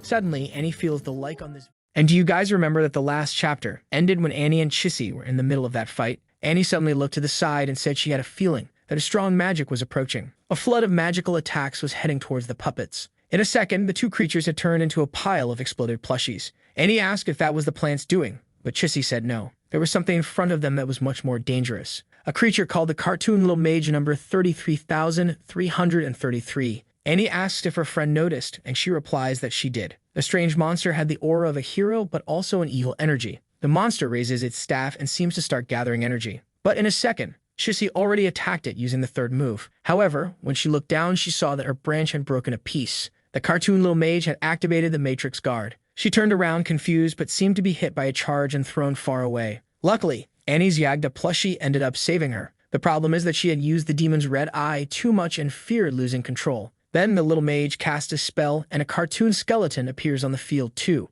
Chissy lands on the ground and thanks Annie, but tells her not to worry because she would handle it. The problem is that she's also coughing up a lot of blood. The excessive use of both her fencing and the hero's style is wearing her out. Seeing this, Annie immediately asks if the Sword Saint can still fight. Meanwhile, the cartoon mage starts summoning several spheres of various elements. They begin to merge, creating a purple orb. Annie knows that fusing elements is extremely difficult, so their chances of winning are very slim. The monster prepares for the attack, and she knows they could only win if the Sword Saint were at 100%. Suddenly, she clenches her fist and says she can't think like that. She can't live forever depending on the saint and Leping to keep this place peaceful. She needed to go beyond and meet the expectations of both Elizabeth and Leping. But the mage finishes the spell and launches it toward them. It was an elemental bomb that hit the ground, throwing all the soil into the air. A cloud of smoke rises, and suddenly something surprises the monster. Annie had summoned the giant snake that was swallowing the entire spell. Man, she sends it down and even manages to absorb everything. Annie's horn awakens her bloodline and tells the monster to come at her. Shissy immediately senses that with this change, the girl had reached the level of a sovereign demon. No wonder she had been chosen by the hero and the queen. Annie puts her hand forward and the plushies advance. Then the front guard activates the matrix protection. Several cubes appear, but the snake easily dodges them. Annie knows that if one of those cubes appears inside the snake and traps it, it will be hard to win. However, thanks to the demon's red eyes, she could see where the cubes would be summoned. She then activates a wind attack to try to create a distraction. The bird casts a spell, sending a storm slash. But the knight only responds with a matrix shield. What is this, man? It was a massive sequence of attacks on the creature. Yet the little monster only responds with a boo, and I don't know if it's scared or just doesn't care. The big snake bit the cube, and it was close to being swallowed. Or actually, it was swallowed. Both are inside it, which is trying to digest them. Annie clenches her fist and says that no matter how strong someone is, if they're eaten by the snake, she wins. That's because, little by little, the magical energy is absorbed until eventually it becomes stronger than the person. The problem is that the pace wasn't enough and the snake is starting to wobble. Besides, the bloodline was almost stealing Annie's consciousness, and she was struggling to concentrate. Then the snake is completely torn apart. Here we go again with this time thing in 0.01 seconds. Annie was thrown backward. In the next millisecond, Chissy felt something and tried to look to the side. But there was already a giant golden barrage coming towards them. Man, the attack swept through the entire forest and opened a crater in its path. However, Chissy managed to summon a shield that seems completely destroyed. Sadly, I must announce that, unfortunately, her clothes were affected. Annie is lying on the ground. Meanwhile, Chissy realizes this is the third time she's been defeated recently. Amid the smoke, the two appear. But this time, the cartoon general is in front of them, saying he's going to take care of this. The scene then shifts back to Elizabeth in the middle of the forest. Man, I missed our demon queen. I had forgotten how strong she was. She seems to have reached the place where the magic is most concentrated and wonders where the culprit is. Suddenly, someone throws some playing cards and says the big fish has finally arrived. Another one laughs, and that's when Elizabeth passes through a barrier. She felt the barrier and knew that by its power it was someone of a demon king. Then she yells at the sky, asking if they're trying to trap her there and telling them to stop with cheap tricks. That's when a Matryoshka, one of those Russian nesting dolls, appears. Elizabeth stands still, and the doll suddenly surrounds her. I don't know if the monster is growing or shrinking. I think it's growing because it's already gigantic, taking up the entire forest. It seems to have multiplied countless times, and this was the sealing magic of the cartoon creatures. The person who threw the doll says that with each layer, she is slowed down. Since she's trapped within 1,024 layers, she's stuck forever. Elizabeth is really just standing there doing nothing, until she gives a little smirk. The person who summoned the doll wonders how it's possible that she hasn't been affected. Meanwhile, Elizabeth easily seems to be breaking through all the layers. The debris starts to fall, and she says she lived in a time barrier for over a year. Then the person becomes wary and begins summoning a scythe. But Elizabeth just tells them to stop with the tricks and get out of her way, until the scythe seems to pierce her stomach. She looks up and sees the cartoon reaper. The scythe was embedded, and the creature gives it a tug. Elizabeth's soul was being ripped out and pulled toward the creature. This creature's special ability is that when it lands a direct hit, it can ignore levels and directly extract the soul. It smiles, confident that it has won,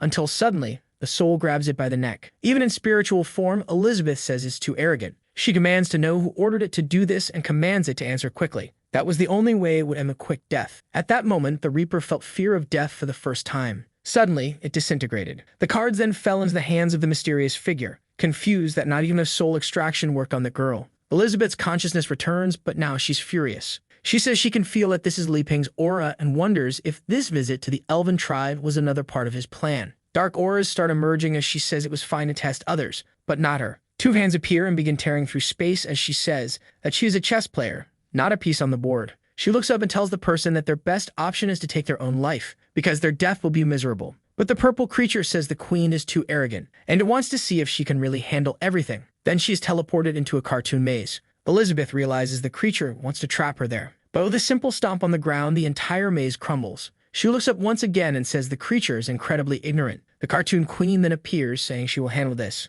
while the king sits on his throne, saying he's eager to see the queen's victory. Suddenly, Elizabeth flies into the sky and sits on a hand of darkness. She looks down and says it's ridiculous for him to call himself a king in front of her, warning that he isn't worthy of that title. The king's expression changes, and he orders to kill her. Suddenly, the queen draws some cards that transform into swords in her hands. Fed up, Elizabeth launches an attack, telling her to shut up and die. The queen tries to activate wing protection, and look at that, she managed to cut through Elizabeth's attack. She even takes the chance to counterattack, but Elizabeth easily blocks it, though she's surprised that her fingernail cracked. Then the card queen appears again from above and launches another attack. I'm not sure what's happening, but it seems like things are being cut. The card queen keeps attacking when suddenly something from Elizabeth comes from behind. I think the card queen cut it again, but the spheres started healing. I'm confused by this fight, guys. Suddenly, the card queen says these are just simple magic bullet attacks. She begins cutting everything around her, but it seems like every time she does, they multiply and the number of strikes increases. Then she gathers all the daggers into a single claw, spinning and striking in every direction. But her expression changes and she wonders if this is even possible.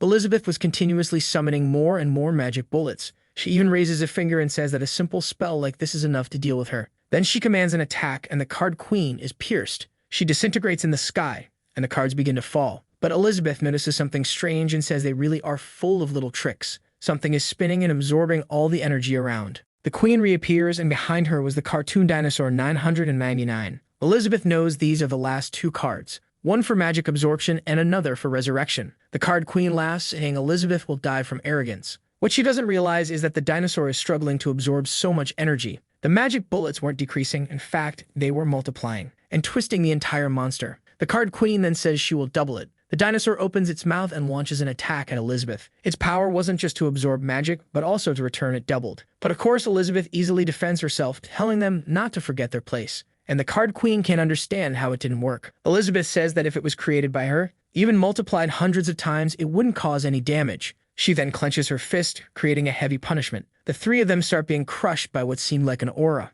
Man, they all disintegrate in front of her. She says that this attack was inspired by that idiotic dog. But honestly, the effect was pretty good. Then the cards start falling. And once again, she's surprised. The card queen appeared again and attacked from behind. However, Elizabeth dodged, an explosion occurred, and the queen remained terrified. This time, though, she was truly sliced in half. And Elizabeth unleashed her transformation, saying that now she'll take things a little more seriously. The problem is that the resurrection jar activates again. Elizabeth realized it doesn't require any action from the main body for it to trigger. The card queen reappears, saying she already warned that she won't die. But in a second, she's surrounded by Elizabeth's claws, who activates the final confinement. Elizabeth warns that she'll limit the use of this resurrection through this restriction and toy with her. She activates the dissolution punishment, and the card queen dies once more. Yet a drop falls from the leaf and she emerges again. She explains that where this drop comes from, there's an entire ocean, and she will be resurrected forever. Elizabeth ignores her and activates a poisonous punishment. Once again, the queen seems to die and suddenly begins to writhe in agony. Elizabeth continues activating punishments, flesh stripping, the 1,000 needles, the light punishment, while the woman is being crushed. Elizabeth warns that the longer she's trapped in infinite confinement, the more punishments will accumulate. The leaf that enabled her resurrection disintegrates along with the woman. Elizabeth figured that by turning eternal life into eternal pain in the end, the best option was to give up. The focus shifts to the king, who states that, apparently, they'll have to handle this personally. He jumps from his throne and the same daggers appear. Then he activates a polymerization ability. Things start flying, a serpent forms, and a spear emerges. Man, the king got jacked, declaring that now he has ascended to another realm. He became a one-star demon king. He says he's the king and Elizabeth is the queen. But in this world, there's only one throne for the strongest. Elizabeth laughs and he asks why. She then says that long ago there was a demon king who believed he was the strongest being in the world. And now looking at the card king, she realizes how foolish she was back then. The confused king says she's talking nonsense and doesn't realize how powerful he is right now. He attacks with his spear, activating the world-shattering martial art. Elizabeth responds with a world-shattering spell as well. He follows with another great strike spear attack, and seriously, where are these hits landing? Man, for the first time, Elizabeth seems surprised. The attack appears to hit, sending her flying. What's going on? The king even said she was weak. He chuckles, claiming he truly is the king of this world. The guy is going crazy, laughing to himself, swinging side to side. But in reality, he had already turned into a playing card in Elizabeth's hand. Man, she crushed him like that, wondering if this was Li Ping's goal, using these kinds of tests to show her she still has a long way to go, making it clear that she can't beat him, and like the king, dreaming of it is as foolish as that idiot before. She stands still and says that's fine, but eventually, she'll catch up to him. Then she wonders why, if all the cards had been destroyed, she hadn't left this space yet. That's when she looks down and realizes something is still missing. The throne then transforms into a strange duck. There was a creature of unknown magical level that let out a quack at her. The monster seems to be trying to communicate, but she's confused and launches an attack, telling it to disappear. Her claws head toward it, but it seems to respond with the same attack. Then she realizes it must be a monster with copy magic. What the heck? A second Elizabeth appeared, but this one has a duck face. So if who's going to face off now, huh? Elizabeth didn't like that and calls it an arrogant bastard. The scene then cuts to our dear Li Ping. Man, it's been a while since I saw him. He's happily collecting fruits, saying that the elf tribe is truly prosperous. While he's marveling at the variety, something lurks behind him. Some kind of zombie elf with bulging eyes, all decayed. Meanwhile, someone delivering information reports they found the man's body. The little clown on the rows asks what they're waiting for and tells them to bring him back immediately. Li Ping is peacefully gathering, unaware the zombie is creeping up behind him. He launches an attack, but by stepping forward, the creature falls flat on its face. The monster twists itself, flips over, and charges from behind. But suddenly, Li Ping drops some fruits on the ground. They roll and the twisted creature steps on them, slips, and... man, I think it face-planted and that was it. The brainy creature only feels pain, while Li Ping wonders why this forest has so many varieties. He squats down, remarking that in this magical world, plant growth really defies climate laws. Meanwhile, the little zombie gets up with its face half-rotted. It lunges at him again, thinking it might finally be useful. Li Ping grabs a cactus and turns around just as the zombie lunges and they lock eyes. Li Ping screams at the sight of a ghost while the creature clutches his painful hand. He runs off in a panic, yelling that this place is terrifying. The elf was already crying in pain, asking if he could activate the rest of the corpses, because this hero wasn't as easy as he seemed. The clown said it was fine, but to hurry up and bring that kid over. From the forest floor, a swarm of zombie elves began to rise. Li Ping was running in a panic, wondering why there were so many zombies in the middle of the elven forest. He desperately wanted to find Elizabeth and the others to escape this place. But then an earthquake began and he stopped, wondering what was happening. That's when he felt the tremor was coming from behind him. Looking back, he saw countless little green eyes staring at him in the distance. Confused, he noticed the zombies were already surrounding him. Looking around, he tried to stay calm, reminding himself that he was the hero and couldn't die there. But the problem was that he hadn't brought the alpha. Then the ground started splitting and he wondered if the zombies were going to grab his feet. The consumed elf ordered them to kill him, and the horde charged at Li Ping. But suddenly, a green laser cut through all of them. Our boy had been saved by the little plant from before. He asked if it was the same one and it blushed, celebrating. The elf seemed to have tried using plant magic but couldn't. Now he understood it was because the hero had tamed them. Li Ping's own Plants vs. Zombies was firing in all directions. As he held on tightly to avoid being thrown off, the plant kept mowing down the zombies, but they seemed to be regenerating. The hands had activated a plant control spell. Li Ping wondered why it suddenly stopped. Apparently, some of those zombies were elders from previous generations. The brainy guy said he couldn't defeat the elven race when it came to nature magic. They then used the power to cancel evolution, and the creature shrank. In a puff of smoke, it landed in Li Ping's hand, blushing, unable to explain itself. Meanwhile, the zombie horde kept advancing toward our guy. A wave of corpses formed, ready to bury him. Looking up, he wondered if this was where the hero's journey ended. The bodies collapsed on him, forming a sphere. But suddenly someone laughed, pulled out a chainsaw, and tore through everything. Man, the attack didn't just slice through the ball, but also the elf controlling everything. He disintegrated in front of the clown, who was now terrified. He knew that corpse control magic only transmitted sensations, so why had all the damage been passed on? It was raining with the cut-up zombie falling and the chainsaw flew into Li Ping's hands. He remembered crafting that weapon. The problem was, he didn't know how it had returned to him on its own. The weapon's spirit clung to his leg, saying it wouldn't let him be harmed like that. One of the zombies started crawling toward him,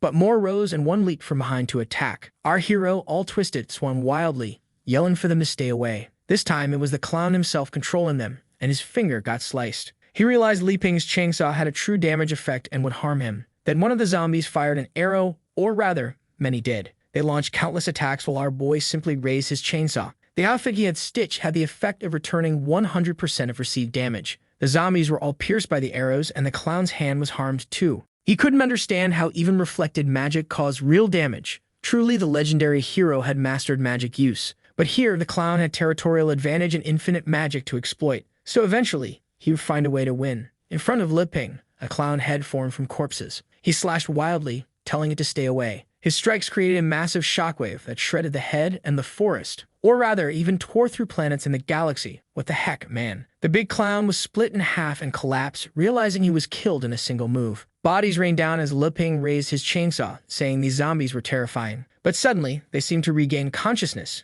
Maybe? They all stared at Li Ping, who, looking crazed with the chainsaw, charged at them. Now the monsters that remained started to flee. Meanwhile, Elizabeth was using world-destroying magic against the duck version. The creature used an earth reconjuration, seemingly casting the same attack. Elizabeth prepared another spell, declaring she'd turn it to dust for such an insult. I think the duck version turned into a cocoon that twisted and smashed together, becoming a metaphorical orb in the sky. Elizabeth said that if this was Li Ping's doing, she knew how to handle it. She began drawing a sword. Oh no, this is the form that drains my wallet, but is truly powerful. She used the art of world destruction, slashing toward it. The metal orb seemed to be cut, but Elizabeth wasn't satisfied. Inside, the clone remained intact and even assumed an extremely dangerous demonic form. The question remains, who has the courage to face the duck-headed menace? Elizabeth was furious that the damn Li Ping used such a valuable ability. She heard him saying that the magic level didn't matter. With mastery of principles, much could be achieved, and even the weak could become strong. She began to wonder if this entire trip to the Elven tribe was his plan to help her advance. While the duck version seemed a bit confused, Elizabeth raised her fingers, declaring she used this trick to settle a fight. The duck activated perfect replica. Both stretched out their hands toward each other, activating the queen without a sword technique. Meanwhile, Li Ping was running through the forest, holding his chainsaw high and shouting for no one to come near him. But just by raising it, the chainsaw seemed to tear through dimensions, opening a portal to another place. The very place where Elizabeth was fighting. She noticed him fleeing through another dimension, and even the duck woman looked confused. Suddenly, everything started to twist, and Elizabeth realized she had gotten distracted. The two of them were still fighting as Li Ping kept running, until Elizabeth fell back into the dimension where Li Ping was. She saw him screaming and asked what he was doing. As soon as he saw Elizabeth, he tripped over a rock like an idiot and face-planted joyfully. The boy was buried. Unfortunately, Li Ping was defeated for the first time. While being crushed, the chainsaw's spirit begged him not to abandon her. She was angry, wondering how she could get his attention. The chainsaw spun in the sky, and since Li Ping wasn't getting up, it seemed like he wouldn't. She took on a spiritual form, slipped into his backpack, and promised not to abandon her father, but not before giving Elizabeth a cold stare. However, Elizabeth wasn't the demon queen for nothing. She noticed the spirit's anger and deliberately provoked her even more. Then Li Ping pushed Elizabeth aside and finally lifted his head to breathe. He admitted that was close, and if he hadn't found her, things would have gone badly. Elizabeth asked what he meant by that. Naturally, he came to a nonsensical conclusion. The demon queen's swordless art had been copied by that creature. In the end, she realized the copy was like a reflection, and in that space and time, something terrible could have happened. If their two hands had met, it might have led to her annihilation right there. Fearing she'd get hurt, Li Ping created that distraction to pull her out. He apologized, leaving Elizabeth stunned. He said it was his fault they were in such a risky situation, and that he wouldn't do something like that again. But in Li Ping's logic, he regretted bringing everyone unprepared. He hadn't expected things to be so dangerous. Yet Elizabeth didn't let him off the hook and pulled him closer. She told him to stop showing pity because she was ready for any test he had for her. It had been a while since he blushed. He awkwardly asked what kind of test she was talking about and if they weren't standing a little too close. Elizabeth thought about how he wasn't just training her to be his partner, but still cared about her dignity as a queen. So she replied that she knew exactly what he wanted and didn't need to pretend anymore. Man, the two were standing so close, staring into each other's eyes. But suddenly, they heard a sound beside them. It was Elizabeth and the duck woman, hands on their hips. They turned, and Li Ping asked what the heck was going on. He was instantly confused because there was an Elizabeth and a duck version. The real Elizabeth said that since he was already there, she had no intention of continuing this any longer. He should just remove whatever was in front of him. Of course, Li Ping had no idea what she was talking about, but she shoved him forward, telling him to handle it. Stumbling, he approached Duck Elizabeth and gave a crooked smile. She glared fiercely back at him. Suddenly, she began to disintegrate, activating perfect replica. Li Ping was startled as a giant Li Ping clone started forming. Elizabeth thought he was doing this to show that she wasn't as good as him, but she was curious to see how he would defeat something as strong as himself. Our boy anxiously bit his nails, asking if she saw that. The duck version seemed to be trying to form but couldn't. Elizabeth watched as it suddenly turned into purple smoke, fell to the ground, and disintegrated back into a pile of playing cards. The cards flew up and landed in Li Ping's hands. Seeing the back of the cards, he recognized them as the ones he gave to his uncle. So why were they here? He turned to Elizabeth and asked if she saw that. She interpreted it as him asking if she understood that in the face of true power,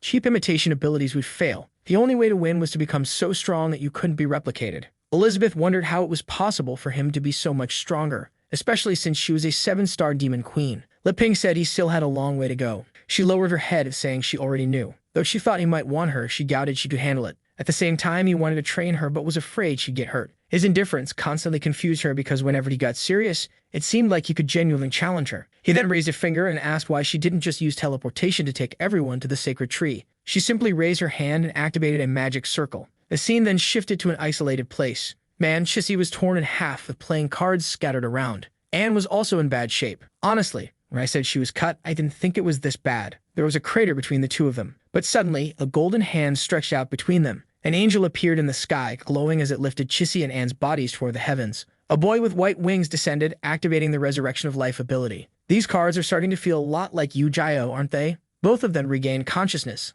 looking up in awe. A magic circle appeared between them, and the boy said that now that his master and his people were there, he could finally retire and complete his mission. The entire elven field seemed to return to normal, and the boy appeared before the sacred tree. Chissy and Anne lay on the ground while Elizabeth stood there, furious as always. Leping looked over at Chissy, confused. He asked Elizabeth what had happened, and she replied that she didn't have time to deal with them. First, they needed to figure out who was behind all this. Elizabeth's black hand attack grabbed the tree and ripped it from the ground without effort. Within the roots, something purple was connected. Leping had no idea what she was talking about, thinking to himself how terrifying that tree she pulled up was. The thing floated in the sky, and roots kept spilling out full of that purple stuff. Within the trunk, there was a visible imprint of an elf's form. Elizabeth remarked that in the past 500 years, a lot had changed within the elven tribe. Among the flowers, Leping spotted the uncle and his daughter. Leping called out for Bose and Elif. As he approached the tree, a root rose up, nearly hitting him. Elizabeth struck again, startling Leping, but he stayed still as the attack narrowly missed his head, heading straight for Elizabeth, who casually glanced at it, causing everything to shatter. A massive crater formed in the creature, revealing something fused within it.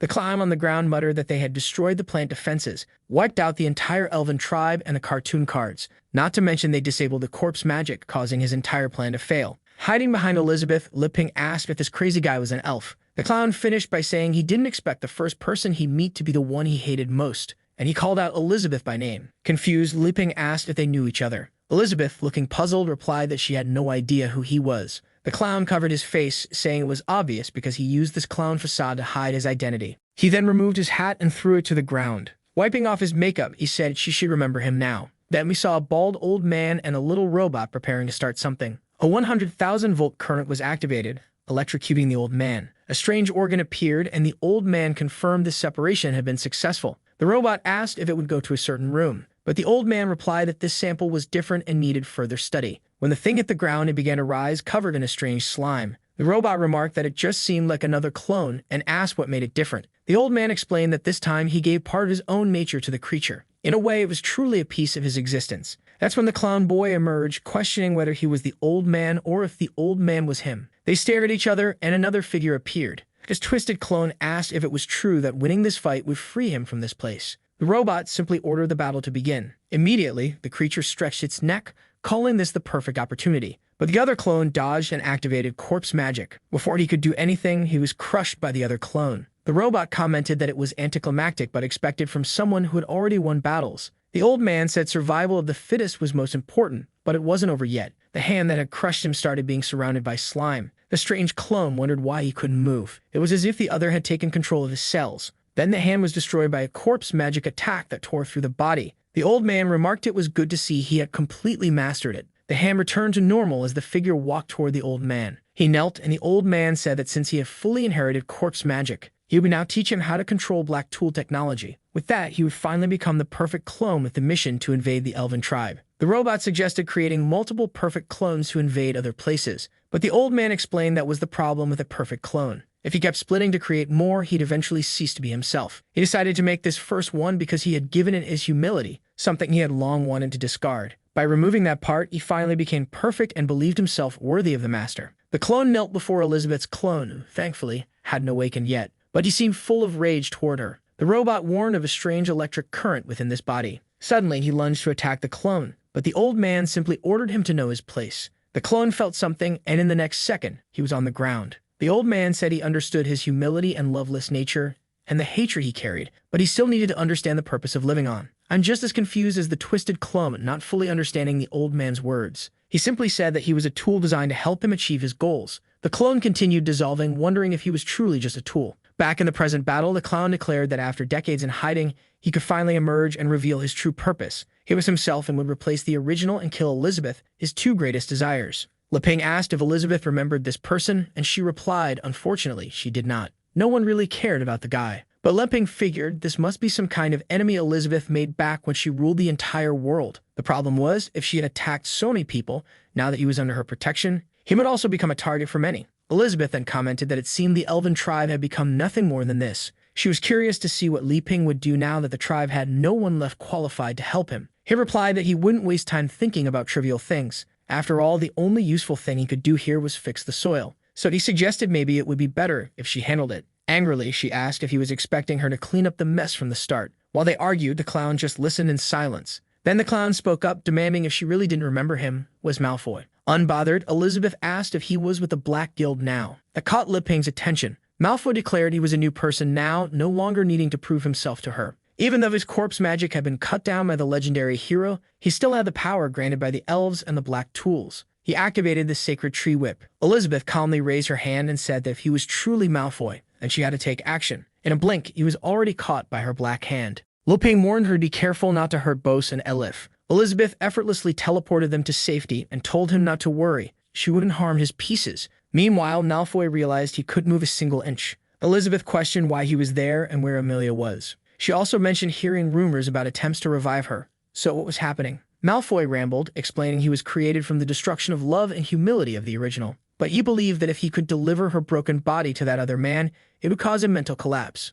Elizabeth squeezed her hand tighter, crushing him further. She told him to stop speaking nonsense and warned she wouldn't ask again. Malfoy, however, muttered that he didn't understand what was so special about her. He only felt hatred because as long as she existed, he would never find his own purpose. Suddenly, a scroll emerged from his mouth and Elizabeth's magic was dispelled. She recognized it as the power of a demon god. 2 playing cards appeared in front of Malfoy. They depicted the clown from Li Ping's game, who was actually a supreme 3-star demon king. The clown offered Malfoy a deal. If he allowed his soul to be tortured for 100 years, any wish he desired could be granted. Malfoy pointed at Elizabeth and Li Ping, commanding their execution. The summoned monster casually agreed, saying it would be easy. Elizabeth scoffed, calling it ridiculous for a superior being like him to obey lesser creatures. But knowing her magical advantage wasn't enough, she prepared to defend herself. The monster replied that rules were rules, and he had wanted to fight her for a long time. Both were masters of dark magic, and he wanted to see who was stronger. Elizabeth activated the Forbidden Time Zone while he summoned flying daggers. At first, he seemed straightforward, but his attack struck directly, unsettling Elizabeth. The Time Zone magic should have stopped the attack, but it didn't. The clown asked if she now understood that magic level didn't matter as much as the power of rules, and his rules were above hers. For the first time, Elizabeth looked genuinely concerned and called out to Li Ping. He turned around with a confident golden smile. The clown monster was startled upon seeing his creator, yet the daggers were still flying toward both of them. But the monster himself moved into the attack's path, shielding them. Wounded, he groaned, saying he was lucky to have blocked it in time. Elizabeth's magic faded as Malfoy watched in confusion. The monster slowly approached Malfoy, saying he had almost been deceived. Malfoy questioned why he feared Elizabeth so much, insisting the contract was signed. But the monster screamed, unleashing a laser declaring Malfoy's soul was worthless. Malfoy was vaporized. The monster turned to Elizabeth and Li Ping, apologizing, saying that dark mages were always so treacherous. Li Ping didn't understand why that guy turned to ash and asked Elizabeth who she had been talking to. She asked if he wanted to continue the fight, and he immediately declined. He admitted he hadn't seen his creator in a long time and didn't know they were now friends. He vanished, saying to let his creator know he wouldn't cause any more trouble, and waved goodbye. The 2 cards reverted into a joker. Li Ping again thought about how these were the cards he had given to Boss, so why did this happen? Elizabeth warned that he was underestimating the power of that deck. In the wrong hands, it could cause countless disasters. Li Ping questioned how something like that could happen. As far as he knew, those cards were safe with Boss. Elizabeth interpreted this as him suggesting the cards were merely tools and that the user was the key. The cards remained safe with Bose because he was a good-hearted man. Amid the torn tree lay the clown's corpse, split in half. Elizabeth was determined to understand what had happened over the past 500 years. She raised her hand and commanded them to rise. The corpses of Bose and Elif appeared, and she ordered them to explain what had happened. They seemed to be trying to speak, but no sound came out. Li Ping rummaged through his bag and remarked that they looked tortured and extremely dried out. They definitely needed a sip of water. He poured a little water for each of them, and in the next second, they both sprang back to life, calling his name. Our boy smiled, relieved they were healed. Truly, the power of magic was amazing. A bit of water was all it took for them to recover. But then both Bose and Elif collapsed again, saying they deserved death for causing trouble for him and the Demon Queen. Bose insisted that if anyone deserved punishment, it was him for overestimating his abilities. Li Ping told them to get up and ask what happened. Bose explained that the Elven tribe had been corrupted by the Black Guild. They had been deceived and their deck of cards was stolen.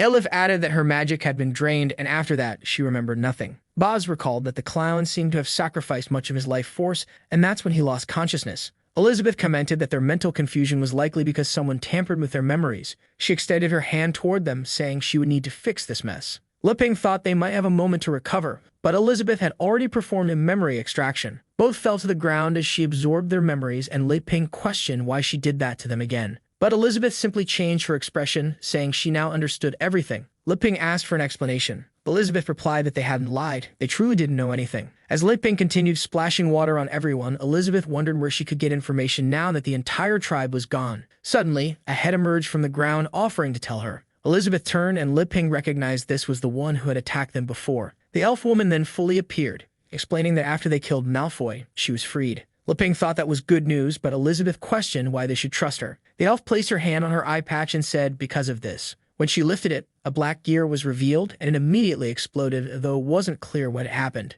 Liping blurted out that she had torn it out, but it was actually Elizabeth who had pulled it free. Elizabeth recognized it as the infamous black gear containing the dark magic those people were using. The elf said that now that it was removed, she would trust them. But Elizabeth immediately performed a forced memory extraction, saying she didn't trust her yet. She grabbed Liping's hand and told him they would watch together this time. They saw the clown arriving at the tree and surrounding it with that purple substance. The elves consumed it and started turning reddish and strange. This elf tried to destroy the tree but was whipped across the face, likely when the clown installed the gear. Later, she seemed to be handing over 100 high-ranking elves to those people. By then, everyone in the forest was already under manipulation. Elizabeth witnessed everything that had transpired, including the moment this woman was killed. Near her appeared the cartoon archer, which seemed to be how she was saved. Back in a circle with everyone gathered, Elizabeth declared that this was unforgivable. But what was truly unforgivable was that the juice Liping had brought was hers, so he should stop sharing it. Everyone was happily drinking, amazed by how incredible it was. Their magical energy was rising, and they had never felt so invigorated.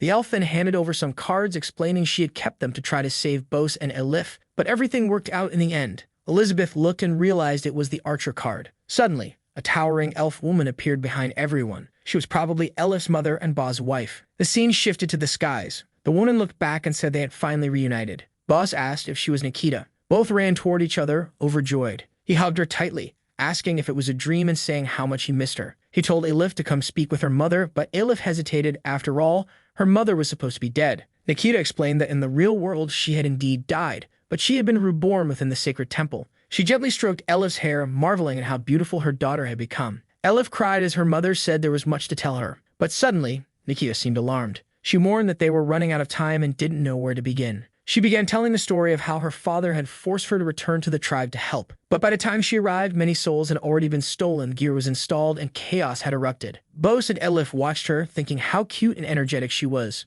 Meanwhile, Nikita was animatedly making gestures, explaining everything that had happened. The story was long, but in the end, as they knew, she had died. Still blushing, Bose and Elif watched her, prompting Nikita to ask why they were acting like that instead of paying attention. Bose hugged them both, saying the past didn't matter. All he wanted was to cherish the little time he had with them. All of this was thanks to Mr. Liping, who made his dream of seeing her again come true. Nikita explained she was trapped in that card, but as long as he stayed close to the creator, they could keep seeing each other. Then she began to fade, saying she still had a mission to follow. Elif asked if she was leaving already, but Nikita replied she wasn't going anywhere. She would continue protecting her through the card. The two shouted after her, but she simply told them to remember that those who believe in peace live eternally. With that, she seemed to return to number 4 along with the other souls. They both disappeared into the sky, and back in the present, they were crying. Elizabeth immediately realized their souls had traveled through a dimension, while Liping had no idea what had just happened. Both stood there, fists clenched, fully motivated to forever be Liping's most loyal followers.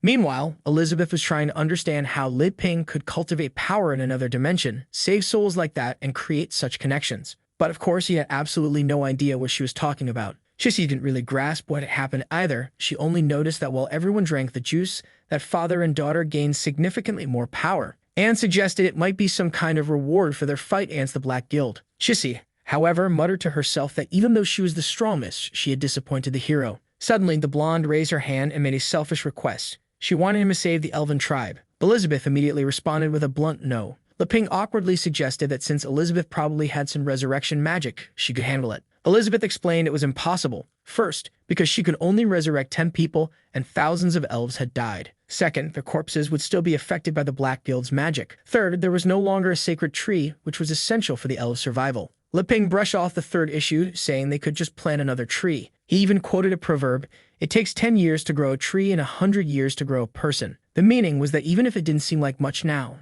that seed could bring hope. Of course, this guy had to plant a legendary tree. He approached the remains of the old tree and noted that from his experience, the roots were completely dead, so there was no point in trying to save them. He placed his hand on the ground and scooped up some soil, saying it wasn't much different from the soil at his own home. The The problem was that normal seeds would take too long to grow back. Elizabeth wondered if this lunatic was seriously planning to replant the sacred tree. The elf explained that Lady Twila had sacrificed herself to summon the sacred tree, something that couldn't be replicated. Suddenly, Liping smiled and said he knew a faster way to grow a tree than just planting it in the ground. He asked for help. The four immediately appeared, eager for instructions. But Liping replied that he didn't need that many people, just watching would be enough. Excited, Chissy said that whatever he needed, she'd give it her all. He then asked if she still had that twig she took from his house. Startled, she summoned it and asked if that was what he wanted. He took it, saying it probably wouldn't be a big loss for her, so it was fine if he used it. However, she interpreted that as him being disappointed in her performance, that he was taking back the sacred sword to make her reflect more on her actions. She solemnly promised to be more attentive moving forward. Liping left and Chissy punched the ground, apologizing and vowing it wouldn't happen again. Bose was impressed, saying that Liping was incredibly strict even with a sword saint. Elif told her to calm down because what she and her father had done was much worse. Meanwhile, Rennie commented that even though she had been with the saint the entire time, Liping hadn't scolded her once. Maybe she had fallen so far in his esteem that he wasn't even disappointed in her anymore. Chissy declared that she no longer deserved the title of Sword Saint and told everyone to forget that name. In the background, Elizabeth praised Liping's method of publicly punishing someone so everyone understood how he felt. She was eager to see how he would handle this planting because resurrecting that many people was impossible, especially since he had no magical power. Liping then threw the twig on the ground, dug into his backpack, and pulled out fertilizer. He explained that trees grew this way at his home, so if you planted it like this, it would probably grow faster. On top of the fertilizer, he sprinkled a little holy water. That way, the fertilizer would infuse with the soil. Now it was just a matter of waiting for time to work its magic. But of course, the roots of the plant were already spreading through the ground. Suddenly, an earthquake began and the branches started killing nearby animals. With a touch, they turned into wood and the entire area was being destroyed. The group was confused and even the elves in the forest started fleeing. Something felt different. This was the true arrival of the World Tree. The barrier around the area began to dissipate and Liping was confused. He asked Elizabeth if she knew what was happening. Suddenly, the first branch sprouted leaves, and many more appeared throughout the forest. From inside each one, elves began to emerge and were expelled from the tree. Moments later, they were all on the ground, confused about what happened. Meanwhile, the tree kept growing and expanding. Even strange animals like unicorns began to appear. The eye-patch-wearing elf had no idea how so much magical power was flooding the forest. Not to mention, this sacred tree that Liping had planted was growing far faster than the previous one. Liping watched in amazement, muttering that this thing was growing faster than he expected. He then realized that because he planted it on elven territory, the soil had far more energy to absorb, causing it to grow so rapidly. He teared up, realizing that when it came to magic, this world was truly incomparable. Elizabeth remarked that to resurrect so many people, she would need to consume 10 of her own lives. Strangely, she admitted that she could recover from that after some rest. However, Liping had achieved far more without even using a single spell. She noticed that each flower was functioning like a vessel for souls, while the roots absorbed the necessary nutrients and magic to reconstruct the bodies. Elizabeth understood the basic principle but had no idea how the spirit and body were fused so perfectly. Even the magical items she most admired were nowhere near capable of reconstructing life like this. That's when she concluded that the only way something like this could happen was if Liping were a divine being, someone capable of rewriting the laws of nature. Man, she even dropped to her knees. In that moment, she realized there were things he could do that she never could. It was no coincidence that the clown called him the creator. Bose turned to Elif, saying he felt something strange and asked if she could sense the elves' aura. She replied that it felt like Liping had resurrected everyone, because she could sense countless elves around them. Meanwhile, Chissy reflected that the same branch she had wasted in her hands had been used perfectly by him, and commented that even with the full understanding granted by the demon's red eye, she couldn't figure out what he had done. Liping, casually scratching his head, simply said he tried to help however he could. Approaching the two, he told them the rest was up to them. The blonde questioned what he meant by the rest, since there wasn't much else to do. Liping explained that some of the saplings hadn't matured properly yet, and he was leaving that in her hands. But she lowered her head, saying she couldn't handle something like that. Even though she was an elder, she had also been the one who hurt her own people. Suddenly, she smiled and pointed to the group in front of them. She said it was Elif's mother who had saved her, and as a descendant of the elders, Elif was the most suitable person to care for the sacred tree. Bose was confused, and Elif nervously asked if they were talking about her. Liping smiled and said it was a great idea. Since she was of mixed human and elf blood, it was the perfect chance to end the division. Elif hesitated, unsure of how she could manage such a responsibility. But Bose placed a hand on her shoulder and they both bowed, promising to help her as much as possible. He reminded her of what her mother had said, that as long as they were heroes, they had to give their best. Lenchet, the eye-patch-wearing elf, grabbed her hand, promising to continue working as a general and doing everything for the tribe. The three of them were determined to do their best to make the hero happy. Annie remarked that this was a redistribution of power. as now the Card Guild would take care of the Elven Forest. Chissy observed quietly, and Li Ping called out to Elizabeth, saying it was time to go home. But he seemed to notice something strange and tapped Elizabeth's head, asking what was going on. Suddenly, someone approached and asked him to wait. It was Chissy, saying she had a favorite ask. He asked when it was, and she said she wanted to know the true meaning of the Tai Chi sword. Since she started practicing the 10 moves he taught her, she had been struggling to control her power. She wanted to know what she was doing wrong and begged for his help. Li Ping thought for a moment and then said he would tell the truth. When it came to the secrets of that sword, he tended to forget everything. Confused, she asked if he just said he forgot. He confirmed and suggested she return to the Sword Saint Guild to learn. The three of them were shocked to hear that, thinking he was humiliating her. Trembling, Chissy asked if he was saying this because her swordsmanship was that bad. She had been the one who taught swordsmanship to the saints of the Sword Guild. So what was he implying? Li Ping admitted he couldn't explain it well, but what fascinated him most about the Tai Chi technique was the formless sword. He remembered seeing the sword saint of the guild during a competition,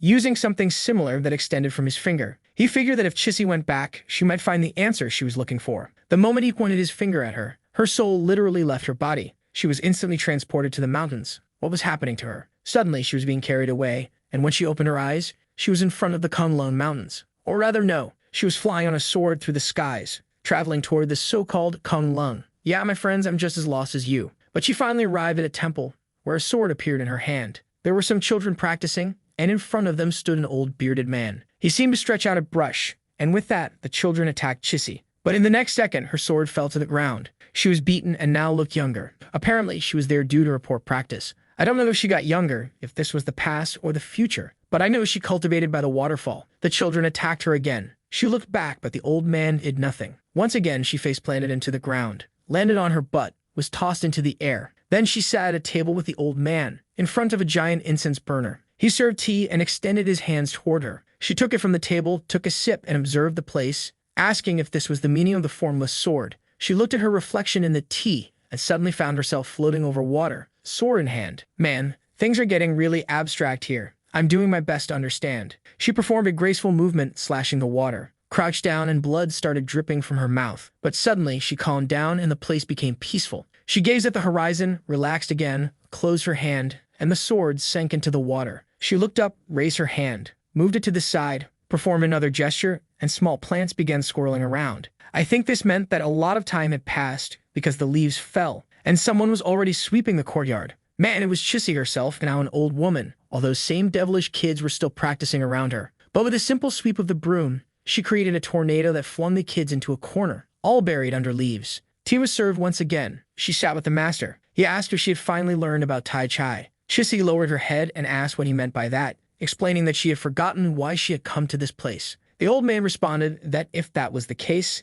it was time for her to return. She asked, return where? And suddenly, she was back as the healthy Chissy we know. The old man told her she needed to find herself and become nature, not try to control it, but integrate with it. That was the true meaning of Tai Chi. She replied that she didn't know how to repay him for such wisdom and begged to at least know his name. The master said it wasn't important, but his name was Zhang Sanfeng. For those who don't know, that's the name of the actual creator of Tai Chi. With that, she vanished and he wondered who would appear next. Li Ping stood there, stunned, trying to understand what had just happened. Chissy was floating in the sky, rapidly advancing through realms. She had now become a 4-star demon king. Annie commented that the Sword Saint had ascended 3 entire realms in mere moments. Aerith and Bose were shocked. They both knew that only someone like Li Ping could make something like that happen. Chissy then descended and thanked him for guiding her this way. She explained that she now understood her mistakes and would strictly follow his instructions from now on. She would return to the Sword Saint Guild and start teaching everyone about Tai Chi, abandoning swordsmanship. In the blink of an eye, she disappeared, becoming a star in the sky. Li Ping waved goodbye, thinking how hard it was to understand these powerful people.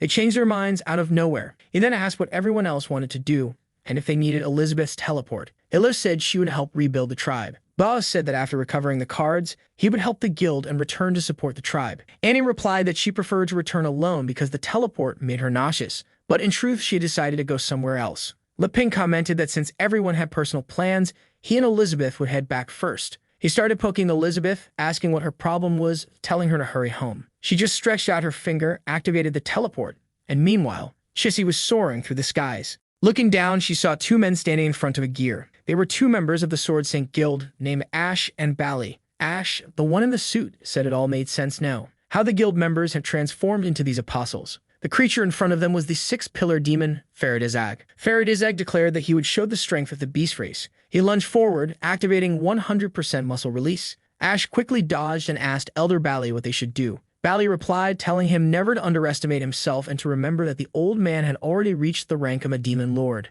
As soon as Bally unsheathed his sword, he activated the needle flash ability. In the blink of an eye, the wolf was covered in needles, all over his body, even in his head and tongue. Ash stepped back, performed a jutsu-like move straight out of Sasuke's playbook, and summoned a concrete binding technique. The wolf began getting trapped but still charged forward. Ash activated another ability, blade vibration within the concrete, probably to solidify it quickly. The wolf struggled in the middle of it all and glanced to the side, while Ash pushed the ability to its limit. The concrete trembled and the entire ground in the region lifted. The wolf, now coughing up blood, was being crushed and slammed into the ground. Bally calmly observed from a wooden beam nearby, praising how well Ash was fighting and saying that's why he had high expectations for him. Ash finished the attack and announced that the vibration was complete. Bally congratulated him, saying soon you would surpass the blue blade. Ash humbly replied that he would move forward step by step. But of course it wasn't going to be that easy. The concrete shattered. A thick cloud of smoke rose and Ash immediately asked if Bally could sense that terrifying aura. The old man told him to focus and raise a barrier. He activated the Blade of Darkness ability, summoning 3 swords in front of him. But from within the smoke, the wolf simply stretched out his hand and flicked them away. The 3 swords shattered instantly. Ash was coughing up blood and was thrown toward Bally. The wolf, now thin and sinister, walked toward them.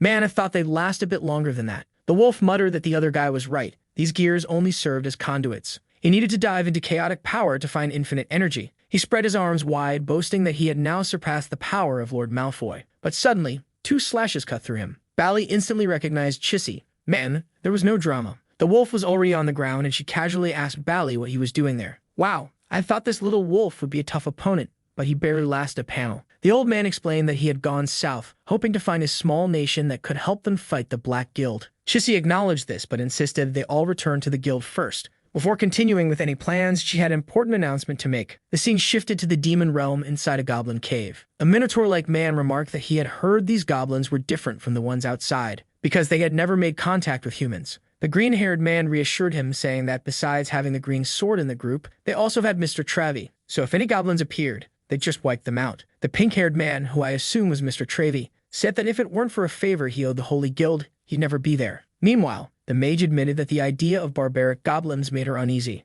Man, I'm starting to worry this is turning into Goblin Slayer. The Minotaur explained that due to the lack of competitions lately, they decided to take the risk in a place like this. The green sword looked ahead at something massive and promised to protect it carefully. The mage Severed Gem was reacting strongly, indicating numerous creatures approaching. The green-haired guy looked deeper into the cave and realized they had been discovered. Suddenly, a horde of drooling goblins rushed toward them. Aw man, they're talking about women. Yeah, I'm getting serious Goblin Slayer vibes. I knew it was coming. The guy whipped out his giant sword and declared himself ready for battle. The goblins looked a bit twisted, so maybe they had a chance. Nope, blood splattered and Travy was already slumped against the wall. He tried to say something about these barbaric goblins lacking magic, but then he got clubbed in the head. Everyone was already dead. The Minotaur's head was on the ground and the green-haired guy was sliced up while the mage was tied up. Then a massive fat goblin stomped forward, declaring it was time to make babies. But something suddenly clenched its hand. It seemed like he was about to attack, but as time passed, the fat goblin was lying there,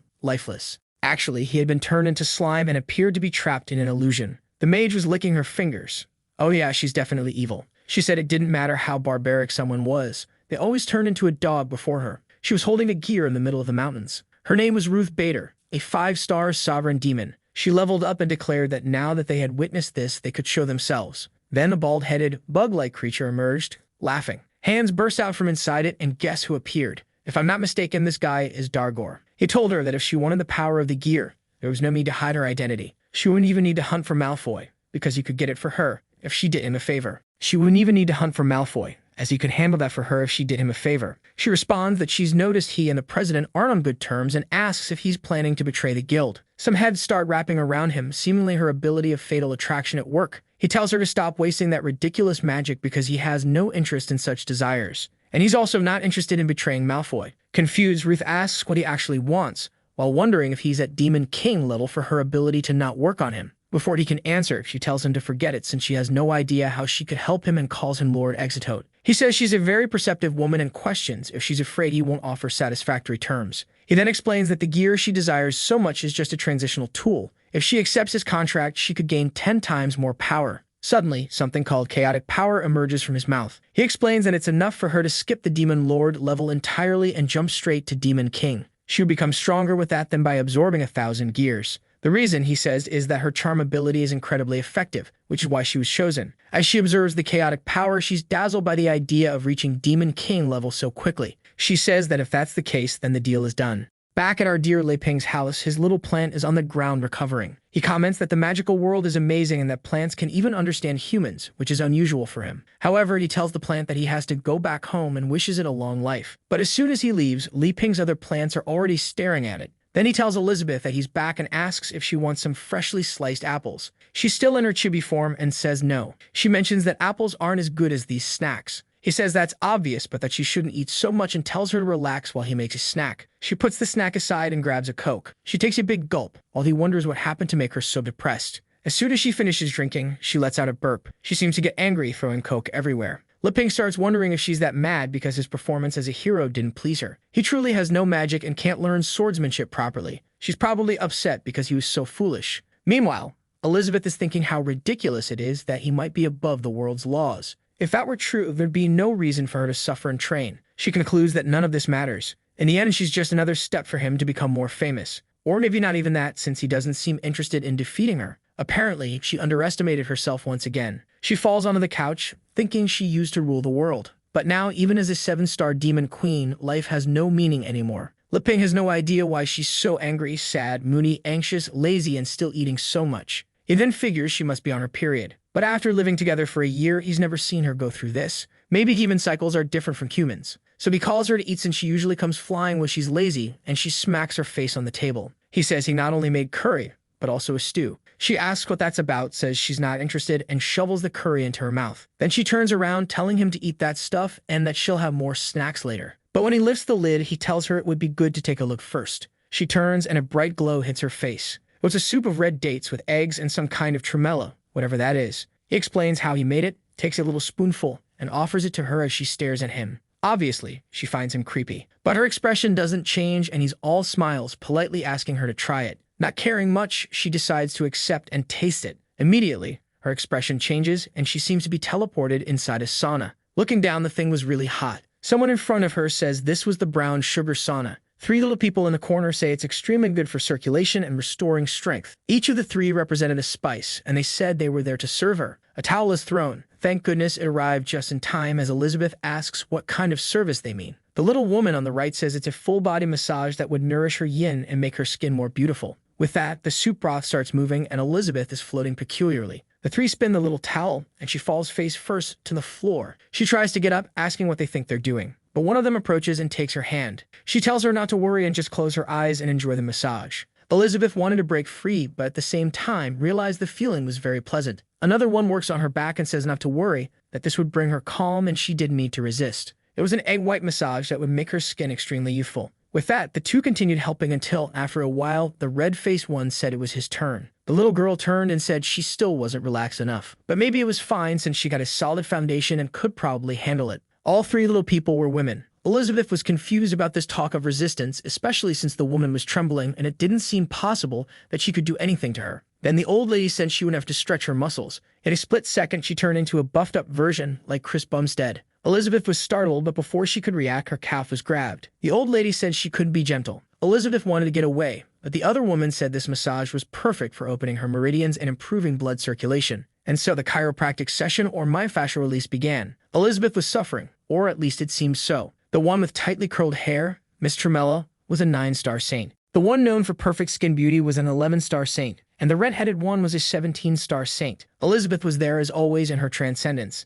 At that moment, back at home, she leveled up, reaching the 8th realm. Lei Ping stood there holding a spindle and asked if she was feeling warmer. He noticed her face was a bit flushed and thought maybe it had worked. The queen slowly began to open her eyes. He asked if she managed to handle it or if it was too different this time. Obviously to her, this was just him showing he could change the rules whenever he wanted, so she had no way to win. The gap between them was so vast that there was nothing she could do, and she might as well accept defeat. Elizabeth was sweating, not even knowing what to say. Suddenly, she reverted to her chubby form and said that this rule-changing thing was real, so there was nothing she could do. She collapsed onto the table and said it didn't matter what she ate since everything would stay the same. Not understanding why she didn't seem to improve, Li Ping said he would let her rest for a while and wouldn't bother her anymore. Then he said he was going out to train with Alpha and asked if she was okay with that. Slumped on the couch, she just told him to do whatever he wanted. But when Li Ping got outside, he noticed Alpha wasn't at his usual spot on the tree trunk. He knew the boy had often hung out with Wang Kai and wondered if the two had gone for a walk. Elsewhere on the property, they were together. Alpha was complaining about a strange noise he was hearing, getting louder and louder. Wang Kai asked if he was trying to be lazy since he himself wasn't hearing anything.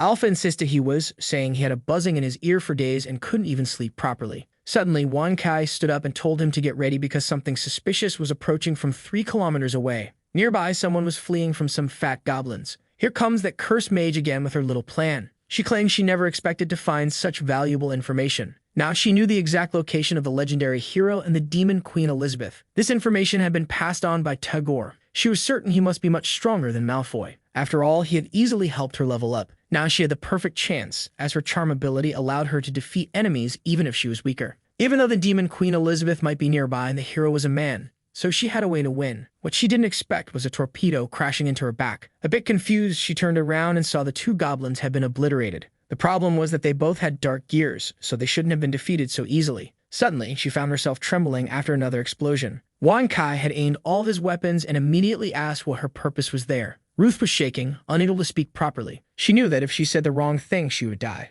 But Waffle, being a fool, told Wang Kai to stop scaring the poor girl who was just running away from some monsters. He quickly introduced himself as the right-hand man of the legendary hero and the true wielder of the sacred sword. However, the dog barked at him to shut up and stop revealing information to someone he hadn't analyzed. The analysis arm approached while Ruth wondered if that was a monster, a magical tool, or something else. Ruth could feel the energy scanning her body, and if her secret were discovered, it would be the end. Suddenly, she activated her power, realizing that in this situation, she had to strike first. Fatal Attraction was activated. Instantly, Alpha fell into a trance. He imagined himself beside a heroic Li Ping, who asked what his partner was thinking. With that, they were already slicing copper, fighting dragons, traveling around, dueling here and there, and celebrating after each victory. Meanwhile, things outside were probably chaotic. Now he was commanding a ship and invading Elizabeth's castle. Apparently, the hero fought bravely, and she was already defeated on the ground. Li Ping raised his sword, saying that when he was lost, Alpha had guided him. They were truly great partners. Alpha smiled, saying that this was the bond they would always have and that it was good to be with him. Then we see an explosion behind Wang Kai. Whoa, looks like the illusion worked on him too,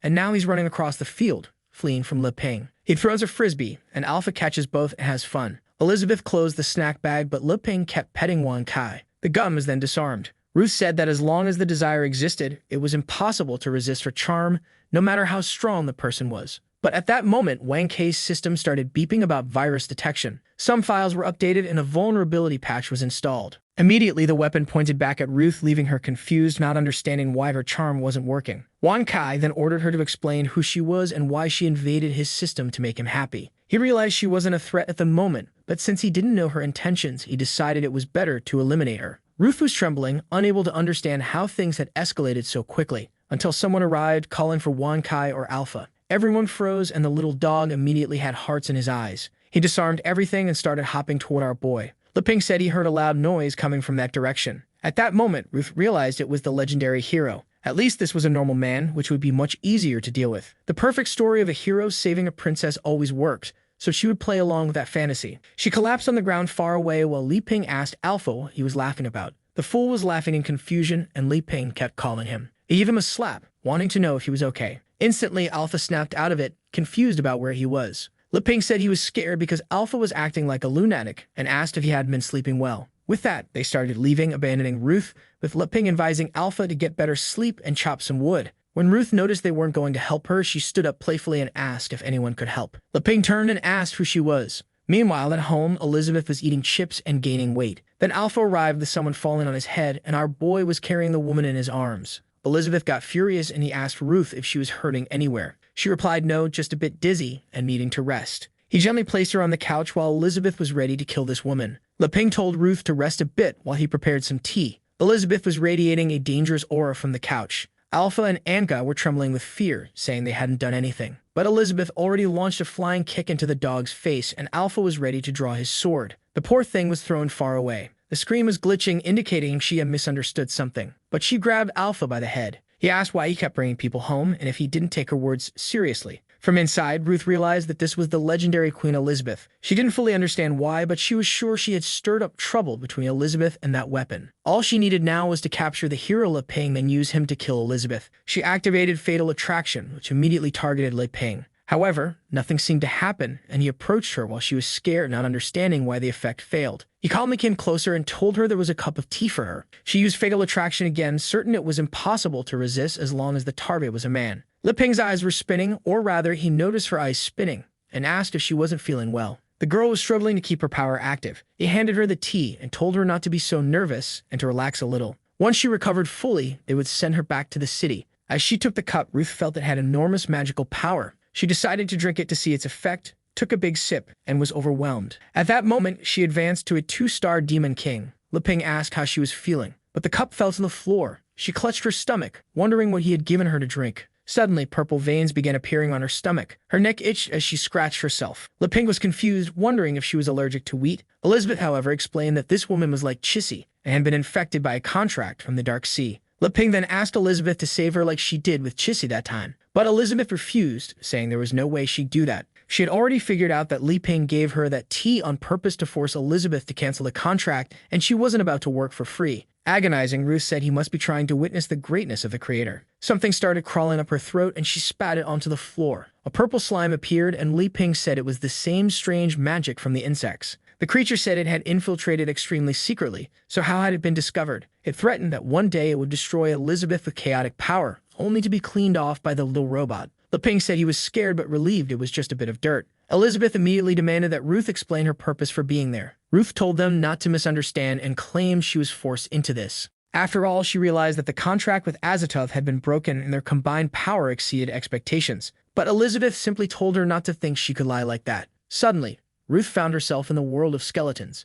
Confused, Ruth said she was also in the Demon King's realm. So why did she feel like an ant in front of Elizabeth? Le Ping seemed to start pushing through the illusion and mentioned that Elizabeth had been a bit angry lately. He asked Ruth not to be upset, but to explain more about this Black Guild situation. Immediately, Ruth agreed to explain everything. Man, this guy really puts in too much effort for a game. Elizabeth wanted to know what this crazy woman was doing. Kneeling, Ruth explained that Azathoth from the Dark Sea had forced her to work for them. She didn't want to do anything wrong and had secretly run away. But she didn't know something had been planted in her body and begged Le Ping to save her. He said it was no problem at all, but first they needed to understand the details. Sometime later, he handed her some clothes and she complained they were a bit tight. Elizabeth told her that was because they were tailored for her. She warned that regardless of Ruth's intentions, it would be best if she disappeared before dawn. However, Ruth revealed that her plan had been to kill Elizabeth, but after being purified by Le Ping, she had completely changed. If the Demon Queen wanted her gone, she wouldn't dare disobey. But if Le Ping insisted she stay, she couldn't refuse. Elizabeth, however, told her to stop being shameless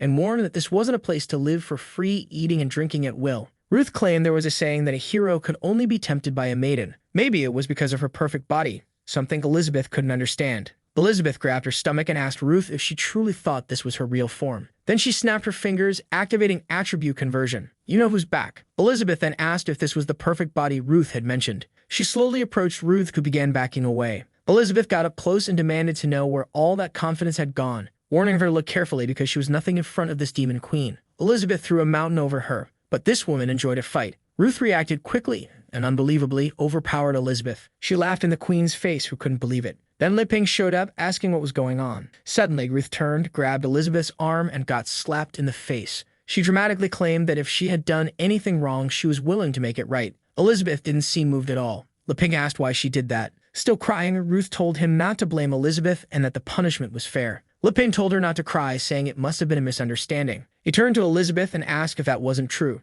Ruth was sure Elizabeth would try to justify herself. All she needed to do was take the blame and Le Ping would protect her. But Elizabeth bluntly replied that there was no justification. She just wanted to hit Ruth, and she didn't see any problem with that. Embarrassed, Ruth asked Le Ping for help. He crossed his arms and called out to Elizabeth, who asked what it was. He gave a thumbs up and said if she hit Ruth, she must have had a good reason. Le Ping told Ruth that Elizabeth was a demon queen, so she could sense dark powers. That slap was probably to eliminate any leftover magic. He patted Elizabeth and said he wouldn't bother them anymore and was heading out. Ruth trembled, begging Le Ping not to leave now. As soon as he left, Elizabeth scoffed, saying that was a very clumsy little trick. She warned Ruth that she didn't even consider her a threat, so she wouldn't take her seriously. If Ruth thought she could make a difference in that house, she was overestimating herself. Man, Ruth got completely destroyed at her own game. Meanwhile, outside, Kai was fixing himself up. After dinner, Ruth had evolved into a 3-star demon king.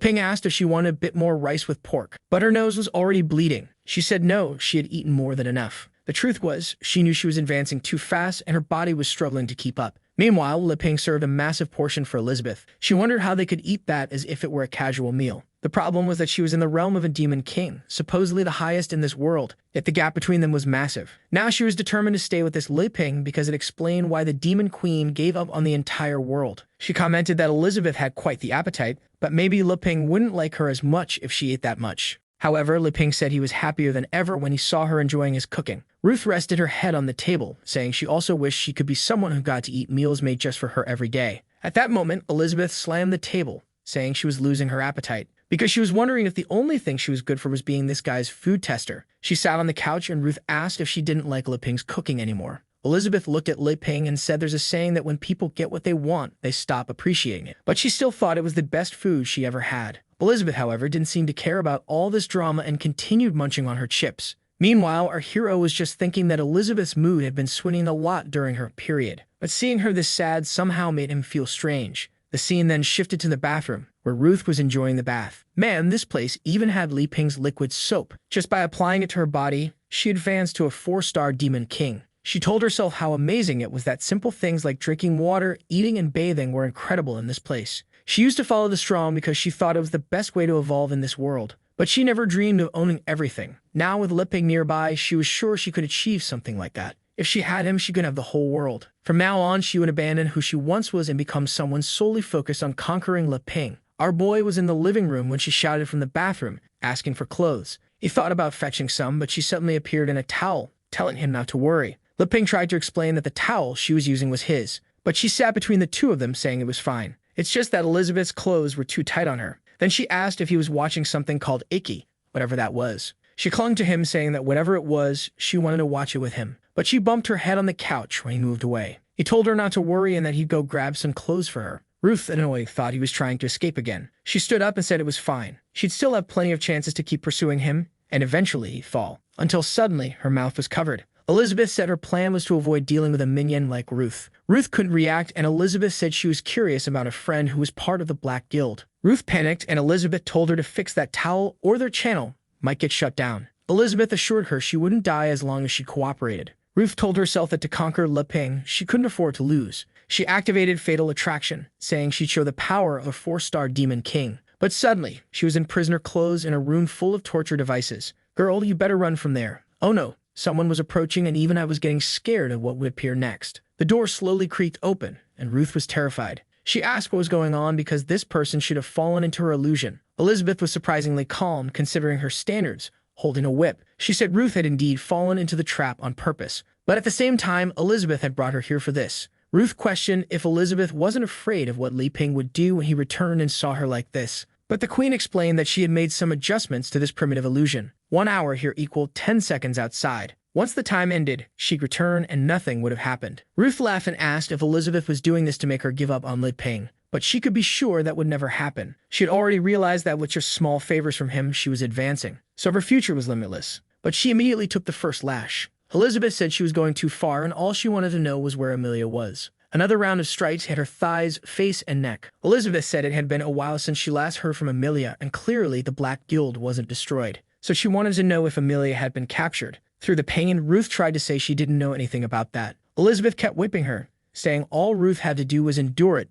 Then, man, the whip cracked hard. Ruth was trembling, insisting she really didn't know anything. She started begging the Demon Queen to let her go. Elizabeth was starting to believe her and asked where Amelia had gone. But at the same time, she was thoroughly enjoying getting revenge on this woman. She wondered if this satisfaction was because she was jealous of Ping. Suddenly, someone called out, asking what she was doing. It was our boy, all stylish, asking what she thought of his outfit. Elizabeth turned red and couldn't say anything. Ruth was nearly drooling and said it looked great. But in reality, he was just holding a plain white shirt, asking if it was the right size. Suddenly, the door slammed shut and Elizabeth ran off. Meanwhile, Ruth was left exhausted, vowing never to do anything like that again. Ping was startled when he saw Ruth in that state. Night fell and Ruth was wrapped in blankets. She had no idea what had just happened, but the fear still lingered in her body. Now that she was a 4-star demon king, she was as strong as the Sword Queen or even the Black Guild itself. So why did those two in front of her make her feel like an ant? Then she suddenly got up, fired up, saying she wouldn't give up and had to dive deeper. But something caught her attention.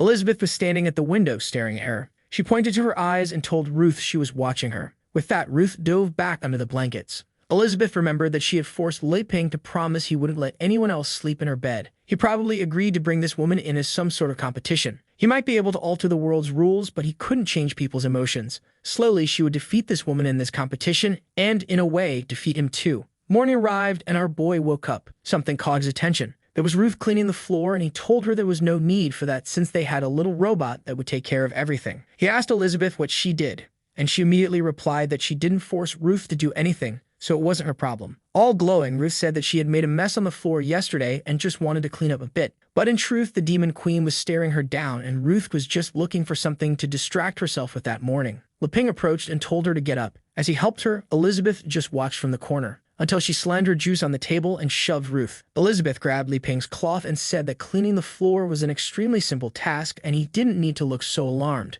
She tried to snatch it from his hand, saying she'd show him how it's done, but he didn't let go, though she asked why. He said those were the rules, so it'd be best if she let go. Immediately, she released it and he walked away. He said he was going to tidy things up and that they should wait for him. To him, the rule he referred to was that she had clearly brewed tea that morning. That meant her period wasn't over, and she was still in pain. So obviously, as a knight, he couldn't let her work. Gloating with pride, he thought he had once again solved the crisis perfectly. Ruth mocked Elizabeth, agreeing with Lei Ping, saying she could be rude and intrusive sometimes. Elizabeth coldly told Ruth she was leaving today and this was her last chance. If she said anything else foolish, she'd be annihilated on the spot. Ruth trembled and quickly said she'd be leaving soon. At that moment, Lei Ping felt like a rare treasure, and the second strongest person in the world was guarding him. Some eggs were fried, and our boy made ramen for breakfast. He gave a thumbs up, telling everyone to come eat. Ruth hesitated and asked Elizabeth if she could eat it. Elizabeth snapped that she should eat quickly and disappear. Ruth started eating, saddened that this would be the last gift she received from the hero.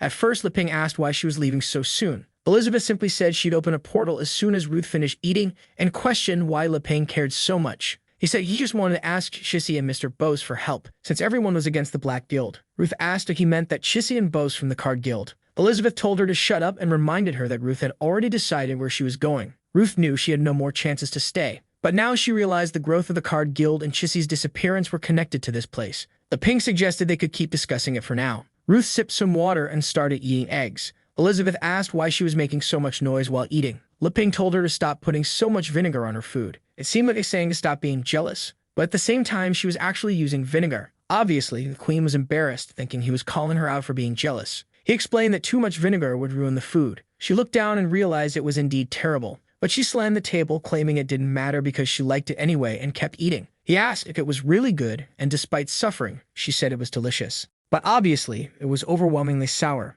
She tried to endure it, but the flavor felt like a ticking time bomb. When the explosion hit, memories of everything she'd been through with Lei Ping flooded back. From the very beginning, their near kiss, their destined meeting when she descended from the skies and fought Wan Kai, to when they became friends and traveled the world conquering it together. Whether intentional or not, he always guided her, always by her side. But now she had recently discovered he was the creator of his own laws, something she could never come close to. In his eyes, she was probably no different from anyone else. Yet he was still genuinely kind. She wondered if she was any different from others in this world, or if it was all just an illusion in her head. The sauce dripped, and she was nearly in tears. She stood up, saying it was way too sour. Frustrated, she called out to Lei Ping. She slammed the table and asked if he had ever liked her. Lei Ping was caught off guard, not fully understanding the question, wondering if she was asking whether he had any feelings for her. At that moment, she got embarrassed, realizing that jealousy had made her act without thinking. Meanwhile, Ruth was sitting nearby, trying to understand if the queen had actually just confessed out of nowhere. Even Alpha and Wang Kai peeked in through the window. Curious, the blonde one said there was a great show happening.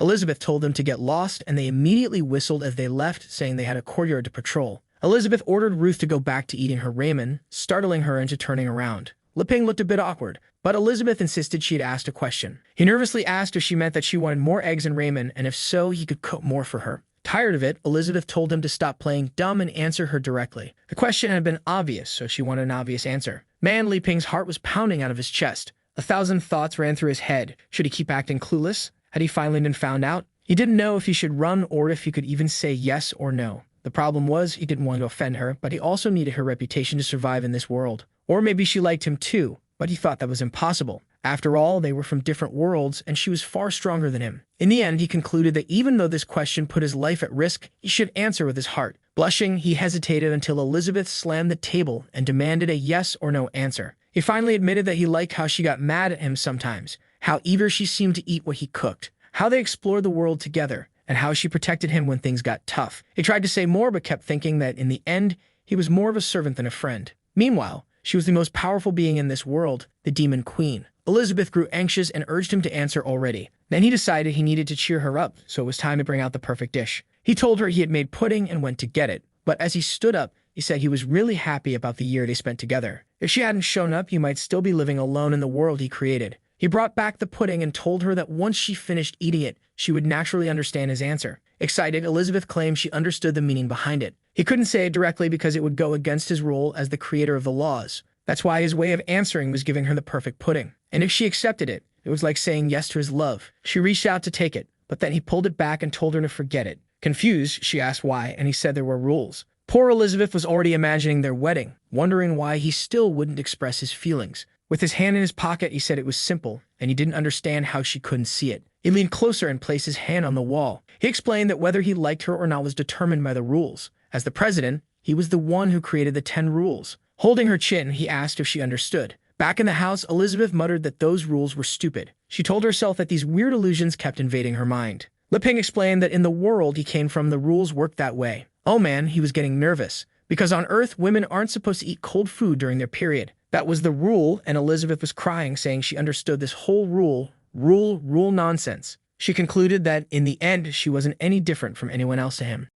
A tear rolled down her cheek, and she teleported away. Liping was left confused, not knowing where she went. He figured she realized his feelings and got offended, so she disappeared. The truth was, he had no experience dating women, so he couldn't understand what she was thinking. The last thing he wanted was for it to be this obvious. He always tried to maintain the right distance. Ruth, on the other hand, seemed to understand everything. She knew those two fools were in love. In that moment, she saw a new way to win. She said that since Elizabeth was gone, she wanted to try the pudding. But Leping immediately refused. She dramatically asked why, especially since Elizabeth wasn't there anymore. Heading toward the fridge, he explained that it might seem strange, but this was something between him and Elizabeth. That special fruit pudding was something he only made for her. If Ruth wanted pudding, she could eat one of the store-bought ones he brought from his trip. Ruth's expression shifted, realizing those other foods wouldn't satisfy her. All she wanted was what Elizabeth was eating because this was her chance before the queen returned. Suddenly, the scene shifted to Elizabeth. She was back home, saying she had processed her emotions and was ready to do what needed to be done. But as she looked around, she wondered where everyone was. There was a knocking sound behind the door. She cautiously approached, afraid of what she might find.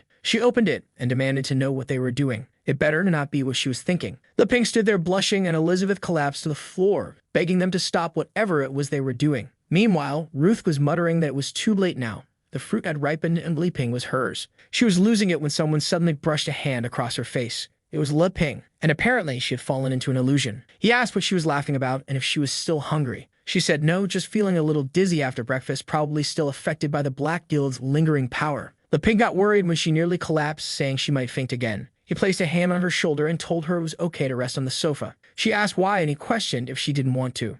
She replied that to recover properly, she needed Leping's bed. It would be much more comfortable. She'd be comfortable, he'd be comfortable, so they'd both be comfortable. Leping was utterly confused, wondering why he needed to be comfortable too. But before he could process it, Ruth was already pulling him along. She stumbled toward the bedroom, saying she felt really weak. Once inside, she commented on how cozy his room looked. She had found her target and was closing in. Leping tried to stop her, but she was already scheming, thinking she'd pull him in as soon as he got close. But our boy was quick. He grabbed a rolling chair and sent it spinning toward her. They hit perfectly, spinning with style. Ruth drifted back and slammed into the desk. Books shook, and Leping apologized, saying the ergonomic chair was super comfortable, perfect for resting. With a lump forming on her forehead, Ruth reluctantly agreed that the chair was indeed very nice. But then the books from the shelf toppled onto her head, making her hit the desk again. Leping apologized again, explaining that those were just notes he had written to pass the time when he was alone. Ruth sat there, frustrated, wondering how this guy couldn't understand what she was trying to do. But then she started thinking about the books he had written. She suddenly stood up and asked if she could read them. Leping said yes, but warned they might be a bit boring. Ruth began grabbing all the books. Even though he had unlimited power, if she learned about his carnal desires, she could defeat him. She spun around in the chair, holding up a book, and said she wanted to start with this one. When Leping leaned in to answer, she activated Fatal Attraction. Was Leping caught this time? Now she was in a nightgown, saying he had finally arrived. But our boy had turned into a repair technician and asked if she needed any services. She coyly said yes and asked for help with the shower. In the bathroom, she claimed the water wasn't working, and he calmly said it would be a quick fix. He turned a screw, and suddenly the water gushed out all over her. She awkwardly acted embarrassed, but Liping simply turned it off, saying the job was done and he was leaving. Desperate, she mentioned she had an impressive skill and asked if he wanted to see it. Liping seemed interested and asked if he could really check it out. She told him not only could he see it, but he could also touch it. Suddenly, he was in a workshop built on her back. He grabbed a Nimbus 3000 drill, calling it the perfect model. Ruth was baffled, wondering why this appeared in her illusion. The book she had grabbed was The Final Temptations of the Repairman. Liping explained it was a summarized book he wrote when he first arrived, covering all kinds of tools. He got emotional, saying how time had flown. Ruth, irritated, asked why the book was even called The Final Temptation. He looked away and said she wouldn't be so direct this time. Maybe she should try using charm through preferences. Ruth grabbed another book, Thoughts on Medical Care. The scene shifted to a medical office. She walked in and called for the doctor. Liping, now in a white coat, welcomed her to the Liping Health Club and asked what was wrong. She sat in front of him, claiming she felt very tired and asked for help with her condition. He grabbed her arm, checking her pulse, and diagnosed her with weak energy, an unstable heart, and kidney yin deficiency. She asked for treatment, suggesting that if she was satisfied, she might pay him well. Before she could say more, something splashed in her face, making her recoil. Liping calmly offered her traditional Chinese medicine to drink twice a day for a full recovery. Ruth apologized, saying she couldn't stand the smell of that medicine. Maybe a massage would be better. Liping nodded, saying he knew a bone massage that was much more stimulating than medicine, but she'd need to remove some clothing. Intrigued, Ruth agreed, thinking she'd finally taken control. Liping gently placed his hand near her neck, telling her not to worry, it was just the collar. As she leaned in, curious about what he'd do next, he suddenly cracked her neck in a chiropractic adjustment. 2 quick presses along her spine to align the vertebrae. It looked painful, and yes, she was definitely suffering. Liping placed his hand beside Ruth's head and told her to calm down. If she survived this, the impurities in her body would be eliminated. Then there was a loud crack. He asked how she was feeling and if she was more relaxed. Overwhelmed, Ruth said yes. Her body felt much lighter. But then suddenly, her body collapsed to the ground, shocking her. Back in reality, she was holding her head, screaming in pain. Liping warned her to be careful because the things in that book were made by professionals and she shouldn't imitate them or she could get hurt. He apologized and said he understood now. Man, she even regressed from a 4-star demon queen back to 3 stars. Now she realized it wasn't charm working on Liping, but the book pulling her into its world. But there was still one book left, The Campus Memories of Complex Relationships. She was certain that inside, she'd find everything she needed to conquer the legendary hero. It was too rare of an opportunity to give up. Then we see our boy in a school setting. A towering teacher asked if he had finished his homework and said she'd check it. He casually replied that it wasn't necessary since he finished long ago and was now solving his own problems. Still, the teacher approached to check what he was working on. It was a bunch of geometry problems, finding the conditions of a triangle's angles, analyzing 2 semicircles inside a square, and calculating isolated areas. Problem after problem, all about space and circles. Ruth wondered if this was related to magic circles. The problems clearly held ancient and mysterious power. Just by looking at them, she felt an invisible pressure. She was sure that if she mastered them, she would glimpse the truth of the world, but it was far too difficult. But Liping said all that was easy if you had high school math knowledge. Ruth weakly told him not to pressure himself too much and to relax for now. Then something caught his attention. His phone was ringing and a girl's photo popped up on the screen. He stood up, telling the teacher he had to leave because his girlfriend was calling. The teacher scolded him for not only bringing his phone but also getting into relationships. But Liping calmly replied that none of this was real. He graduated a long time ago. If she wanted, he could recite the entire derivatives table. He began spouting off countless formulas and complex calculations, and the teacher begged him to stop because her head was hurting. Ruth collapsed to the floor while Liping casually stood next to Elizabeth by the door. The numbers continued swirling in Ruth's mind, causing her brain to overload. Meanwhile, Liping and Elizabeth were calmly looking at each other. He walked into the light and Ruth desperately begged him not to leave her like this. Suddenly, she heard a sound and the illusion shattered. The book snapped shut, and she was back home with Liping handing her something. He said the book was a bit embarrassing and told her to forget about it. Originally, it was supposed to be a collection of geometry problems, but in the end, it turned into a pure high school romance story. Ruth began reflecting on this idea of pure love, starting to understand why her heart ached so much when she saw it. In a memory, she called for her captain, who promised to take care of her forever. They embraced, but everything changed as she now lay broken. She asked why if he promised to care for her. He was abandoning her as the guild leader. Man, she wasn't even betrayed. She was outright abandoned by another man. He coldly told her that if she didn't please the old man, she wouldn't qualify for the next dungeon formations and wouldn't earn money. Apparently, she stabbed him in the chest, draining all his energy. After that, she awakened her charm power and began wandering the continent, seducing people and consuming their life force. The more depraved she became, the stronger she grew, and that's how she joined the Black Guild. But in truth, everything she did was an attempt to forget the true love she hadn't known in a long time. After that, she tapped the object Leping had handed her, and it began to emit a soft sound. Our boy called for her, and she was now floating. Man, she literally turned into a saint. Leping was confused, not understanding why she transformed. She thanked him, saying he had awakened her, and now she had a mission to spread true love across the world. She wanted to fight against evil forces, but with a single note from the music, she vanished. Leping was left bewildered, wondering how people in this world even thought. The scene then shifted to a random place in the demon realm. A mutant rat was chewing on gears until a cat appeared, crushed it, and devoured it. But then it looked down and saw a swarm of flies, and the rat had fused with its own hand. I'm not sure what was happening, but energy pulsed through a tunnel, leading to another place where a giant egg rested. Inside the purple egg was a golden egg. In front of it stood a drained clone of Malfoy. Apparently, that egg belonged to Amelia. Malfoy muttered how envious he was that she managed to get so close to the queen. He had observed all the memories they shared, and he was impressed that her majesty hadn't changed at all. She was as stunning and captivating as ever. Just then, the little robot beside Malfoy called out to its master. They reported that Samui and Ruth had been missing for a while.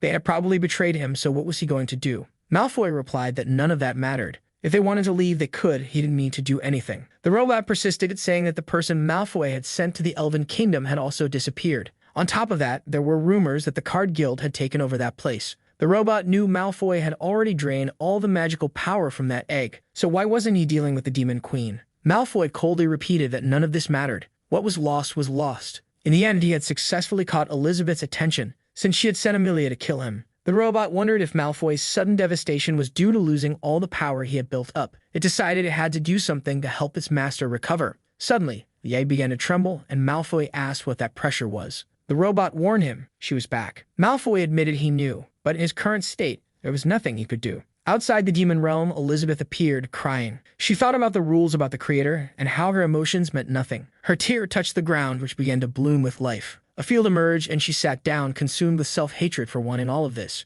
She couldn't believe how pathetic she was for feeling sad over something like this. She decided it didn't matter. She could live without them. But for them, losing someone as irreplaceable as her would be much worse. At that moment, she felt something. She knew Amelia was in this realm, so why hadn't the task been completed? In an instant, she shot into the sky as creatures screamed below. Effortlessly, she flew past them, extracting dark gears from their bodies. She tossed them into the sky and destroyed them with a flick of her hand. She muttered how disgusting this stuff was, spreading everywhere. Even though she only wanted to observe, she decided to wipe it all out. Then she shook her head, saying no, she wasn't connected to him anymore. She needed to focus on her own responsibilities. Elizabeth noticed a dark hole and questioned why Amelia was hiding there. If Amelia had accepted this disgusting power in pursuit of strength, then Elizabeth had truly overestimated her. Once more, Elizabeth shouted for Amelia, but the egg remained still. She knew Amelia could never disobey her due to their contract. There was only one explanation left, but Elizabeth found it impossible. Since Amelia was a golden dragon in the realm of a demon king, it was unthinkable that anyone could defeat her. Elizabeth then moved her hand, and dark energy seeped into the ground. A hand emerged, pulling the egg from the depths. She examined it carefully. With a squeeze, the shell cracked, and the egg floated toward her. Elizabeth cast a spell and touched it. The egg began to shatter, revealing Amelia. But as Amelia fully appeared, Elizabeth noticed something on her chest. Seeing that mark, Elizabeth admitted she had underestimated the Black Guild. Amelia's life and magic had been completely drained, leaving behind only an empty shell. Elizabeth kissed Amelia's forehead and activated a 1,000-year life spell. The resurrection completed, and Amelia opened her eyes. Elizabeth immediately demanded an explanation, but Amelia asked, "Who are you?" At the same time, Amelia seemed to wonder who she herself was. Elizabeth instantly realized someone had stolen Amelia's soul and memories. She swore she would find that cursed Malfoy and utterly destroy him. Her aura began expanding across the entire planet, activating the Demon Queen's gaze. Anne, in the middle of a battle, felt someone watching her. The Sword Saints Guild sensed they were being monitored. The same happened in the Elven Kingdom and even with Tagore. Tagore muttered that it was time to return to the Dark Sea. Meanwhile, Alpha and Ankai strolled calmly, already accustomed to this presence. Our boy, however, was feeling sad and on the verge of tears, thinking about how distant they had become. Looking at his system screen, he wondered if this was a provocation and whether he should attack. It's unclear whether it was him or someone else thinking this. Elizabeth saw all these scenes. She felt relieved seeing how upset he was about being distant from her. Now she had finally caught him off guard. But she snapped back to reality, reminding herself it wasn't the time for those thoughts. She gently cupped Amelia's face and hugged her, promising she would recover her memories. The scene then shifted elsewhere. A map displayed the Black Guild, the Sea of Emptiness, and a poisoned swamp. There was also an infernal volcano, the next location. In the Demon King's training grounds, Elizabeth's purple egg was there. The robot questioned why they had teleported there. Malfoy pressed a button on his throne explaining that he had set up a barrier to counter Elizabeth's magic. This way they wouldn't be found. The robot, confused, asked if finding Elizabeth wasn't his ultimate goal. Malfoy confirmed it was, but that was exactly why he needed to be in peak condition before confronting her. The robot tried to stay calm and ask if there was anything it could do for its master. Malfoy calmly replied that for now there was nothing the robot could do. This was a test of patience, and whoever could endure the longest would win. He began quoting numerous sayings, all basically emphasizing that patience leads to victory. For him, someone who had been waiting for so long, continuing to wait was easy. Once again, he watched Amelia's memories. He commented that beyond everything else, he could comfortably watch all these memories, which was something quite enjoyable for him. The robot grew frustrated. It knew it was easy for the old man to say that. But Malfoy should understand that all the other guilds were growing stronger while they were steadily losing influence. Meanwhile, back with Li Ping, he casually remarked that it had been a while since she left. As he chopped onions, his eyes teared up. He thought about making onion soup because it always cheered her up. He tossed the chopped onions into the pot, wondering if his feelings were that obvious. And even after everything that happened, could they still be friends? Glancing at the clock with the soup ready on the table, he couldn't understand why she wasn't back yet. Then the door suddenly opened and his face lit up with excitement. But it was only Alpha and Wang Kai. Disappointed, he asked if they had seen a like on this video that helps Mamoru make more juicy content for his viewers. Activate the cheeky